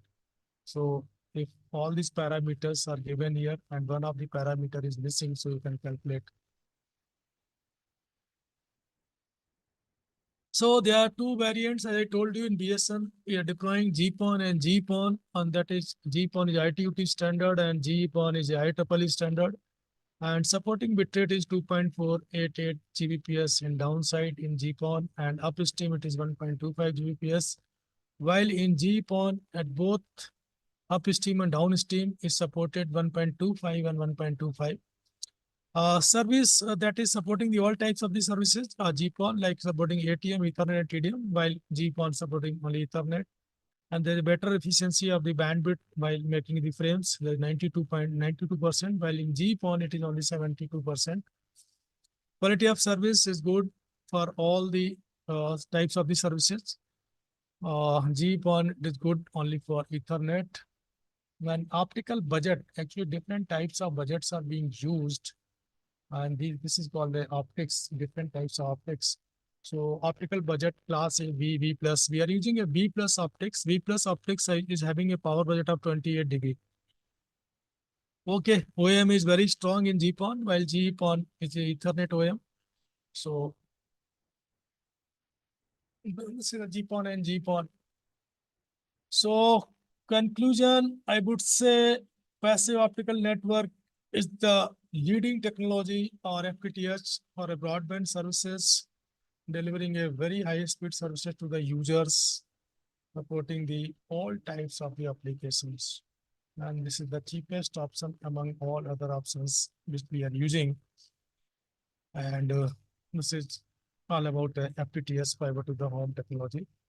If any queries there, anybody you want to ask, any question is there, then please come out with the queries. You can write down in the chat box. Somebody has asked that 1310, 1490 nanometer will be over same fiber. Of course, same fiber. That's why two different wavelengths are being used because media is common, right? So any other query, please come out with the queries. You can write in chat box. The 5 minutes.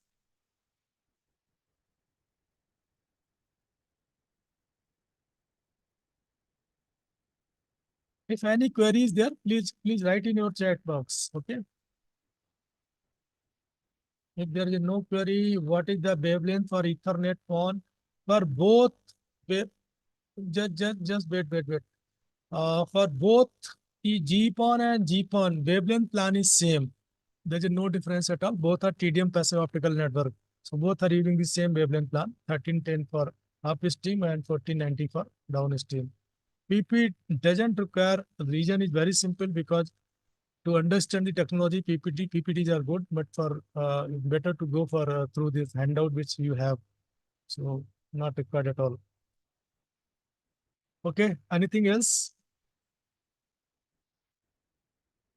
PPT will not help you in exam.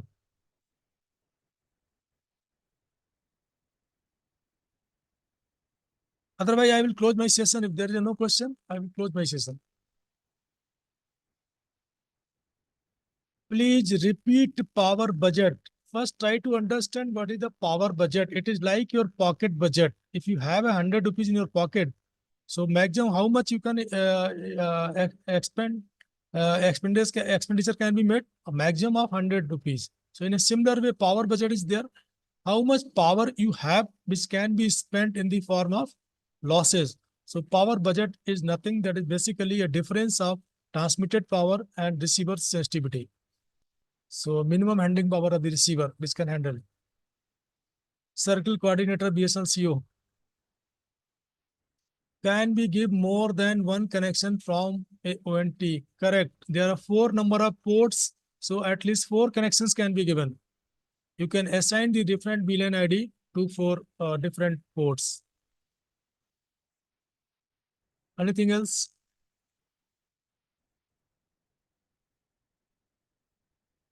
Or even through switch also you can provide more number of connections.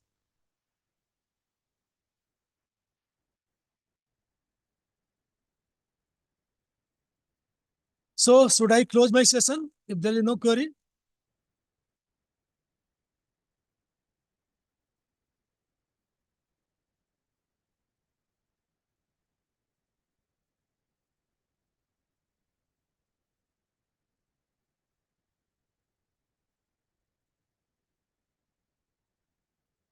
If there is no query, then I will stop my presentation.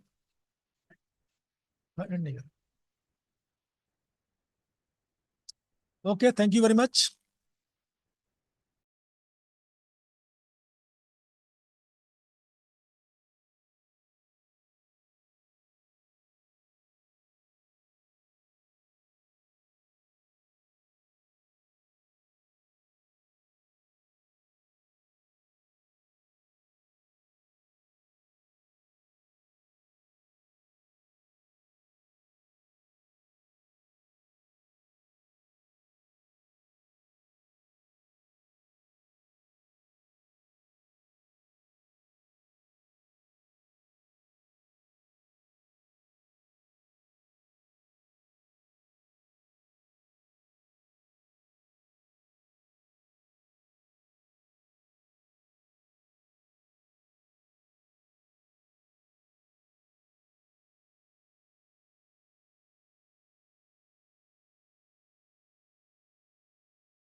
Okay, so welcome back. So let us start with the DWDM technology. So DWDM is basically a fiber exhaust solution, and without installing the fiber, you can easily increase the capacity of network. If fibers are exhausted, no spare is available. So dense wavelength division multiplexing. So objective of the presentation is to understand, we'll try to understand the concept of WDM technology, options for increasing the bandwidth, and then development of DWDM technology, then advantages, then transmission windows which are used, WDM system component. So one of the major issue in the networking industry, that is of tremendous demand for more bandwidth. And what will happen if suppose bandwidth is exhausted and no spare fiber is available? The only solution is DWDM system. Without installing a new fiber over the same cable, you can enhance the capacity. So, okay, so now what is DWDM system? What are the options available for increasing the bandwidth in the network? So there are three options available. If suppose bandwidth is exhausted between two cities, especially in core network where high speed links are required. So option is available if fibers are exhausted. So one option is available, that is we have to deploy a new fiber, so we can install a new number of transmission systems. So meet the capacity to meet the requirement. So more fibers, so more systems can be deployed. So that means installation of new cable will require more time, as well as capital will be also required. So second option is, that is better than previous option. So what can be done here? We can replace the low bitrate system by high bitrate systems, like a STM1 is operated between two nodes. So can be replaced by STM4, or can be replaced by STM16, 16 by 64, or 64 by 256. So faster electronics means high speed systems can be deployed, and we can replace the low capacity system. But the best option is deploy DWDM system, WDM technology, and that is the system, the fiber which we are using for a single wavelength, for a CPAN system or SDE system or PDS system. So one wavelength is being used, means we are using a single stream over a single fiber. So in WDM, this capacity can be multiplied by combining the number of lambda and over the same fiber. So same fiber will support the multiple wavelength and multiple bit rate. So without installing a new fiber, easily you can enhance the capacity of network. So this is the best option among all other options. Deploy DWDM system. This is an example we have given. Actually, now see, for example, between Delhi and Bombay, the number of SDA systems are being operated. Like suppose n number of systems are there. So that means between Delhi and Bombay, n number of STM16 or STM250 64 systems are working. So means for each system, one pair of fiber will be required. For each system, one pair. That means n pair of fibers will be required. And after every 50 or 40 kilometer, you have to regenerate the signal. So that means n number of regenerators will be required in TDM technology. So after every 50 or 40 kilometer, n number of regenerators will be deployed. So now what can be done? What can be done by deploying DWDM system at both ends? So by deploying DWDM, what can be done? Here, if all these STMs are started rating the different wavelength, and these wavelengths can be combined together and putting over a single fiber. So n number of fiber pair will be replaced by a single fiber. So this is one of the biggest advantage of using DWDM system in our core networking. So your fiber, n number of fibers will be replaced by single fiber, and n number of regenerators, because in DWDM system, amplifiers are evolved, so will be replaced by single amplifier. So there's a huge saving in capital expenditure, as well as space saving is there, as well as power saving, because n number of regenerator means require more power supply ampere. One, there is a single amplifier, so means n number of regenerator will be replaced by a single amplifier. So by deploying DWDM system, you can easily enhance the capacity without installing a new fibers.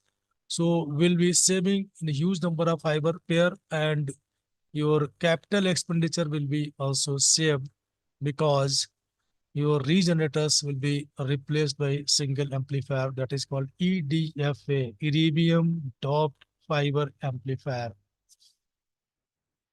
So development of DWDM technology. So we have started multiplexing the two wavelength over two different wavelength, 1310 and 50 nanometer. Then early WDM was 2 to 8 channel, but now DWDM systems are available which are supporting 192 number of wavelength, 192 number of wavelength, 192 wavelength means one fiber will support 192 number of wavelength. Systems are available, commercially available, which are supporting 192 number of wavelength. So the capacity of existing fiber will be enhanced by 192 times. Now see, if the same fiber will be used for 192 number of wavelength, which was used for single wavelength in case of SDH or PDS system. So now systems are available up to the 192 number of wavelength. So early DWDM, WDM system started with the multiplexing of two wavelength, then these are called narrow wavelength system, then dense wavelength system came with 16 to 40 channel, but now we have 190. It's not a 160, but commercially systems are available up to 192. Earlier there was a 160, but nowadays 192. So dense means these wavelengths are densely packed, very close, with the interval of 50 or 25 gigahertz. So this is what DWDM systems. So concept is very simple. DWDM, it is something like a prism. When white light is passing through the prism, it is split into the number of colors. When these 7 colors are back to the prism, so we have a white spectrum. So DWDM system is based on simple optical phenomena. So it's a purely passive phenomenon. No active component is involved here for segregating the wavelength or for combining the wavelength. So each color is independent and it can carry its own traffic. Like red wavelength will carry the STM16, blue will carry some other STM16 or some other traffic. So this is how WDM concept evolved. So at the multiplexing side, this is called ingress route, multiplexer, where number of colors are combined together and transported over a single pair. And at the egress side, it is demultiplexing the colors. So DWDM, like a prism, multiplexing the number of individual wavelength over a single fiber. Each port is associated with a wavelength. So it is combining the number of wavelength. Okay.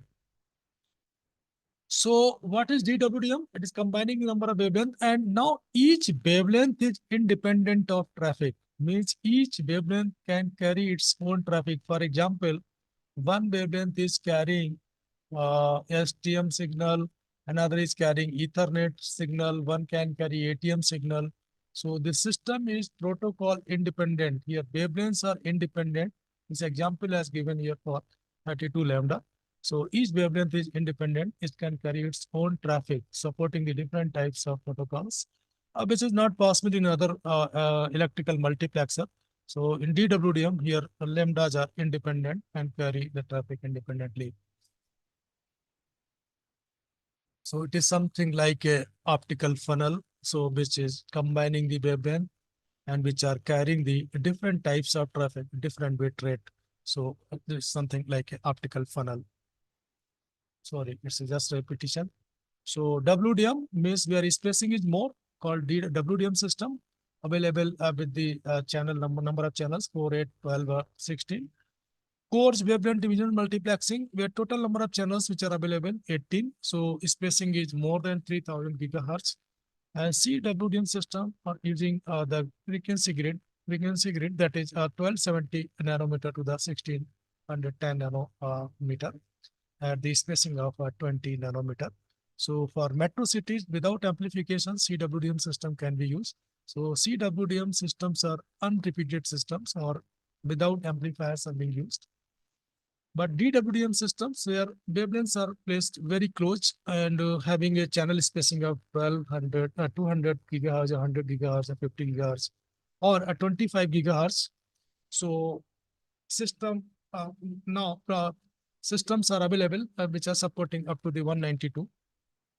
And after a certain kilometer, amplification is available. Amplifiers are available for DWDM systems. So amplifier can be used in DWDM system, which are not available for CWDM system, which are because covering a wide range.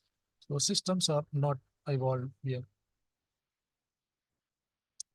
So this is a channel spacing of DWDM system, 200 gigahertz, like a 40 channel system up to 48 channel.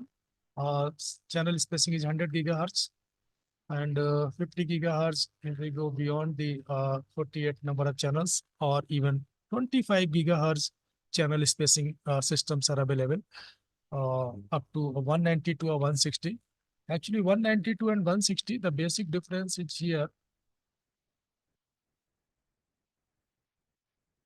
Basic difference is while using the extended C window, so total number of channel count will come out 192. Without extended C window, third window, so 160 number of channels are available.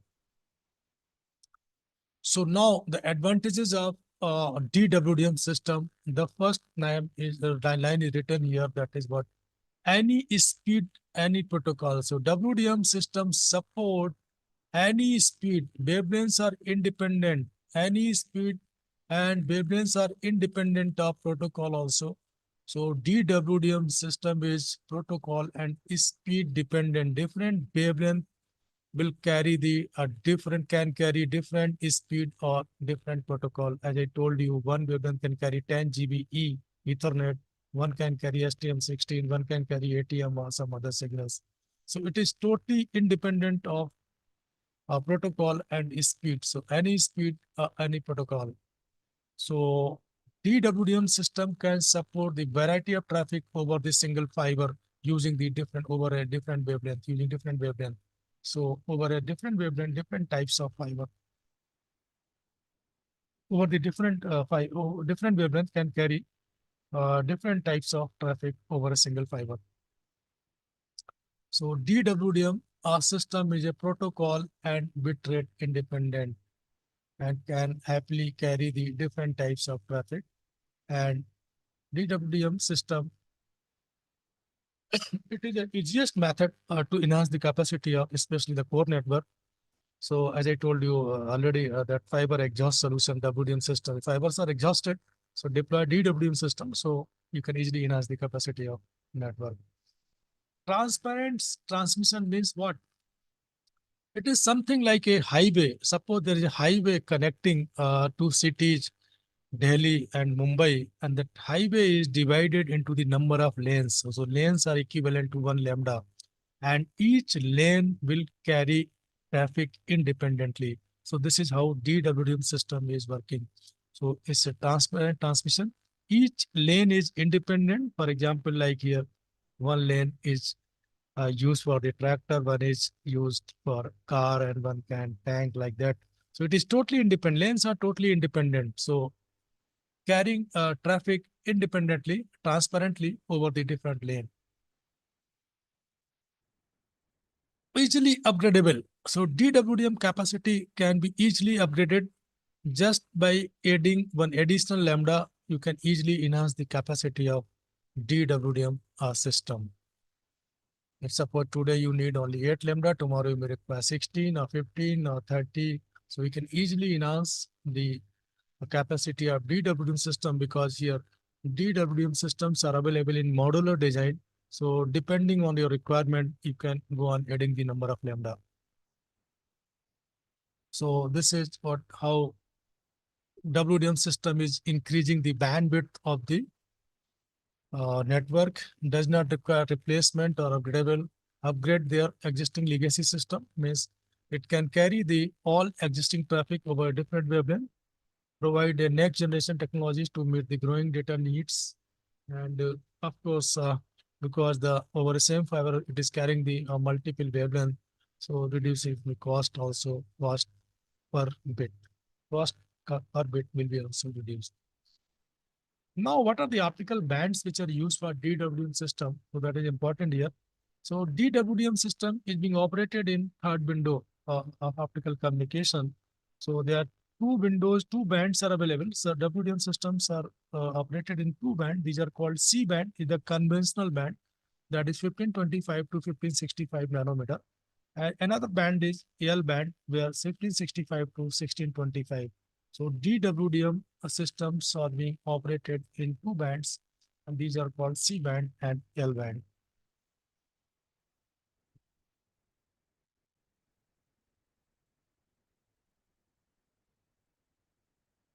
So ITUT, and these all wavelengths are well defined by the ITUT. So I will show you one frequency grid also. And this is the ITUT bands allocation for DWDM system 1530 to 1565 or around 1565. This is the C band, and L band is 1565 to 1625. And this is the frequency grid that is used for DWDM system defined under G.692. G.692. So these are well-defined wavelengths. So manufacturers cannot use their own wavelength in the window. So these are the well-defined wavelength, lambda 1, lambda 2, lambda 3, and lambda 4. Now, what are the network elements which are used in DWDM system? So network elements, so there are major network elements which are used in DWDM system, and these are optical terminal multiplexer, so which is used at the terminal, which will multiplex different wavelength. Second one is the optical line amplifier, which will amplify the spectrum, the line side.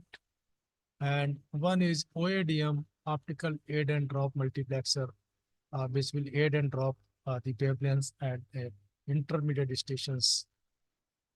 So these are different network element, but after a certain distance, amplifier, because these amplifiers are analog amplifiers, so we cannot use more number of amplifiers in consecutive manner because will increase your signal to noise ratio.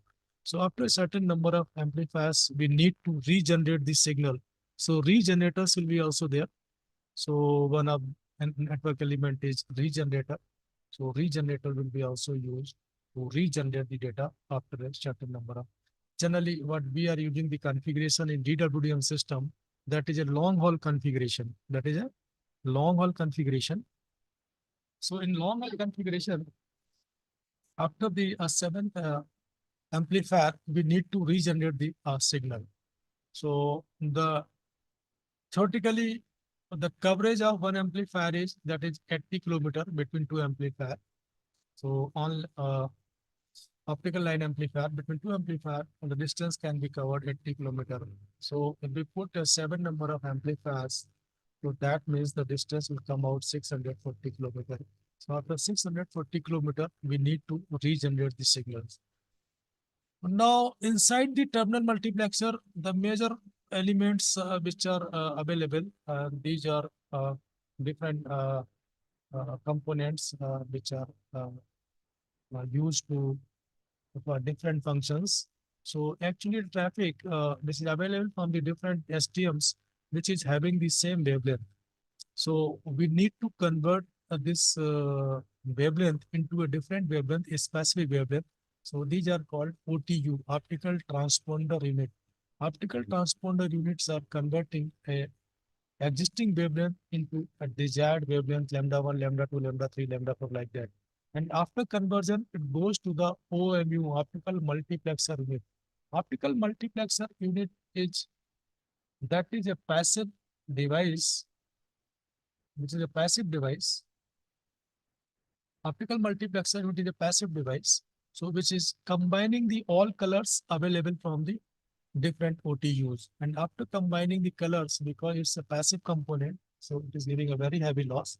So before launching to the line, over the line, we need to amplify the we need to amplify the level, optical level. So we have to boost the signals. So there is a optical a booster amplifier is available, which is boosting up the signals before launching over the optical fiber.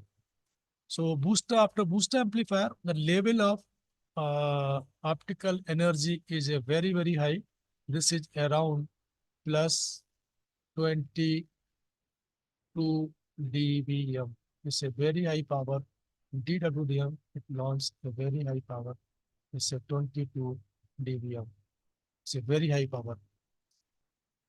Then after traveling a 80 kilometer theoretically, as I told you, so we need to amplify it. So OLA is available, so which will amplify the power again back to the around 20 dBm. So OLA, the gain of amplifier is around 25 dBm. So these are different network elements. So at the receiving end, of course, because signals are received from the distant end or deep. So before demultiplexing, we have to boost up the signal. So there is a preamplifier, optical preamplifier. So after preamplification, it goes to the ODU, optical demultiplexing unit. So we'll segregate all the wavelength like lambda 1, lambda 2, lambda 3, lambda 4, and then it goes to the OTU, back to the OTU. So there is OTU, so it goes back to the OTU. So in this fashion, it is working over A to B direction in a similar way from B to A direction. OADMs where you can add and drop the wavelength at intermediate stations. So these are the different network elements of DWDM system. This is optical terminal multiplexer. Already we have discussed. So there is a OTU, OMU, and OVA. So DWDM is basically a fiber exhaust solution. If fibers are exhausted, so the best option is available to enhance the capacity of network. So that is DWDM technology. And this technology responds to a growing need for efficient and capable data transmission by working with different formats. So it is independent of format, speed, totally independent. So it can carry any type of signal over the different wavelength. So this is all about DWDM system. If any queries there, so somebody has written what is OVA, OLA is the booster amplifier, is a line amplifier, OLA is a line amplifier. Both are, all amplifiers are EDFA amplifier. There is no difference at all. And the gain of amplifier is OVA and OLA, that is 25 dB.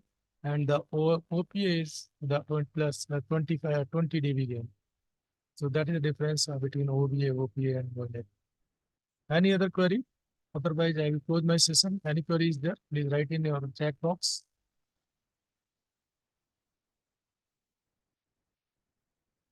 Please come out with the queries, write in your chat box.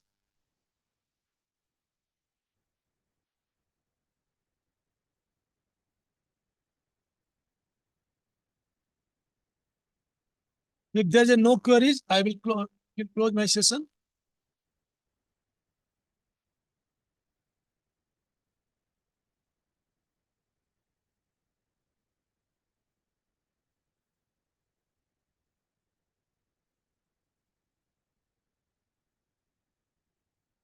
Any query?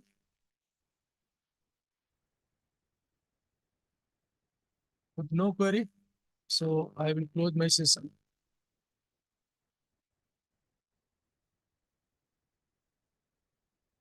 Okay, thank you. These are some questions. You can go through all these questions. What is the spacing, the common spacing of DWDM system? If you write in chat box, what is the answer? What is the operating wavelength of WDM system?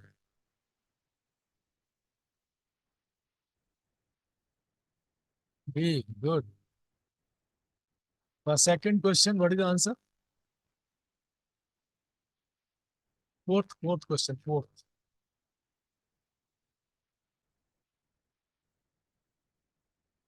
Good. Optical multiplexer is passive or active? Good. Okay, thank you very much. Pass. Everybody is passed. Good. Okay, thank you. So next lecture will be there after 5 minutes.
Good afternoon, all of you.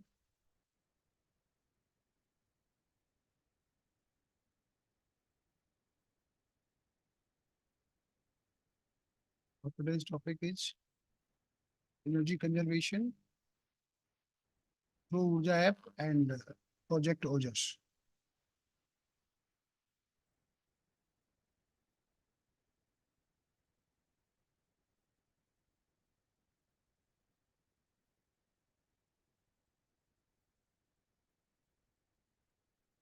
The ever increasing cost of energy has contributed immensely to the operating expenses of BSNL and any other company or the industry.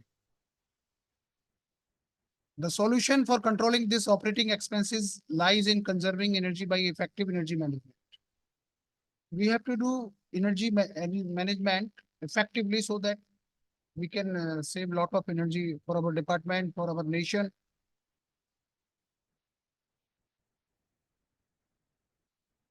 Coal and other fossil fuels, which have taken 3 million years to form, are likely to deplete it soon.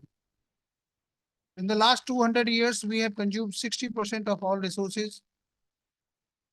For sustainable development, we need to adopt energy efficient measures. Today, 85% of primary energy comes from non-renewable and fossil fuels, that is coal, oil, diesel, petrol, etc. These reserves are continuously diminishing with increasing consumption and will not exist for future generations. There is Energy Conservation Act, which was passed in 2001. According to this act, we have to do audit yearly our organization so that we can save some energy. Energy management is the proactive and systematic monitoring, control, and optimization of an organization's energy consumption to conserve, use, and decrease energy costs. Every management includes all the activities incoming minor actions such as monitoring monthly energy bills and upgrading to energy saving light bulbs, etc. So for this conservation, we have to do a proactive approach. If you are proactive, you make things happen instead of waiting for them to happen to you. Active means doing something, the prefix pro means before. If you are ready before something happens, so you are proactive. The opposite is being reactive or waiting for things to unfold before responding. You can take an example, morning walk, wake up in the morning or waked up by the doctor.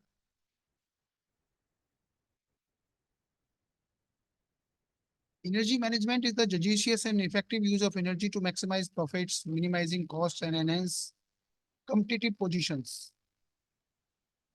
The objective of energy management is to achieve and maintain optimum energy procurement and utilization throughout the organization and to minimize energy cost waste without affecting production and quality, and to minimize environmental effect.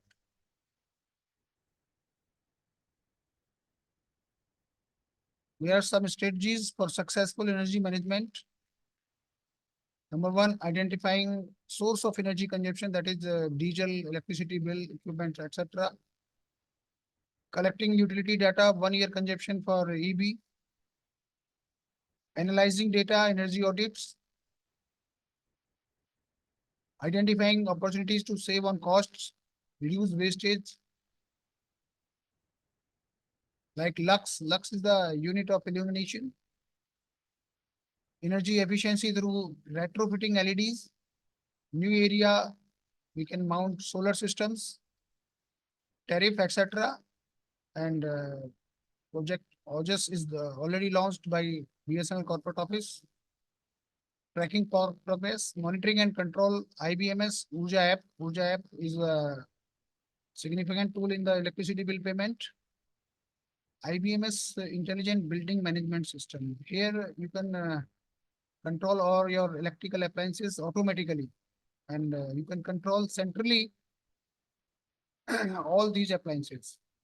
In this, in the IBMS, we normally planted several sensors, and we can control on our energy cost, so that a lot of energy we can save by applying IBMS. You should have a proper goal. If you are playing in the area without the target, so you cannot successful. If you have target, then definitely you will successful. You have to make strategies like I have to reduce 20% the energy cost within a year. You can save energy through NCM, LCM, HCM. What is NCM, LCM, HCM? NCM means no cost measures. Means there is no cost involved in this. We can improve energy efficiency by simple alterations in the system. What are the low cost measures? We can simply replacing something in minimum cost. This is low cost measures. And in HCM, high cost measures, we are going to improve power factor and by installing capacitor panels, etc. and IVMS for building management systems. So these are the measures by you can save electricity.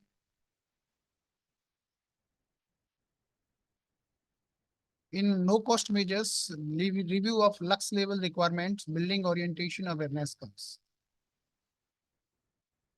Means without spending any money, you can save energy. In low cost measures, we put lot of sensors like timers, occupancy sensors, energy efficient equipment through retrofitting like LEDs. We can replace all the bulbs to the LEDs. So these measures come in the LCM, low cost measures. What is SCM? High cost measures, already explained. In this IBMS, Intelligent Building Management System, every electrical appliance is controlled centrally. In IBMS, every electrical appliance is monitored and controlled centrally so that you can reduce a lot of energy. Like whenever a person enters, automatically light will glow up. Whenever there is no occupant, then light will go off. By energy auditing, every year you are auditing your requirements and loads, so etc. So by this, you can make a plan and save energy in the coming years.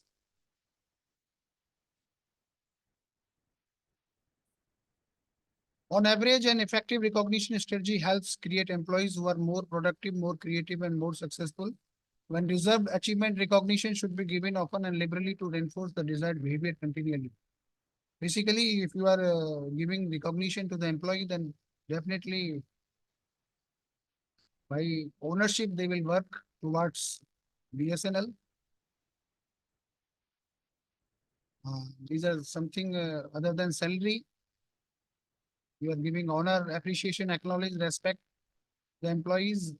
Definitely, our energy conservation mission will be successful. We can reassess, we can review what are the new appraisals or evaluation, next level jump, super to supreme. In a nutshell, we want to say that we have to save energy at any cost to serve our BSNL and our nation. 25% energy cost reduction in next year. This should be our target. New source of energy saving, changing with the time, become the first in the country of energy saving. Energy conservation and energy efficiency are separate but related concepts. Energy conservation is achieved when growth of energy consumption is reduced, measured in physical terms. Energy conservation can therefore be the result of several processes of developments such as productivity increase or technological progress. On the other hand, energy efficiency is achieved when energy intensity in a specific product, process or area of production or consumption is reduced without affecting output, consumption or comfort levels. Promotion of energy efficiency will contribute to energy conservation and is therefore an integral part of energy conservation promotional policies. Energy efficiency is often viewed as a resource option like coal, oil, or natural gas. It provides additional economic value by preserving the resource base and reducing pollution. For example, Replacing traditional light bulbs with compact fluorescent lamps means you will use only 1/4 of the energy to light a room. Pollution levels also reduced by the same amount.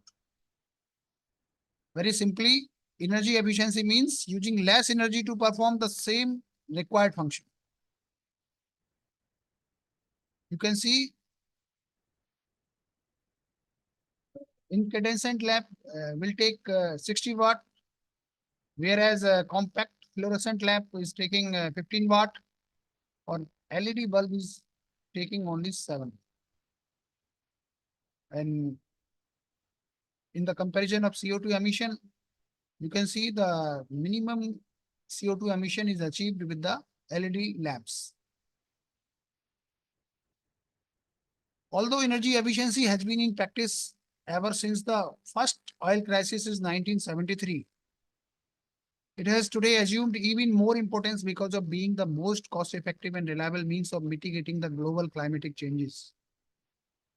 Recognition of that potential has led to high expectations for the control of future carbon dioxide emissions through even more energy efficiency improvements than have occurred in the past. The industrial sector accounts for some 41% of the global primary energy demand and approximately the same share of carbon dioxide emissions.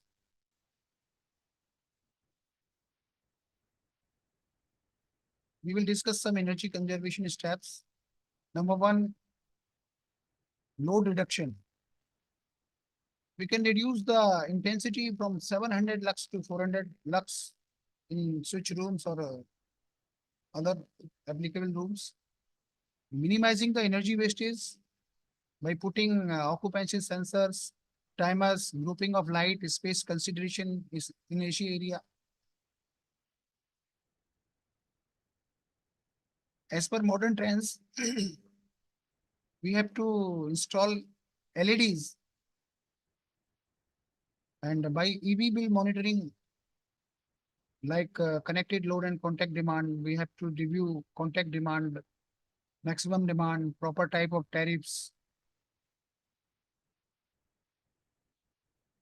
RFPF improvement and penalty, refund adjustment of excess wrong electricity bills, and we can go for the renewable power like solar power, wind power, payback system in solar power, 5 to 9 years, like that. Power factor is also the most important criteria. If we are improving power factor, suppose your power factor is 0.8, and ideal power factor you should know this is 0.99 or 1. So we can improve power factor by high cost measures, by installing capacitor like things.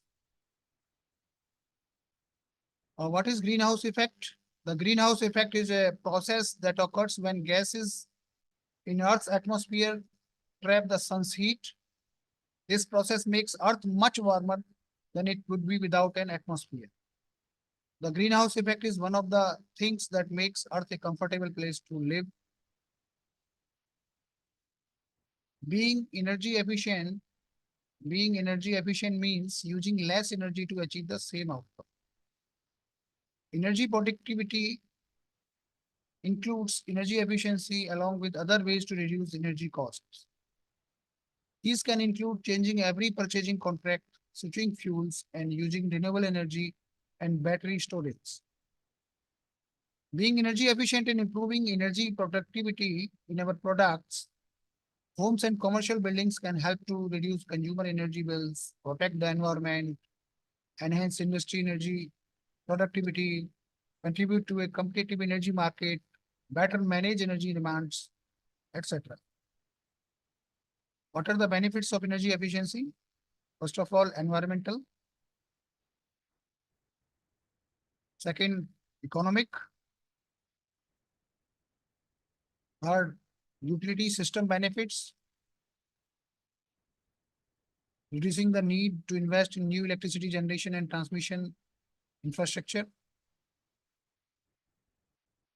Risk management. Energy efficiency also helps diversify utility resource portfolios and can be hedged against uncertainty associated with fluctuating fuel prices. Productivity. Energy efficiency increase productivity.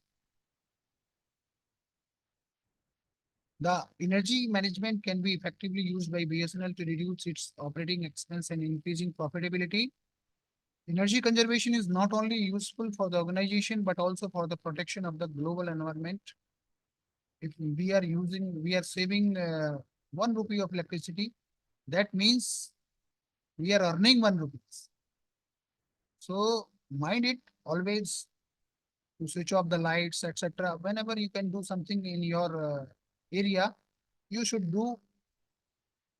It helps not only BSNL but also our country. What are the managerial barriers to achieve this? Energy management is sidelined as a technical specialty. Line management is inadequate. There is sufficient interest and driving force from above. There is little incentive for departmental managers and general staff to save energy. And lack of senior management commitment. Senior management unaware of potential savings. Higher priority given to more important issues. It is seen as an overhead cost. Energy is consumed by a large number of users. Users are unaware of energy use and costs. Getting accurate data on time is a key problem. Monitoring and targeting is not integrated with financial accounting. Output is not reported to either users or senior managers in a form they can readily understand and use.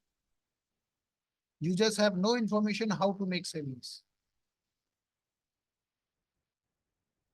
The decision of company management to control energy cost is a vital first step. This must be clearly stated and understood by all within the company. Senior management should participate in energy committee meetings or in other energy-related activities. One of the roles of the top management is to publish a formal statement of its energy policy, which can be used to define company activities in energy matters for its employees. It can also serve to inform the general public about the company commitment to energy efficiency. Finally, an important part of top management commitment is to empower those given responsibility for implementing the energy management program. The evidence of top management commitment will be seen in the level of support given to the energy manager, especially such resources as manpower, budget, etc. Training is also a very important part. Training that pertains to energy management takes many forms depending on who are the target audience. Training may include the complex technical issues that relate to energy efficient technologies as well as general programs that increase awareness among general staff, such as awareness of energy efficiency, understanding of the issues, commitment to achievement of goals, understanding of personal impact on energy consumption. The important principle is that the development of a staff training program requires some considerable thought about the present needs, knowledge, and attitudes of the staff. Performing a training needs assessment would be of immense help in providing the required inputs. Energy forums, training days, seminars, and talks all offer opportunities to create energy awareness and to build commitment. Energy managers can make presentations to all kinds of gatherings, for example, board meetings, management team meetings, and seminars for budget holders and middle managers. What are the benefits of energy efficiency? What are the benefits for the industry? Number one, reduced energy bills, increased competitiveness, increased productivity, improved quality, and definitely increased profits. And for the nation, what are the benefits? Reduced energy imports, avoided cost can be use for poverty reduction, conservation of limited resources, improved energy security. And for the globe, reduce GHG and other emissions, maintains a sustainable environment. With the enactment of Energy Conservation Act 2001, the energy management and energy conservation have become core issues. Lighting systems consumes nearly 15 to 20% of the total power consumption in any building. On ACs, 40 to 60% consumption goes to the ACs. So there is huge potential to save energy. For lighting systems, strategies which have been adopted, experimented in BSNL have been broadly categorized into 3 categories. Already we have discussed earlier. Low cost measures, high cost measures. Low cost measures means there is no cost involved in this plans. And low cost measures, only small cost.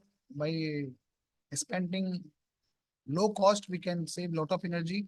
And high cost measures, we have to spend more money as compared to LCN measures.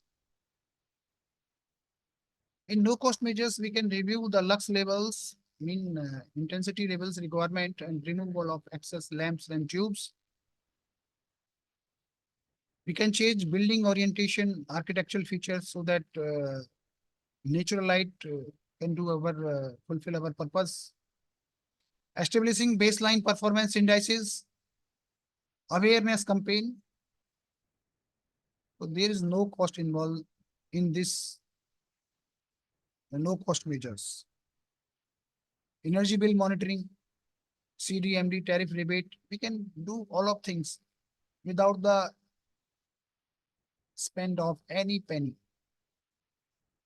What are the low cost measures like replacement of discolored reflector sheets and their timely cleanliness, separating light switches from group control to individual control, switching off lights through sensors in areas that are not in frequent use. That means we are installing occupancy sensors. Whenever person enters, automatically light glow up, or whenever there is no occupant, light will glow off. We can go for the electronic chokes. Use of energy efficient lighting sources and fixtures, timers, sensors for compound lighting, ventilation shafts, and other common areas. Power factor improvement by installation of additional capacitor banks. By improving power factor improvement, we can reduce our current consumption so that we can improve our energy bills also. In high cost measures, automation and building management system, here we put lot of sensors and everything is centralized. Everything, all electrical appliances will be controlled centrally. And we can take decision centrally to on and off ACs, lights, heating, ventilation, ACs. Energy auditing of large buildings also involves some cost. IBMS, integrated building management system. Just like first point, automation and building management system. In no cost measures, we have already discussed intensity levels, so we can skip this. Building orientation, architectural features, enough number of windows, ventilation and sunlight shafts. Maximum natural sunlight should come. Interior walls with light colors. Cleaning of diffuser shades at least once in a year. This results in maintaining the required lux level.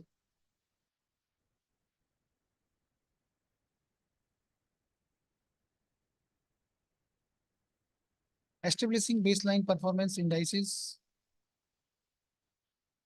We can define switch room general lighting as per our requirement.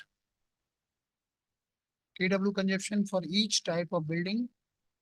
Watt per square meter for each type of building.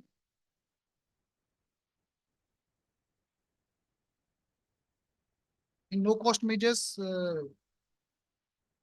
we can go for the awareness campaign. Replacement of T12 fuse tubes by T8 tubes, which use 8% less electricity. Switching off lights when leaving a room or corridors. This can save up 15% of electricity used in lighting. Display of posters, identification of switching controls, and replacement of discolored reflector shades and their timely cleanness. So these all provisions are in low cost measures. Separating light switches from group control, individual control also in low cost measures. In many buildings, to keep installation cost low initially, group of lights are often controlled by single switch. This means that working spaces were totally lit up, though partial lighting in many cases would have been adequate. Individual switches are now being provided instead of group controls with suitable labeling so that only the required switch is made on.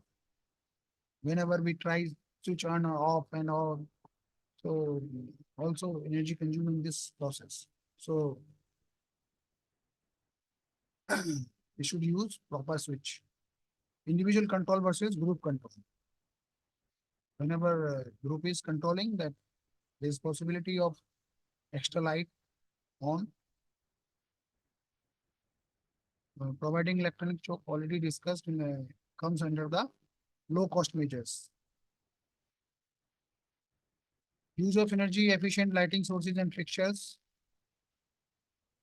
T5 28-watt tube with electronic ballast.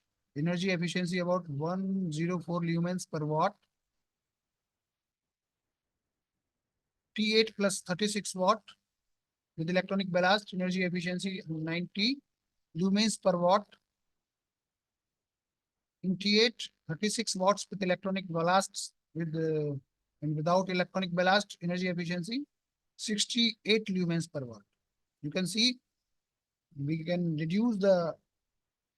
increase the efficiency by employing electronic ballasts.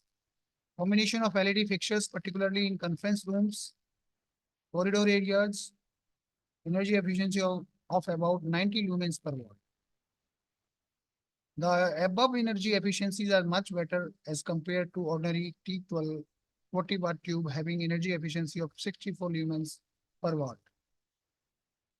There is a complete ban in providing incandescent bulbs 9L/W in any BSNL building, even in the common areas or toilets. Use of energy efficient lighting source and fixtures. Generally, mirror optics luminaries are provided in working areas, switch room area so as to provide glare free, uniform and optimum light distribution. For compound lighting, generally high pressure sodium vapor luminaries and lamps are used with suitable sensors and timers to switch off these lights selectively, say after 6 p.m. And also complete switching off whenever sunlight is available. Thus, compound lights are switched on only during limited hours of darkness, and also 50% light is switched off after 11 p.m. For display boards, high glow LEDs are being used with microprocessor so as to display various electronic messages and thus eliminating illumination of display boards by conventional light source for saving energy. Power factor improvement is important. The overall target is to provide a power factor of more than 0.95 for energy conservation. An standard PF power factor in India is 0.8. Also, to take advantage for rebates being offered by state electricity boards, we are discussing low cost measures. So these are all comes in low cost measures. The power factor is improved by ensuring installation of additional capacitors and regular checking of the same on monthly basis.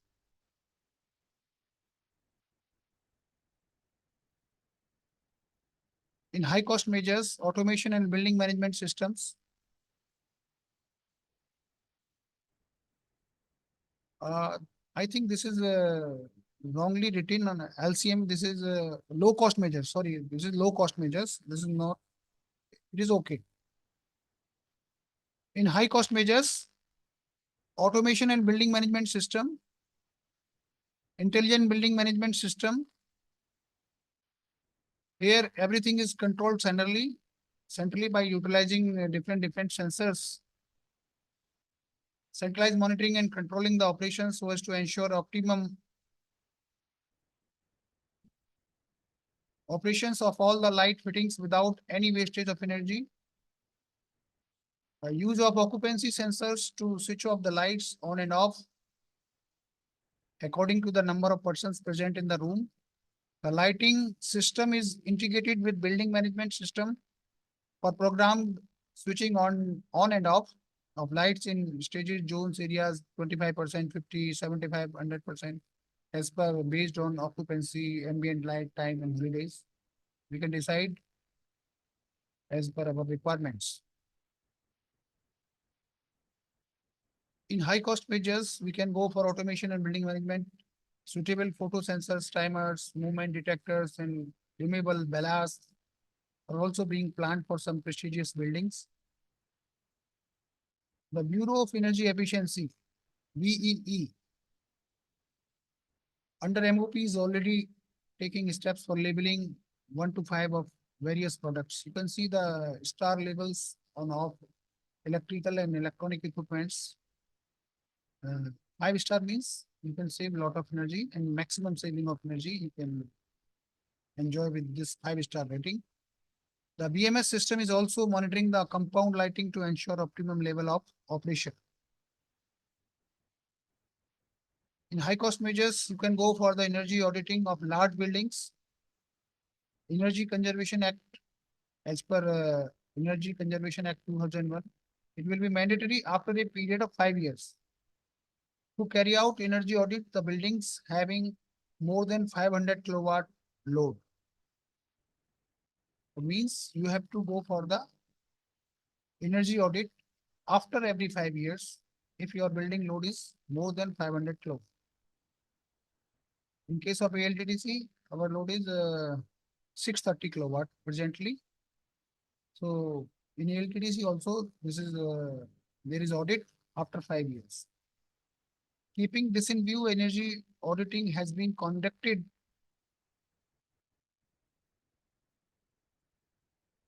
for Sanchar Bhavan, New Delhi, and other few important administrative buildings of DOT, BSNL. These reports of the energy auditors are being examined for retrofitting and adapting energy conservation measures in these buildings throughout energy service companies like ASCOS.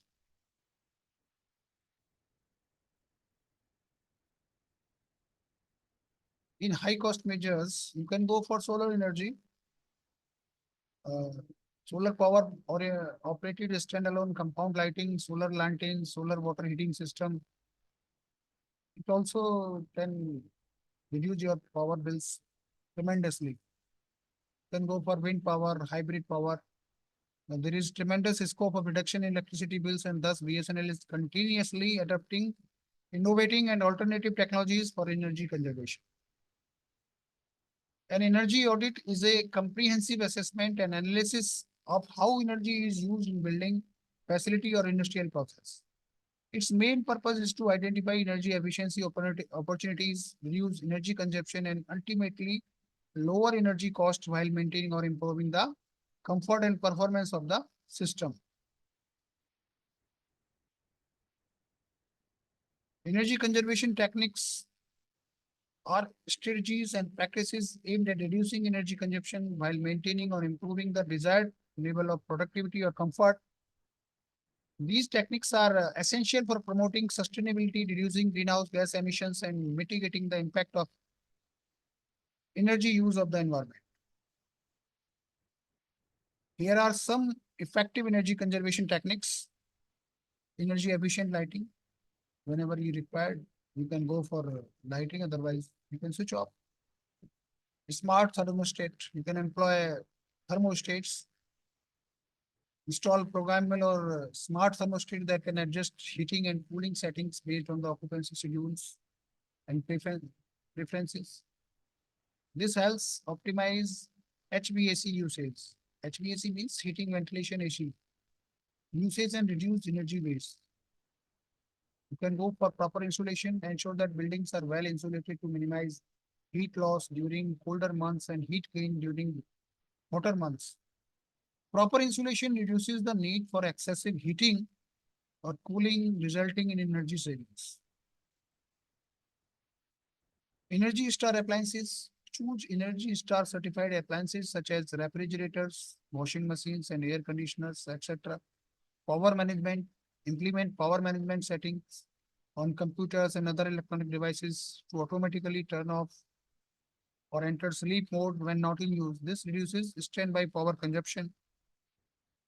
Daylighting, you can use daylighting for the maximize the use of natural daylight by designing buildings with ample windows and light layouts. Daylighting reduces the need for artificial lighting during daylight hours. And optimizing heating, ventilation, AC systems, energy audits, behavioral change. This is also very important. Your behavior should be such that every time you should remember to switch off lights. Like we switch off lights in our houses. Similarly, we should adapt in our department also and encourage energy saving behaviors among occupants, such as turning off lights and electronics when not in use, closing doors to maintain indoor temperature, and reporting energy related issues promptly. You can go for renewable energy and energy efficient transportation. Promote energy efficient transportation options such as carpooling, public transit, cycling, or using electric vehicles to reduce energy consumption related to transportation. Water conservation. By the water conservation, you can also save energy. Fix leaks, use low flow fixtures, and consider water recycling systems. And energy awareness program. Educate employees, residents, or building occupants about the importance of energy conservation and provide tips on the energy saving. Now, come on the Urja app. Basically, BSNL launched Urja app to minimize the losses in electricity bills as well as monitoring of electricity bills. There is a app in there is a app for electricity bill payment system. We have defined different nodals, site in charges, lot of things. Here, site in charge approve the bill. I am summarizing the process of the Urja app. Here, site in charge approve the bill. After approving the site in charge, these bills go to the DGM Finance. After approving DGM Finance, it goes to the next level, ERP, and L1, L2, L3, and finally it goes for payment. Whenever payment done, so your bill has been paid through Urja app. So now we will discuss in detail. Urja app is comprehensive electrical consumption monitoring, centralized bill processing for efficient payment processing. It is electrical bill validation as per the tariffs applicable, consumption analytics and spike monitoring, efficient payment processing to minimize penalties and maximize returns on early bird payment incentives. Enable the site in charge to pursue with DISCOMs to issue revised bill in case of wrong billing, identifying the modification of tariff parameters like unit charges, slab, fixed charges, electricity duty, subsidies, enable the entries of tax components into the ERP system for accounting,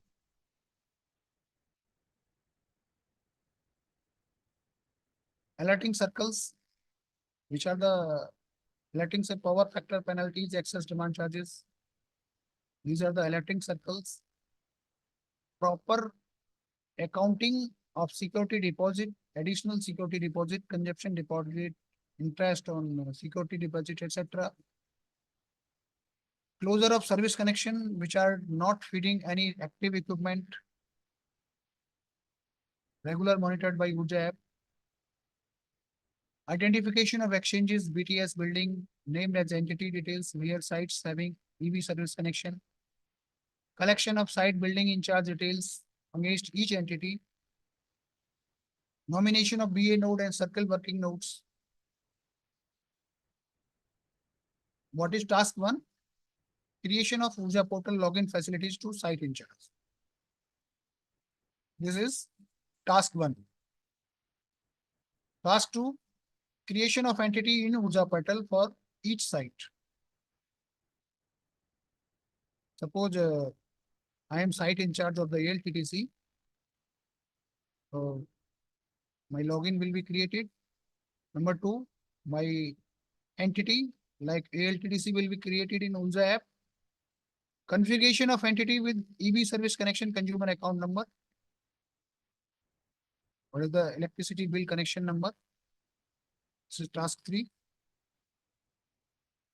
Task 4, addition of entity into Urja meter master form. ECAV means electricity connection authentication and verification. Urja app automatically authenticate and verify the data. Because all tariffs are entered in Urja app, it automatically compare the with the tariff. Site in charges can access his sites through Urja portal and can fill the Urja meter master form. Filling of electricity connection authentication and verification template. Task B, filling of Urja meter master template as per SAP meter master and vendor master. That means I am site in charge. I have to send these 2 tasks for creation. Task A and task B can be filled commonly in Urja meter master form in Urja portal. What is task is? Manual bill validation module works on the configuration and tariff module. Every site in charge must visit the site at least once in a month to check whether electricity meter is in working condition or not. To know the electricity meter working status. And one thing in Urja app is monthly site approval made available in the Urja portal. And this is filled by every site in charge on monthly basis in Urja app. Site in charge are mandatorily submit the monthly site approval from once in every month by entering current meter reading of any day of that month and date on which current meter reading was taken along with the following certification. This is to certify that the electricity service connection which the bill is paid in the last month is utilized for the BSNL purpose only and bill is issued by the DISCOM is in order. As you know very well.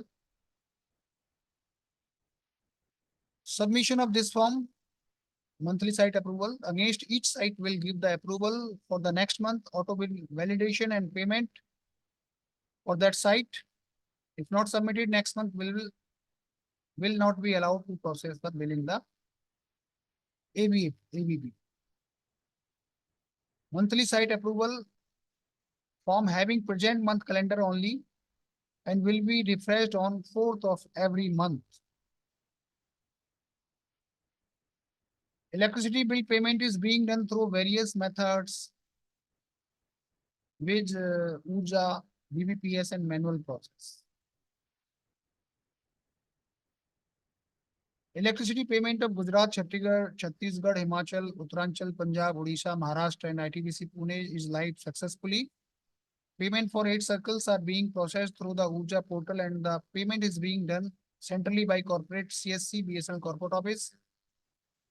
ITPC Hyderabad is the nodal circle for the development and operation of URJA SAP integration. Details of all the electricity bills are fetched from the various DISCOMs across the circle on a regular basis and are after verification and authentication from the electrical wing of the concerned circle, the bills are processed for payment. Entire details are maintained in the URJA portal itself. Upon requisition of above noted 8 circles are raised by the concerned circles to the CCSC sections of BSNL corporate office, and the payment is also being made twice a week by the corporate CSC. Simultaneously, the payment details are updated automatically in SAP for reconciliation purposes. BA heads may ensure that all the payments are made within the pay by date so that surcharge penalty on delayed payments may be avoided. BA heads may also ensure that all failed payments of URJA posted in time bar should be cleared and reprocessed timely. This is the process: auto bill validation and payment system. Fetch bill from the DISCOMs web portal and convert PDF into XLS format. Basically, URJA app automatically fetch the bill from the DISCOM portals. After that, auto bill validation of bill sanity, DISCOMs and URJA bill validation. URJA calculate that all bills in order or not. Checking for tariffs, maximum load, lot of things automatically. After that, it comes to the site in charge. Based on the thresholds, bills has to approve by site in charge. If any validation is failed, then site in charge have to correct. Only after we'll go to the next level. Liability, after that, liability will be generated for the bills through ERP meter master and vendor master. Based on the fund availability and pay priority, next stage S5 pay priority. Based on the fund availability and pay priority, payment request initiated by circle nodals. And last stage is bill payment will be done by CSC, payment aggregator and acknowledge. After bill payment, you can see your URJA app. Here you can see that your bill has been paid, and it comes in the category of last bill paid. This type of category, you can see your bill paid or not. This is the flow diagram. Bills will be fetched by the vendor daily. These instructions, vendor should fetch the electricity bills daily. Try to check the DISCOM portal daily for any bills. And after that, URJA app check for sanity, DISCOMs and URJA bill validations. Automatically, it will check the tariffs and other things. After that, check for meter mismatch and monthly site approval. This is very important. Every site in charge has to submit monthly site approval report in URJA app. Check for validation and alerts. After that, whenever site in charge approve the bill, and then it comes to the designated CO finance nodal bulk approve the bills and send to the circle nodal chief engineer electrical for further approval. Circle nodal chief engineer electrical L1 will bulk approve the bills and send to the ERP for liability document generation. AO will generate liability documents against each bill and send back to the URJA with details. Chief engineer designated officer will update pay priority, select the prioritized bill to initiate and payment request. so that your bill will be paid. If meter mismatch and the monthly site approval not approved, so then it will go to the circle node, release the bills after resolving MMN. Meter mismatch, MM means meter mismatch and monthly site approval. Site in charges has to verify the bills for all shortcomings. And site in charge will approve the bills with standard remarks and then send to the region finance.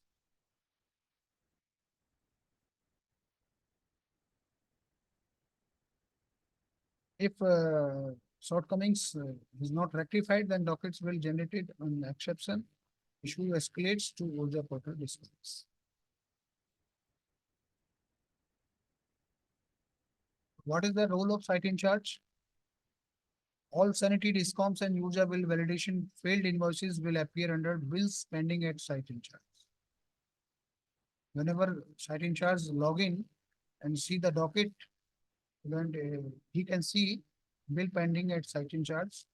Lock in auto bill validation payment dashboard. Site in charges can verify the regions for sanity bill validation, DVV, OVV failed cases through bill summary. And can verify the last 6 months consumed units and current amount data for relative bill percentage variation. Can verify the Urja A, B, and C parameters in comparison with DISCOM's parameters in case of Urja bill validation. These parameters of DISCOMs. Invoice milestones can be viewed through workflow buttons. Bill normally in PDF issued by DISCOM web portal can be viewed through bill button against each invoice. You can see your bills in Urja app also. Site in charges can also have facility to see all the stages of invoices in all the blocks of dashboards. All the approved invoices will be sent to DGM Finance for financial approval. The dockets will be auto-generated based on the exceptions in SVB, DVB, OVB means verification through Urja app. The dockets can be closed by identifying the regions for variations in Urja calculated values with respect to DISCOM parameters values and escalates to Urja to escalate the issues to DISCOMs with proper regions and remarks. If your bill provided by DISCOMs is wrong, so you can complain to DISCOMs to rectify the bills. Invoices cannot be processed for payment in the next month if it has a pending docket. If exception in any one of these 3 validations, bill will be shown for verification. So site in charge should verify these verifications. The following alerts warning due to abnormal variations in the vital parameters given to SI.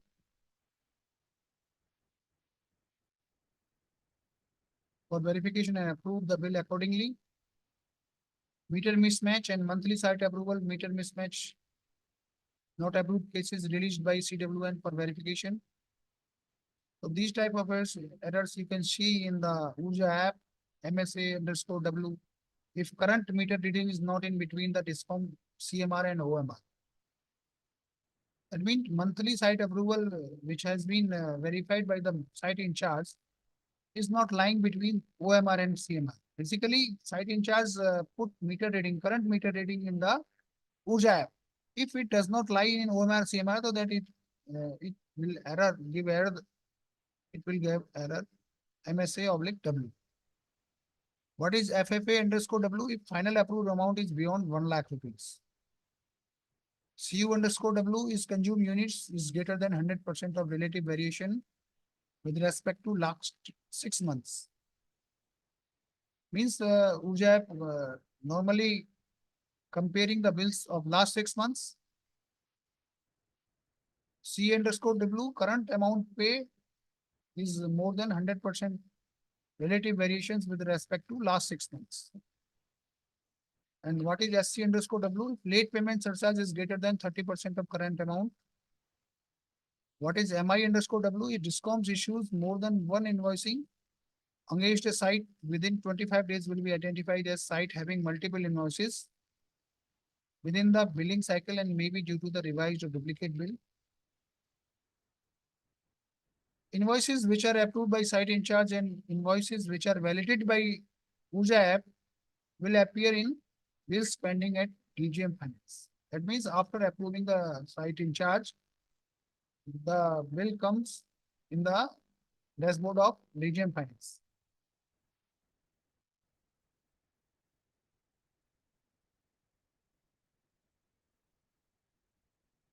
Need to verify the final approved amount, tax components, etc. that derived from the bill is correct or not.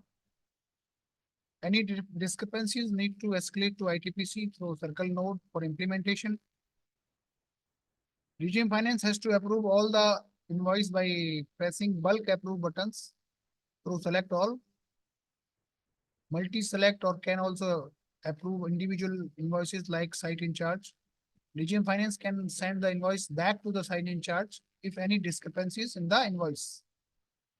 All the approved invoices will be sent to Circle Nodal for final approval. The payment process in Urja app will be automated and will need minimum manual intervention unless any discrepancy in the bill is noticed or in case due to lack of data, validation is not feasible. The acquisition of data from DISCOMs shall be automated and will be populated in Urja on regular basis. The bills raised by DISCOM shall be captured on daily basis and bill aggregator and will be provided to Urja application through FTP server. The Urja application will validate each bill based on automated validation algorithm. In Urja app, there is auto bill validation and payment system. What is S1? Bill fetch from the vendor. You have already seen in the flow chart. First point is bill fetch from the vendor. Fetch bills from DISCOM's web portal and convert PDF into XLS format. Vendor is going to fetch bills from respective DISCOM's web portals and converts bill PDF into XLS format in a predefined DISCOM's specific template on daily basis. Both bill PDF and XLS format of bills will be provided to ITPC through FTP on daily basis. In S2, there is auto bill validation. Following three processes are involved in auto validation: sanity bill validation. Sanity means judicious wise manual validation. Check for meter faulty through OMR and CMR. Check for consumed units. Check for number of units. Check for meter continuity. Exception in any one of the above checks will be treated as if failed in sanity bill validation. The sanity bill validation failed invoices will be sent to the site in charge for his approval and remarks. So site in charge has to tick these failed remarks to approve the bill and to send to the next level. In auto bill validation, sanity bill validation हो गया. Sanity failed invoices will not be validated for next GBB and OBB validation due to lack of information. The sanity bill validation process invoices will be sent for the DISCOM and Urja bill validations. Sanity bill validations failed bills will be identified as starting letter S. If bill is sanity bill, if bill is failed in validation, so we can put letter S in starting of the bill to identify the sanity bill validation failed bills. Now DISCOM bill validation, DVV. The bills will be validated based on historical data, average of last 6 months consumed units, current amount pay, and calculate relative percentage variation. If invoices having any one of the above relative percentage variation will be treated as DISCOM bill validation failed. If your bill is variation more than 10 to minus 30%, then Urja put a verification tab for DISCOM bill verification and site in charge has to verify this. If both the relative percentage variations within -30 to 10%, -32 plus 10%, it is that DISCOM validation is success. Irrespective of the DISCOM will validation failed success, all the DISCOM will validation invoices will be sent for Urja bill validation. DISCOM will validation failed success bills will be identified by starting letter D. Those bills are failed in DISCOM bill validation. It starts with the D. And the site in charge has the authority to approve these bills after click in the certain tax. And third is Urja bill validation, OVV. Urja bill validation, just like normal bill tariff validation in Urja app, with auto filling of permanent, dynamic, and calculated, and calculates the percentage variation. If all the dynamic parameters are available in the bill data provided by the bill fetch vendor and bill category configured in the Urja app, then those invoices will be taken for Urja bill validation. Means DISCOM tariff will be compared. What is the unit charge? What are the different charges taken by the DISCOMs are calculated in Urja app. Failing the above scenario, invoices cannot be processed for Urja bill validation and end up with exclusive DISCOM validation. If percentage variation of Urja calculated gross amount with DISCOMs within the ±5%, it is as OVV success. If your bill is within ±5%, so this bill will be treated as OVV success. If it exceeds ±5%, then these bills will be treated as OVV failed. If the invoice is having both OVV and DVV success, then these cases will be sent directly to DGM Finance for financial approval and then sent to Circle Nodal for final approval. If invoice is having any one of the validation DVV or OVV fails, then these cases will be sent to site in charge for his approval with remarks. A docket will be generated against the bill and any one of the SVV, DVV, OVV bill validation fails. All the Urja bill validation bills will be identified as starting letter U in the bill ID. If all three validations are success, then those bills will be identified as starting letter A. If all three validations are success, then those bills will be identified as starting letter A in the bill ID. Now S3, bill approval based on the threshold bills has to approve by the site in charge. After scrutiny of exceptions raised, site in charge has to approve the bills. Bills which are directly received from the system have to approve by DGM Finance through bulk approval. Circle Nodal L1 has to approve all the bills which are approved by site in charge and DGM Finance through bulk approval. All the approved bills are progressed to ERP for generation of liability. Now becomes on the S4. ERP integration for liability generation. Liability will be generated for the bills through ERP master and vendor master. Circle designated AO has to run a T code in ERP and SAP to generate a liability document number against each invoice. If prime data, BA, CN, consumer account number, meter number, cost center number, vendor code number, and partner bank type are failed, for the received invoice, a liability document number will be generated and updated back to Urja. Any mismatch on above will lead to ERP failure. IF and LF bills. IF means invoice fails. IF, LF bills will be pushed back to L1 for resolution. Pay priority. Now we come on the last stage, pay priority based on the fund availability and pay priority payment request initiated by Circle Node.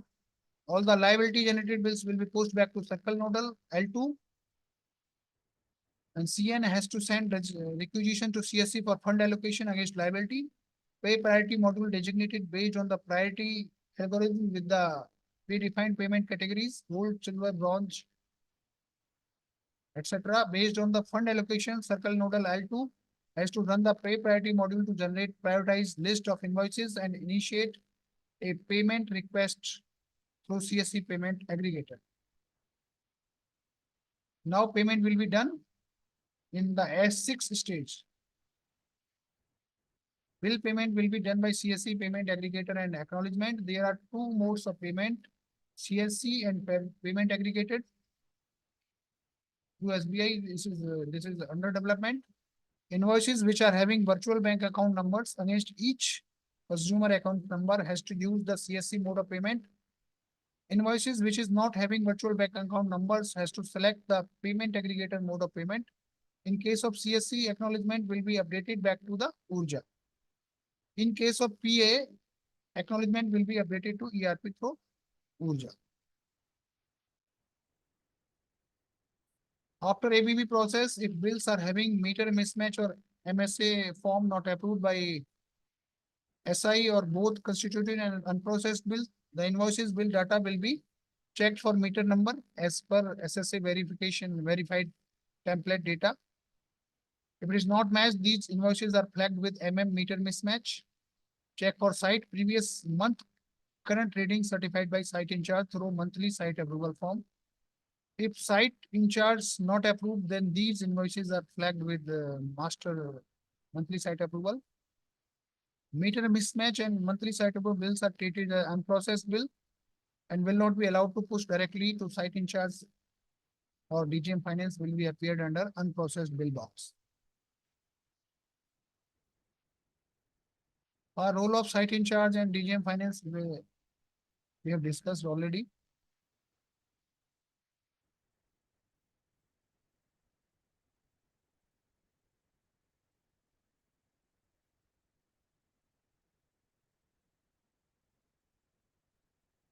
Now we will discuss about something about projects OJAS. OJAS means energy. In Sanskrit, OJAS means energy. It is an energy saving driven project started in 2017-18 by electrical wing to save conserve energy. Electricity plus fuel in BSNL telecom buildings, towers, sheds, etc. Monthly, quarterly, annually check and review energy expenses of the BA to meet the annual energy saving targets of the circle. Review electricity and fuel consumption of all the installations under the BA by conducting energy audit, ensuring that all electricity bills are paid in time and no penalty is levied on account of power factor, high contact demand, and old areas. The proper category of tariffs has to be ensured. Excuse me.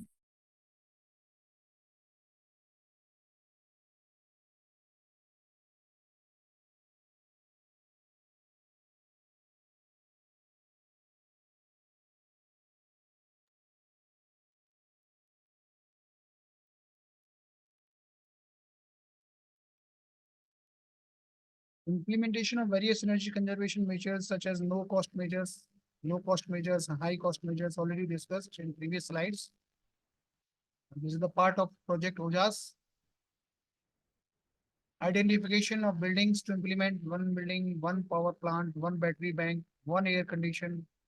That is called OBOPOBOA. One building, one power plant, one battery bank, one air condition. Implementation of OBOPOA in coordination with electrical unit. Conducting energy audit of at least 20% installation in year to ensure optimization of contact demand, proper capacity of battery, power plant size and working module UPS size. Conducting fire audit along with the energy audit to ensure proper size of fuses, switched working of fire detection and firefighting systems, exit paths and regular fire drills. Project OJAS is an initiative by BSNL in order to save energy and focus on tapping of renewable source of energy. The project will help in optimizing the energy consumption and have a positive impact on global warming. The project starts from 7 August 2018. 7 August 2018. Implementation of in-house software for analyzing and scheduling of electricity bills for identification and corrective actions. Analyzing of existing tariffs for adaptation of economical tariffs from existing utility company or any other alternate source of supply if available, and exploring the possibility for single window payment. Review of demand is also initiated by Project OJAS and taking corrective action for disconnection. Contact demand rationalization, closure of substation, downsizing of DG set, closure of DG sets from urban rural exchanges, BTS having reliable power supply and providing one mobile DG sets for a group of 20 sites in urban and 10 sites in rural. Power plant optimization by clubbing multiple power plants. Non-provision of BTS at unelectrified sites and closure of non-electrified BTS wherever feasible. Implementation of turbo ventilators for BTS cooling by replacing air conditioners. Closure removal of air conditioners provided to non-entitled officers. Provisioning of renewable energy resources on RESCO model from renewable energy services without capex from BSNL. Online monitoring of above parameters at corporate level is for implementation and corrective action by the circles. What is Project OJAS methodology? Optimizing use of electricity, smart use of appliances, temperature setting, auto timer, non-parallel operation of transformers, non-starting of DG immediately, TOD optimization, time of day, no cost measures, which comes in the category of no cost measures.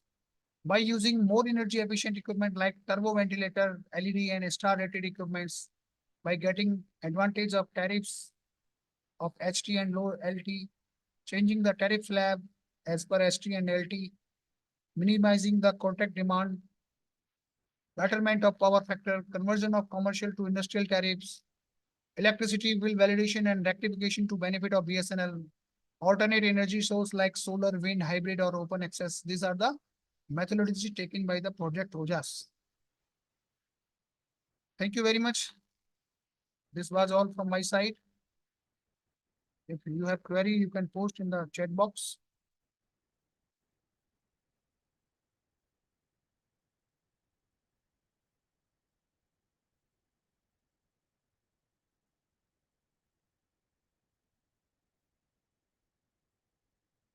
Okay, PPT will be shared.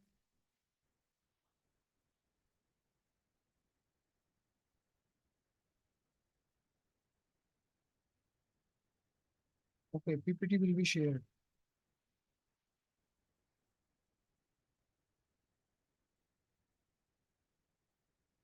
Power factor, basically, we can improve by installing capacitors. If we are improving power factor, certainly we can reduce the current consumption. I have not prepared MCQs.